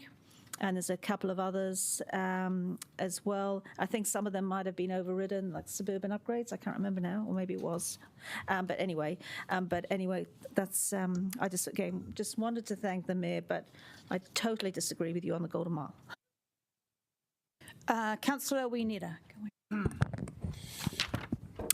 Yeah, kia ora team. I'd just like to thank everyone around the table for a relatively collegial and productive meeting. As my mum would say, I think a lot of this stuff after the consultation process is going to come out in the wash.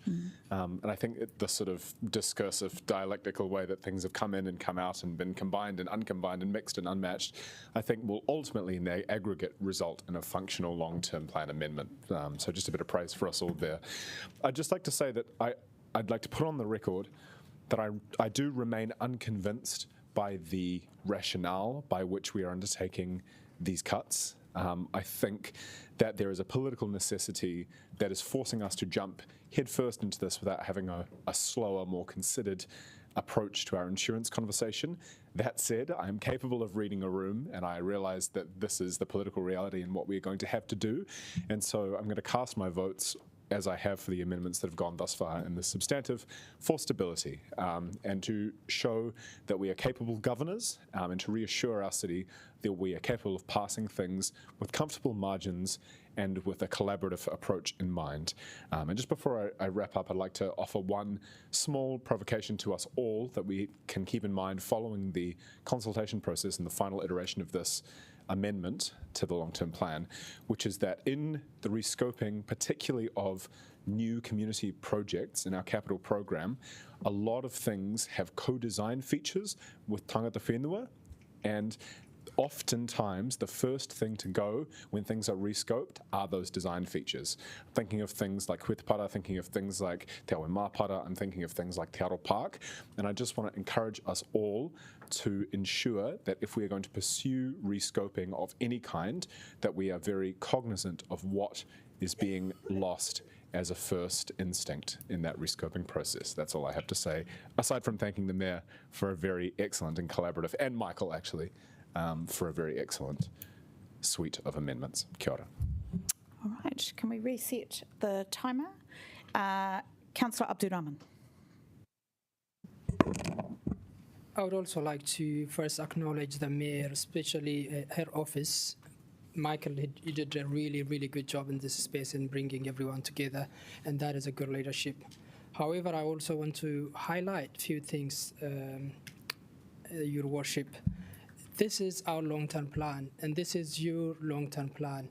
We could have done better by working with officers, by working together, even though we haven't got enough time.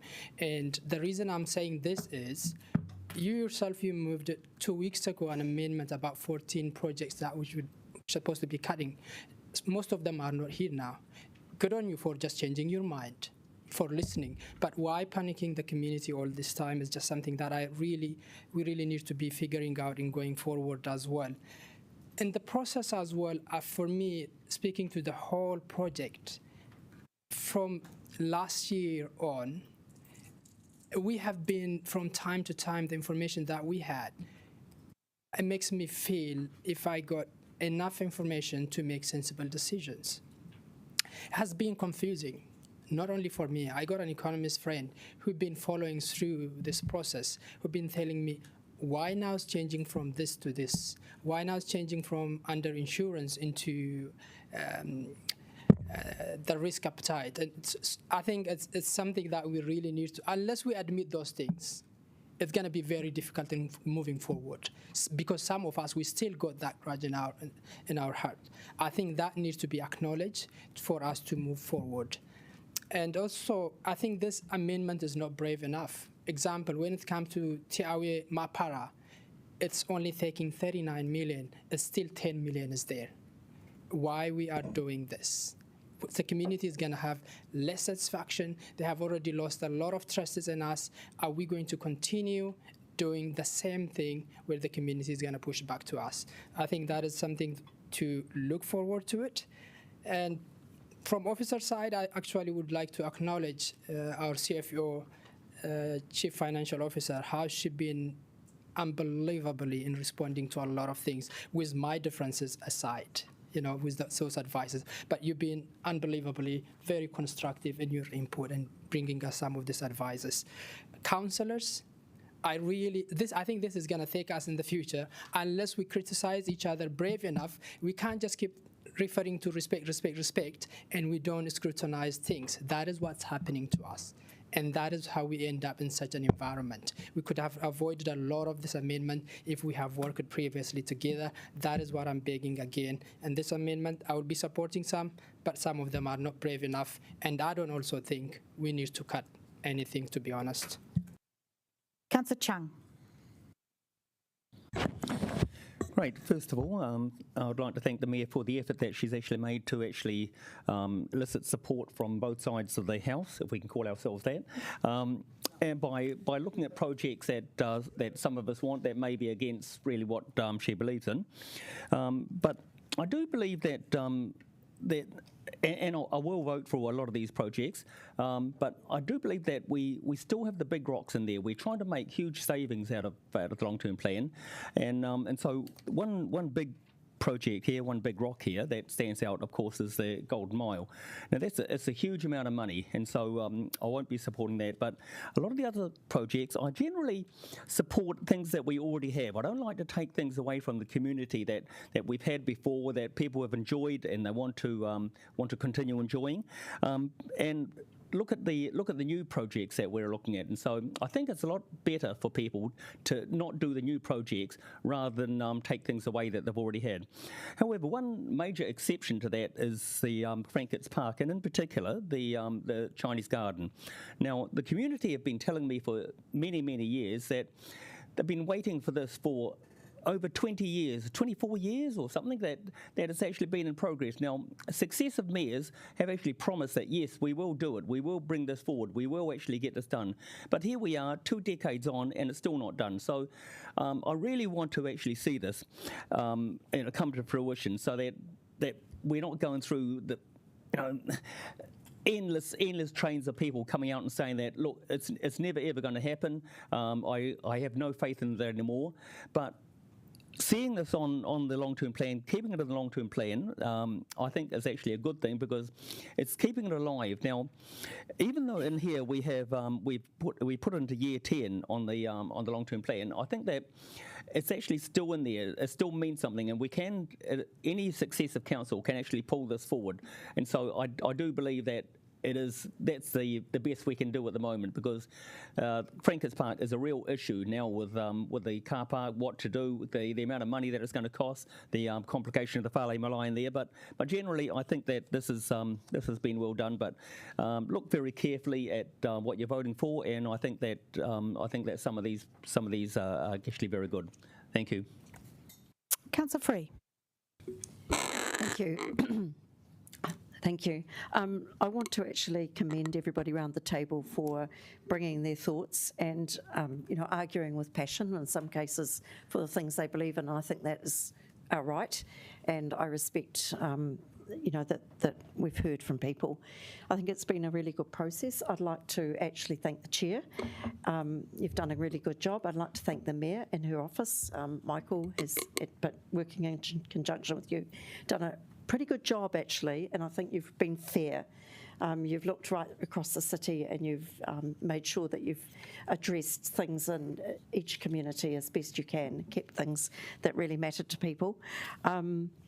Personally, I'm very relieved that we've saved some money for retaining walls in my communities of Lyell Bay, Houghton Valley, Strathmore. There's a lot of roads that have been cut into very close to the bank, and because of council making those roads, people's properties have been put at risk, and it's not necessarily an expensive job, but it causes people a huge amount of stress if they think their house is going to slip down the bank because of a council road.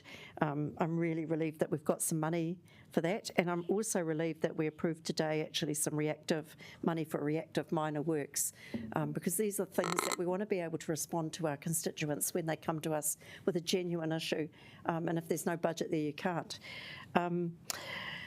I'd also like to thank the staff. Because of our decisions, we have put the staff under a lot of extra pressure, time pressure, and pressure on their expertise. And I think that, despite what some people have said today, I think we've actually had really expert advice. Things have been said, and I'm just going to respond to them now. Like, just one thing that's stuck in my mind is, why haven't we worked more closely with the NZTA? Why were we blindsided by some of their changes? Well, I'd just like to say we weren't the only ones. Greater Wellington Regional Council were absolutely gobsmacked at how some of their projects didn't get funded. Did they fail to work with NZTA? Not to my knowledge. I don't think that we can actually put that on our staff or on us, that we should have known what was in the thinking of some of those officials. We are, and likewise, I don't think we can take it for granted about the Golden Mile, that we'll necessarily have the bargaining power that some people have said around this table that we will. I'm not taking that for granted. And I would also like to commend the Mayor actually for your staunch support for the Golden Mile. You've won me over. I have my doubts about the Golden Mile, to be fair, but the Mayor's strong support and her belief that Wellington wants this. They voted for her with an outstanding majority. They knew this was the sort of thing she was going to support, and she has staunchly supported it. I'm going to support it. I want the money. I actually think if there's something that we find along the way of delivering this project, that there'll be ways in which it can be tweaked. But I think we've got to enter in good faith by actually supporting the project that's been worked on for so long. So that's where I'm standing. I've run out of time. You've run out of time, and I failed to look at the clock as well. I was so entranced with what you were saying. Thank you, everybody. Deputy Mayor Foon. I won't go into a huge raft of thank yous, but I think they have here today, and actually we wouldn't be here without the support. I just do want to acknowledge our officers. I hate to think what you've worked through over the weekends to actually reset our capital program and our long-term plan. So through you, Barbara, I'd just like to make sure that thanks is extended to our team. And the outcome is, as I've said to a few people, not something I love, but something I can live with. So, and I think the main thing is that we have stuck to our priorities that we set in the long-term plan. We're about revitalising the city centre for jobs and a great economy through supporting the Golden Mile. We're about transforming our transport system to be low carbon by supporting our partnership with Greater Wellington, doing Harbour Quays, and finishing what we've started with Pāneke Pōneke, particularly getting the inner city. No timer, cool as. We're about making sure that we transition to our waste system to a circular economy. Thank you, everybody, for the votes on that. I agree with Councillor McNulty. It'll absolutely be kicking the can further down the road if we don't follow through with that. We're about making sure that nature thrives. So the Green Network Plan, thank you, Mayor Whānau, for sticking to that as well. We know the reports that we need to extend the green for our biodiversity in the city so we can bring our manu into town a lot more as well. And actually it's about our people thriving. And we're doing that through maintaining the work through Frank Kitts Park to celebrate the diversity of our people, our Pacifica people and our Chinese community through the Whale Malai and the Chinese Garden. And I just want to acknowledge Esther Fong, who is in the room. She's still there. Yes, Esther, thank you for coming and sitting quietly. She missed out on being able to speak publicly about representing the many decades that the Chinese community has worked to get the garden through. And it's still in the plan, so we're thankful for that. But I think just acknowledging that that car park is an earthquake-prone building, it is less than 15% to code, so we actually need to take it down. So I think we need to watch that project with interest to make, and hopefully we can move it forward in the future.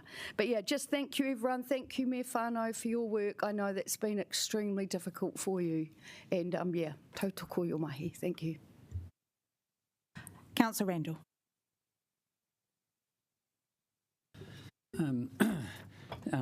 Thank you, Chair.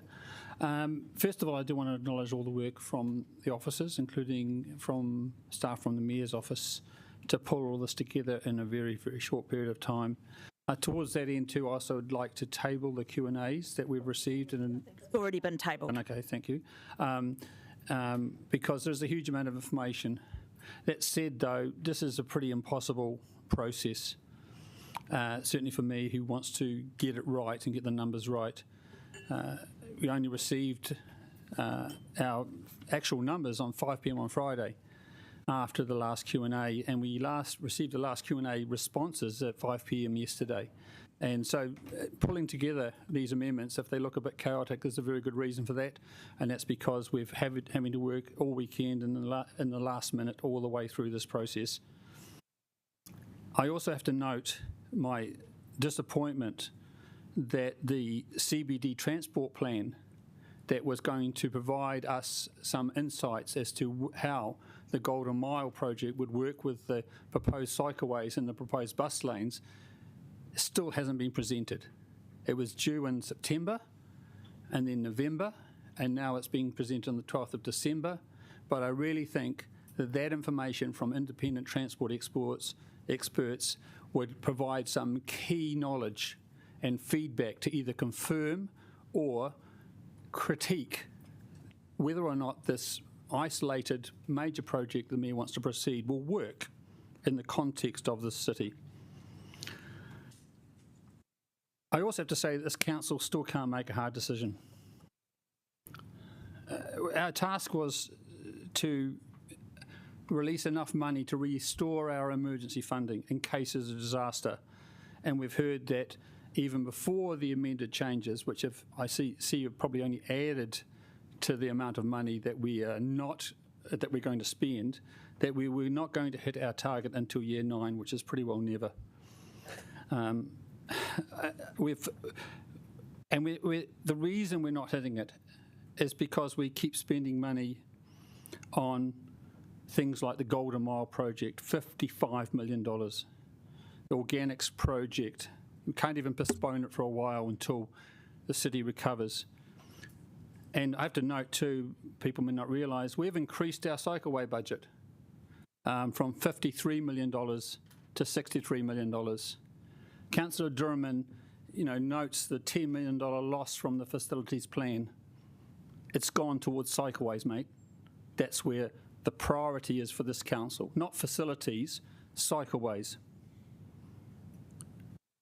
I think, and we've heard also about NZTA. I have to vote for the Golden Mile because the NZTA might do something. Can you wrap up, please, Councillor? Yeah. I'm sorry, I think this is a fig leaf for councillors to cover what they really want. That means make a final comment. Who are determined to lock in their agenda. Look, we've failed the ratepayers. Councillor, could you make a final comment? Thank you. I'm trying to. We have failed the ratepayers, but we'll get the public feedback, hopefully, before the next election when they will have their say on what our performance really is. Thanks. Councillor McNulty. Yeah, I don't want to talk very loud. Despite his efforts, I do want to thank Michael Naylor. He's been the unsung hero around the table of this LTP, and the Mayor and the Chairs for your efforts too. I've tried to vote today how I would in May, not to put things out to consultation needlessly. I stand behind the votes that I've put out today. Learned that the hard way when we had Pirates Swim Club and Tawa Swim Club in here in, I think it was April, telling us what they thought of our proposals around some of the pool cuts.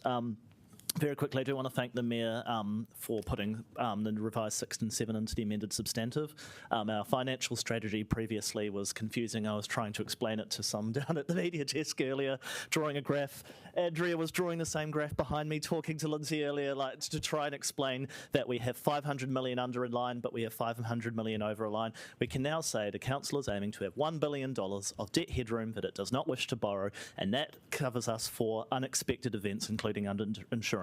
I think that is a far cleaner way and something we can actually take the community along with us. So appreciate that's been quite broadly supported from councillors around the table. One last thing I would just suggest, so through Councillor Calvert's amendments, and I supported a number of those, we've just put in 15.5 million of transport and other projects. There is a bucket in the Mayor's substantive TO2 minor works upgrades of 16 million. It's not allocated towards anything, it's just a bucket of cash. I would suggest that perhaps if we were to vote that part of the substantive down, then we've actually just neutralised what we've put back in, and I think that we've picked some more specific transport priorities through Councillor Calvert's amendment that we support, which are good and I agree with, and it's just easy to neutralise that by taking TO2. So just a sense of, I would suggest fiscal discipline to neutralise those out. I'll vote down TO2, but yeah, thank you to everyone, and that's me. Councillor O'Neill. Ngā mihi nui, I just wanted to acknowledge the magnitude of work that's gone over. And I know a couple of people have shared at this table that they are feeling feelings of frustration, feeling disappointed, and just to kind of state that no one's really jumping for joy through this process. It is a really difficult one. It is a process that has been managed really well by both the Mayor and the Chair. And I think it's something as decision makers we need to be conscious of and to behave with grace and to behave constructively. And I would really like to just super acknowledge the Mayor and Michael. As I look through this document, I can see something for absolutely everyone. And Tory didn't have to do that. That is an active choice to go out of your way to support others, even when they haven't given you confirmation of them supporting your other stuff. So I wanted to acknowledge that, and I think it is a really good win for Wellington. Lastly, I'll just take a minute to gloat about some really cool skate parks. But okay, I'll just keep it nice and light. So a few days ago, we received an email from a teacher at a kura that teaches 11 and 12-year-olds. I won't name the teacher's name in case he doesn't want his name out in the press, but he talked about a skate program that's going on where Ernie, who's another one of the people that's been lobbying us, teaches 11 and 12-year-olds to learn to skate. This is what he had to say about the program. Skating has brought children back to school. Skating has calmed our anxious children. Skate has empowered children to try and try again until they succeed.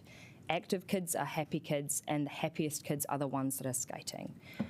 This teacher went to speak and go on about how it's increased children's ability to socialise. They're feeling more confident. They're feeling people have a much greater idea of taking care of their whole order as well as just their physical well-being. And it was the same kids that were featured in a YouTube video that we were also sent the link to. I'll let you find that as a part of the Wellington Skate Association's email to us. But there's some really great moments in there. And I just want to say that the Kilburney Skate Park and Huitepara, I know a massive thanks to all the colleagues that have supported these.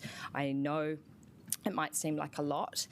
If we add up all the funding, the ratepayer funding for Eastern Ward capital projects, it just only comes to just over 8 million compared to what else is being rolled out around the place. But yeah, I just wanted to thank you for your mahi, acknowledge something positive and state that we can still find the good through a really difficult situation. All right, I am going to speak next. I want to thank you all for, and I want to apologise in advance for the lengthy trauma that is going to be voting on all of these things. But you know, that's just the way it rolls. You know, that I have approached this as LTP chair, that doing a significant LTP amendment like this with an observer, with the challenges that we have, with great trepidation. So I want to thank you all for your conduct today and helping me to do my job. I want to refute the nobody has made a hard decision, we cannot make hard decisions. And actually, I'm starting to find that a little bit offensive.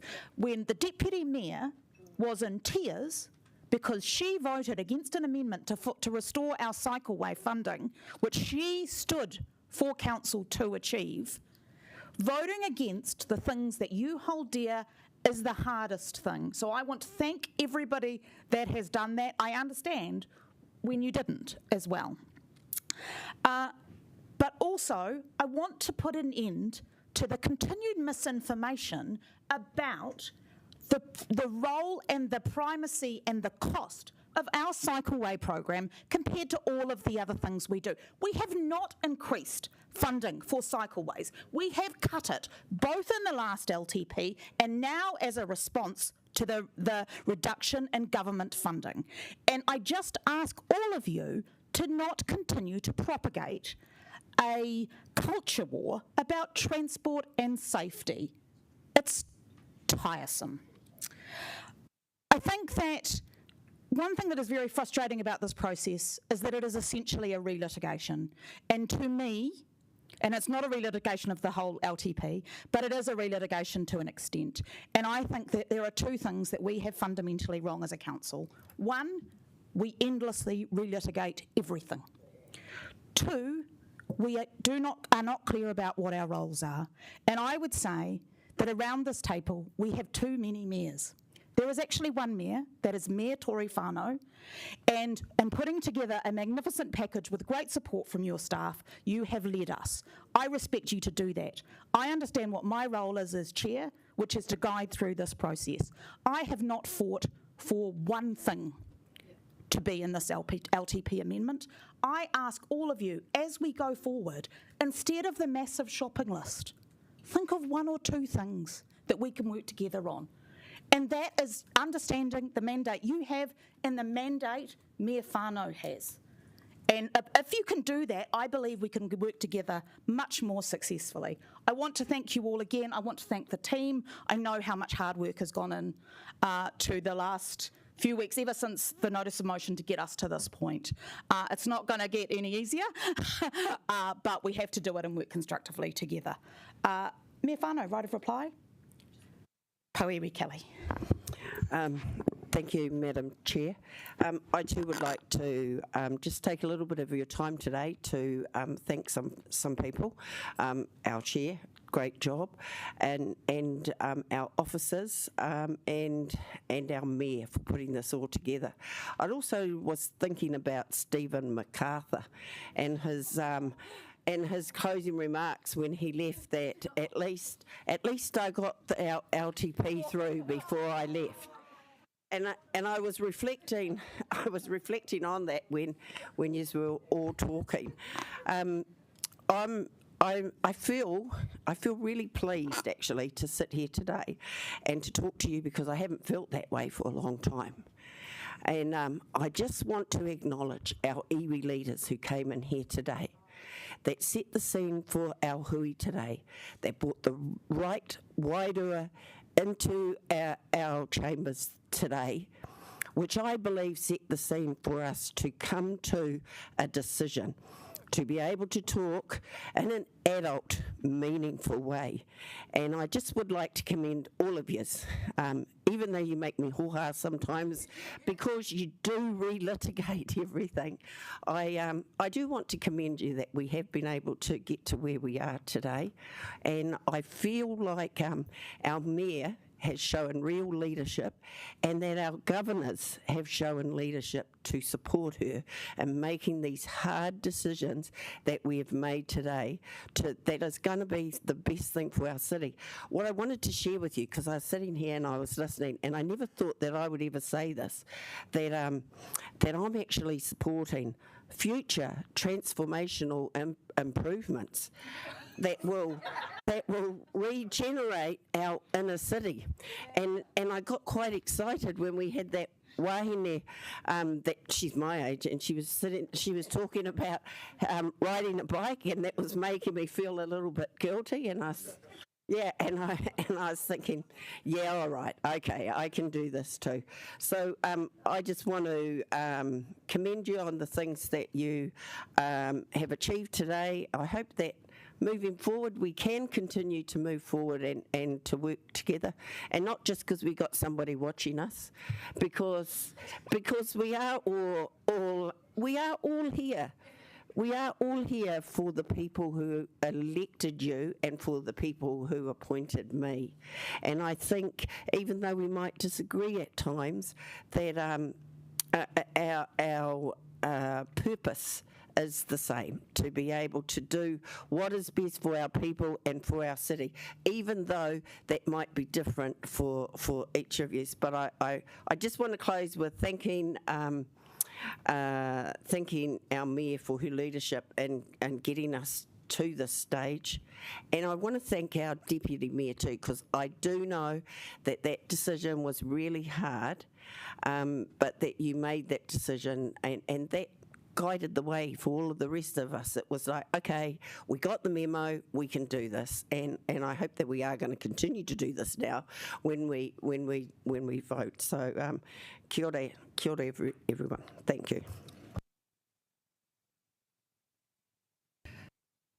Kia ora koutou. Thank you, councillors and Pauiwi, for your engagement, having your say. It has been robust, and as we all know, we're a very passionate bunch who care deeply about our city, even if we disagree in the way that it should be run.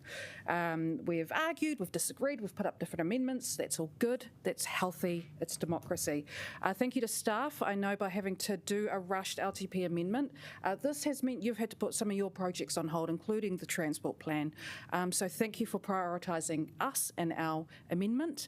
But now, hopefully, if this goes through, we can continue with the mahi. Thanks to the chair. It's no easy feat running this particular meeting, so thank you for that. It was very well done. Just to address a couple of points that we haven't worked together, I don't think we've ever met as often as we have in the last month, this term. So thank you for that. We've had some pretty heavy conversations. Me and Councillor Calvert, we've thrown some insults at each other, but it's all good, it's part of our hearty debate. People have asked why I haven't asked the Minister to amend the Golden Mile. Well, why would I have? To be honest, it had already been decided. I didn't want to change it, and unless a decision had been made to make an amendment, I wasn't going to touch it, especially when he had already said publicly changing it would lead to possibly losing our funding. So, and on that, let's not forget the amount of workers that project is going to bring to the city centre. Councillor Calvert, I appreciate your surprise at me cutting a couple of green initiatives, because you're right, it is hard. We've all had to make sacrifices along the way. And to once again defend our amazing world-class cycleways, they make up less than 2% of our spending, as opposed to water, which is 30%. We've underinvested in water for decades, but thank goodness for this council for being brave enough to put in its highest investment ever. Today has been really important for us. Not only are we well on our way to rebuilding our relationship with mana whenua, we will hopefully be moving forward with an LTP amendment that is fair, progressive and very positive for our city. So let's show the government that we've done this successfully and that our wonderful observer, Lindsay over there, has nothing to worry about. We've got this. And look, I would just ask no more relitigating, please, because our city deserves better certainty, and let's take that next step and continue to transform our city. Well done, everyone. Hard mahi. Michael, you're great. And please support all the recommendations except for TO2. TO2, vote down, because then it becomes a double negative otherwise. Thank you, everyone. All right, now we're going to kill the vibe and go to the votes.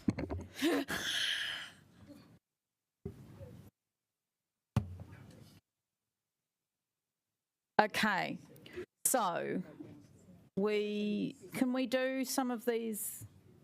Do people want any of these noting ones taken separately?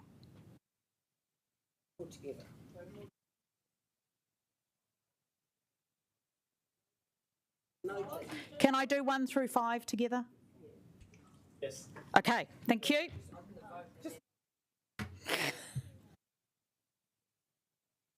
Wow, you guys are amazing.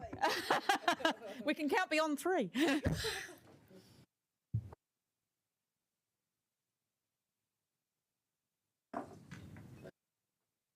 Okay, we scroll down. Can we do 6 all as one?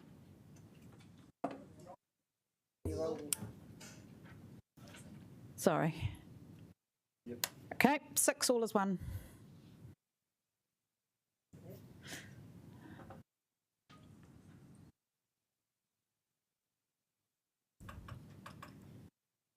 Hey, Councillor Pennant?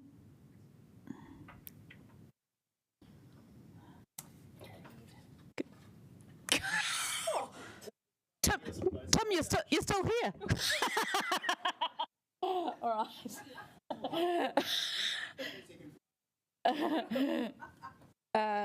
7.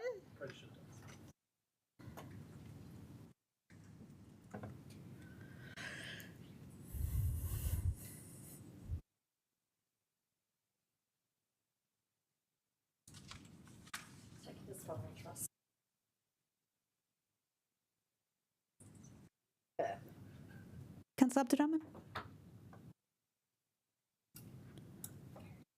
That is carried.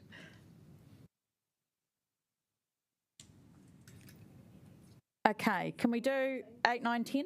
Yep. Okay, boom.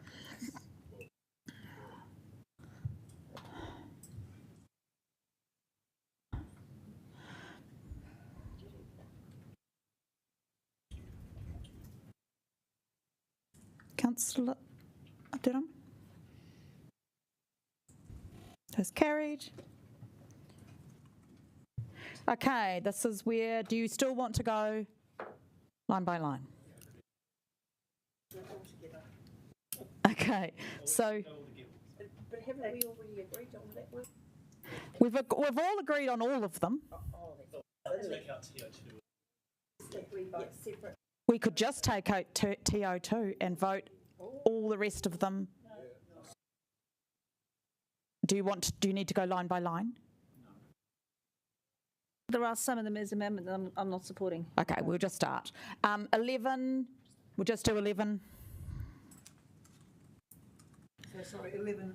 The header on the screen. Yeah, just the words. Yeah.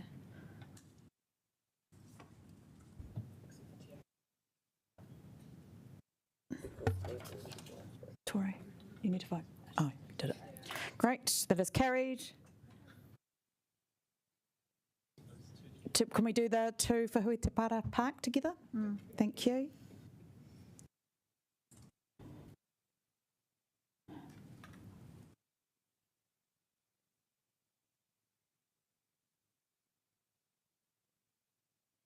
Carried unanimously. EO2.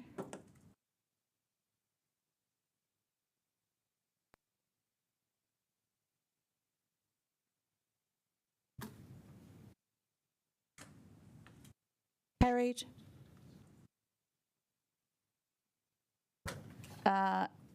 EO6.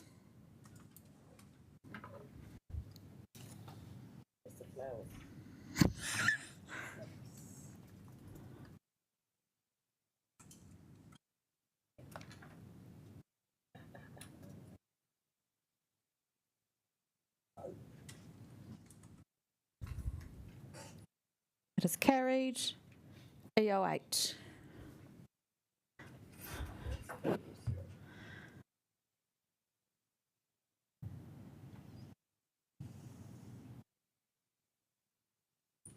Carried. EO9.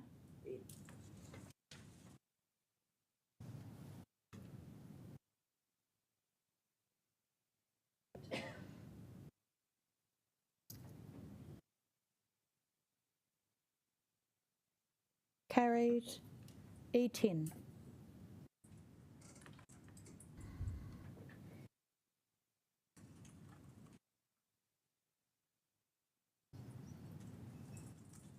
Carried. E11, I should read out what they are. Wellington Zoo upgrades. So it's nice big writing, I don't need my glasses on.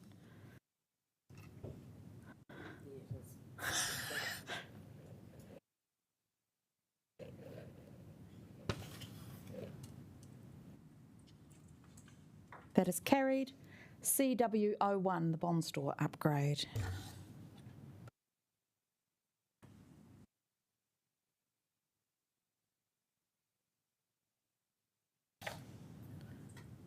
That is carried. CW02, art installations.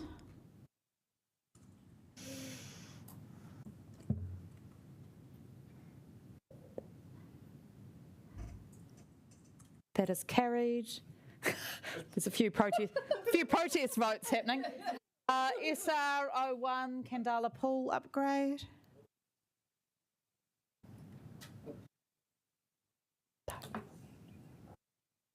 That is carried. SR02, Granada North Community Sports Hub. Apologies, that was meant to be a green for me. Sorry. Okay, Councillor O'Neill's correcting her vote on the previous. Voting on Granada North SR02.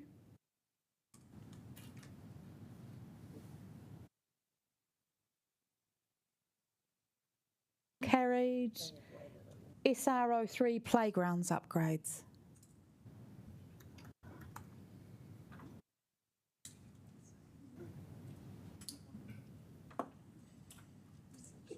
That is carried.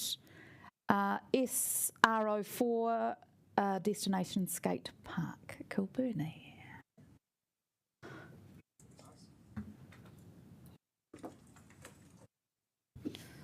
Carried. SR05, Karori Events Centre fit out.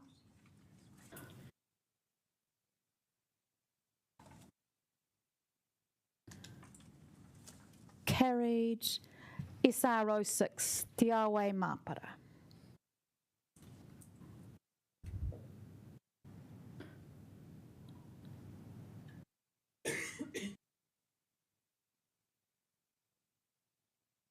Councillor Abdurrahman. That is carried. SR07, HUP2, Housing Upgrade Program.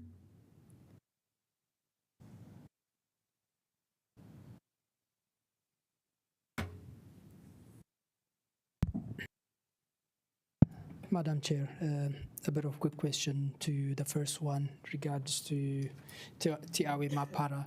So the previous amendment is lapsed or what happened?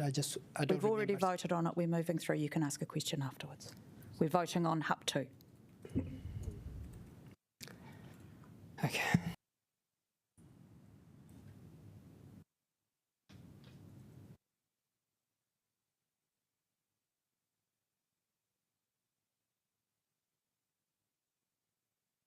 There's no problem. UD01, suburban town centres.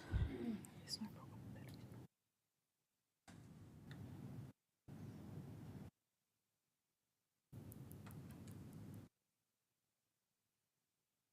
That is carried. UD02, laneways.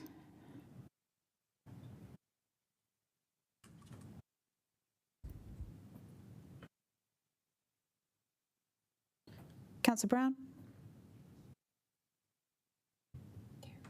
That is carried. UD03, Green Network Plan, Inner City Greening.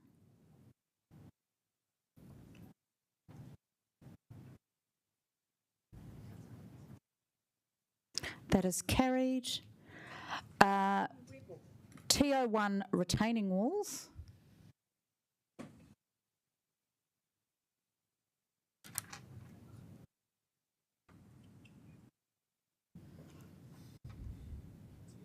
Yeah, I'm gonna. TO2, minor works upgrades, as has previously been discussed. Sorry, this is not a double negative because this is a separate activity line. I know, but it doesn't make sense. Well, you vote how you see fit, Councillor, as everyone should.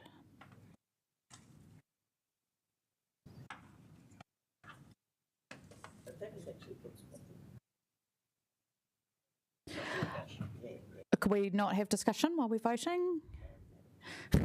Councillor Abdurrahman?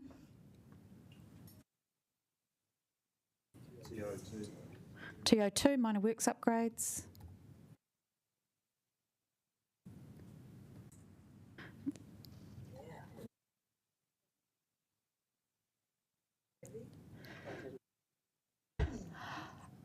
I will give a casting vote against. TO5, reactive minor works.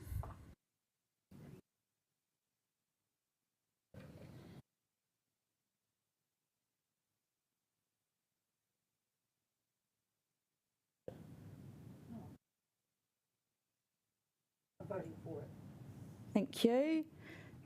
T13, safe routes to schools.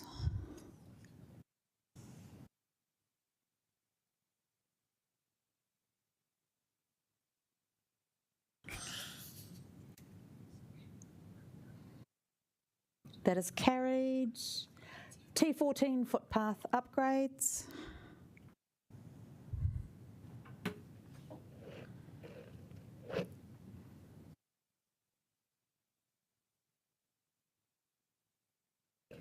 That is carried.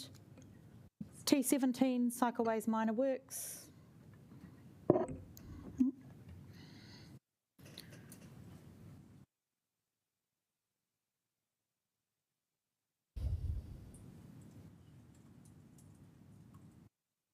That is carried. T20, Golden Mile upgrades.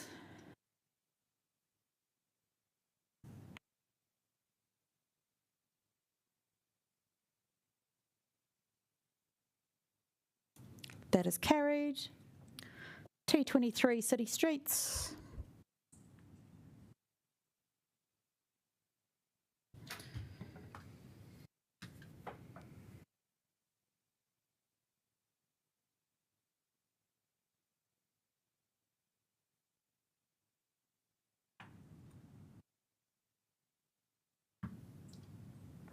That is carried. 11A. No, I didn't. I went through.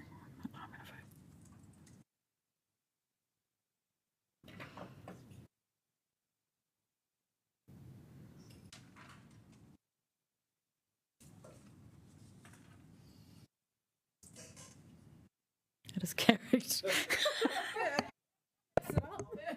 Oh, no, I won't. I was going to make a commentary on that one, but I'll refrain.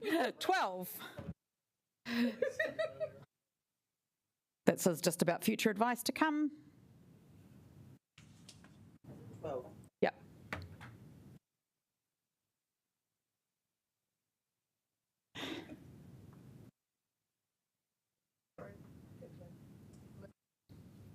That is the end of that item.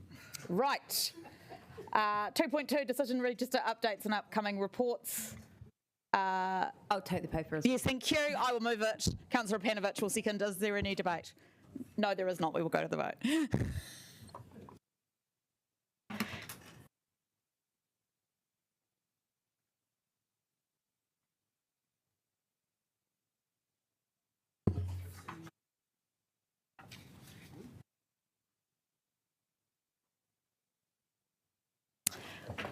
We will now close our meeting with a karakia. Unuhia, unuhia, unuhia, ki tapanui, kia wātia, kia mama, te nākau, te tinana, te wairua, I te arataka tū, koe ara e rongo, whakairia a ki kironga, kia wātia, aira kua wātia. Thank you so much, everyone.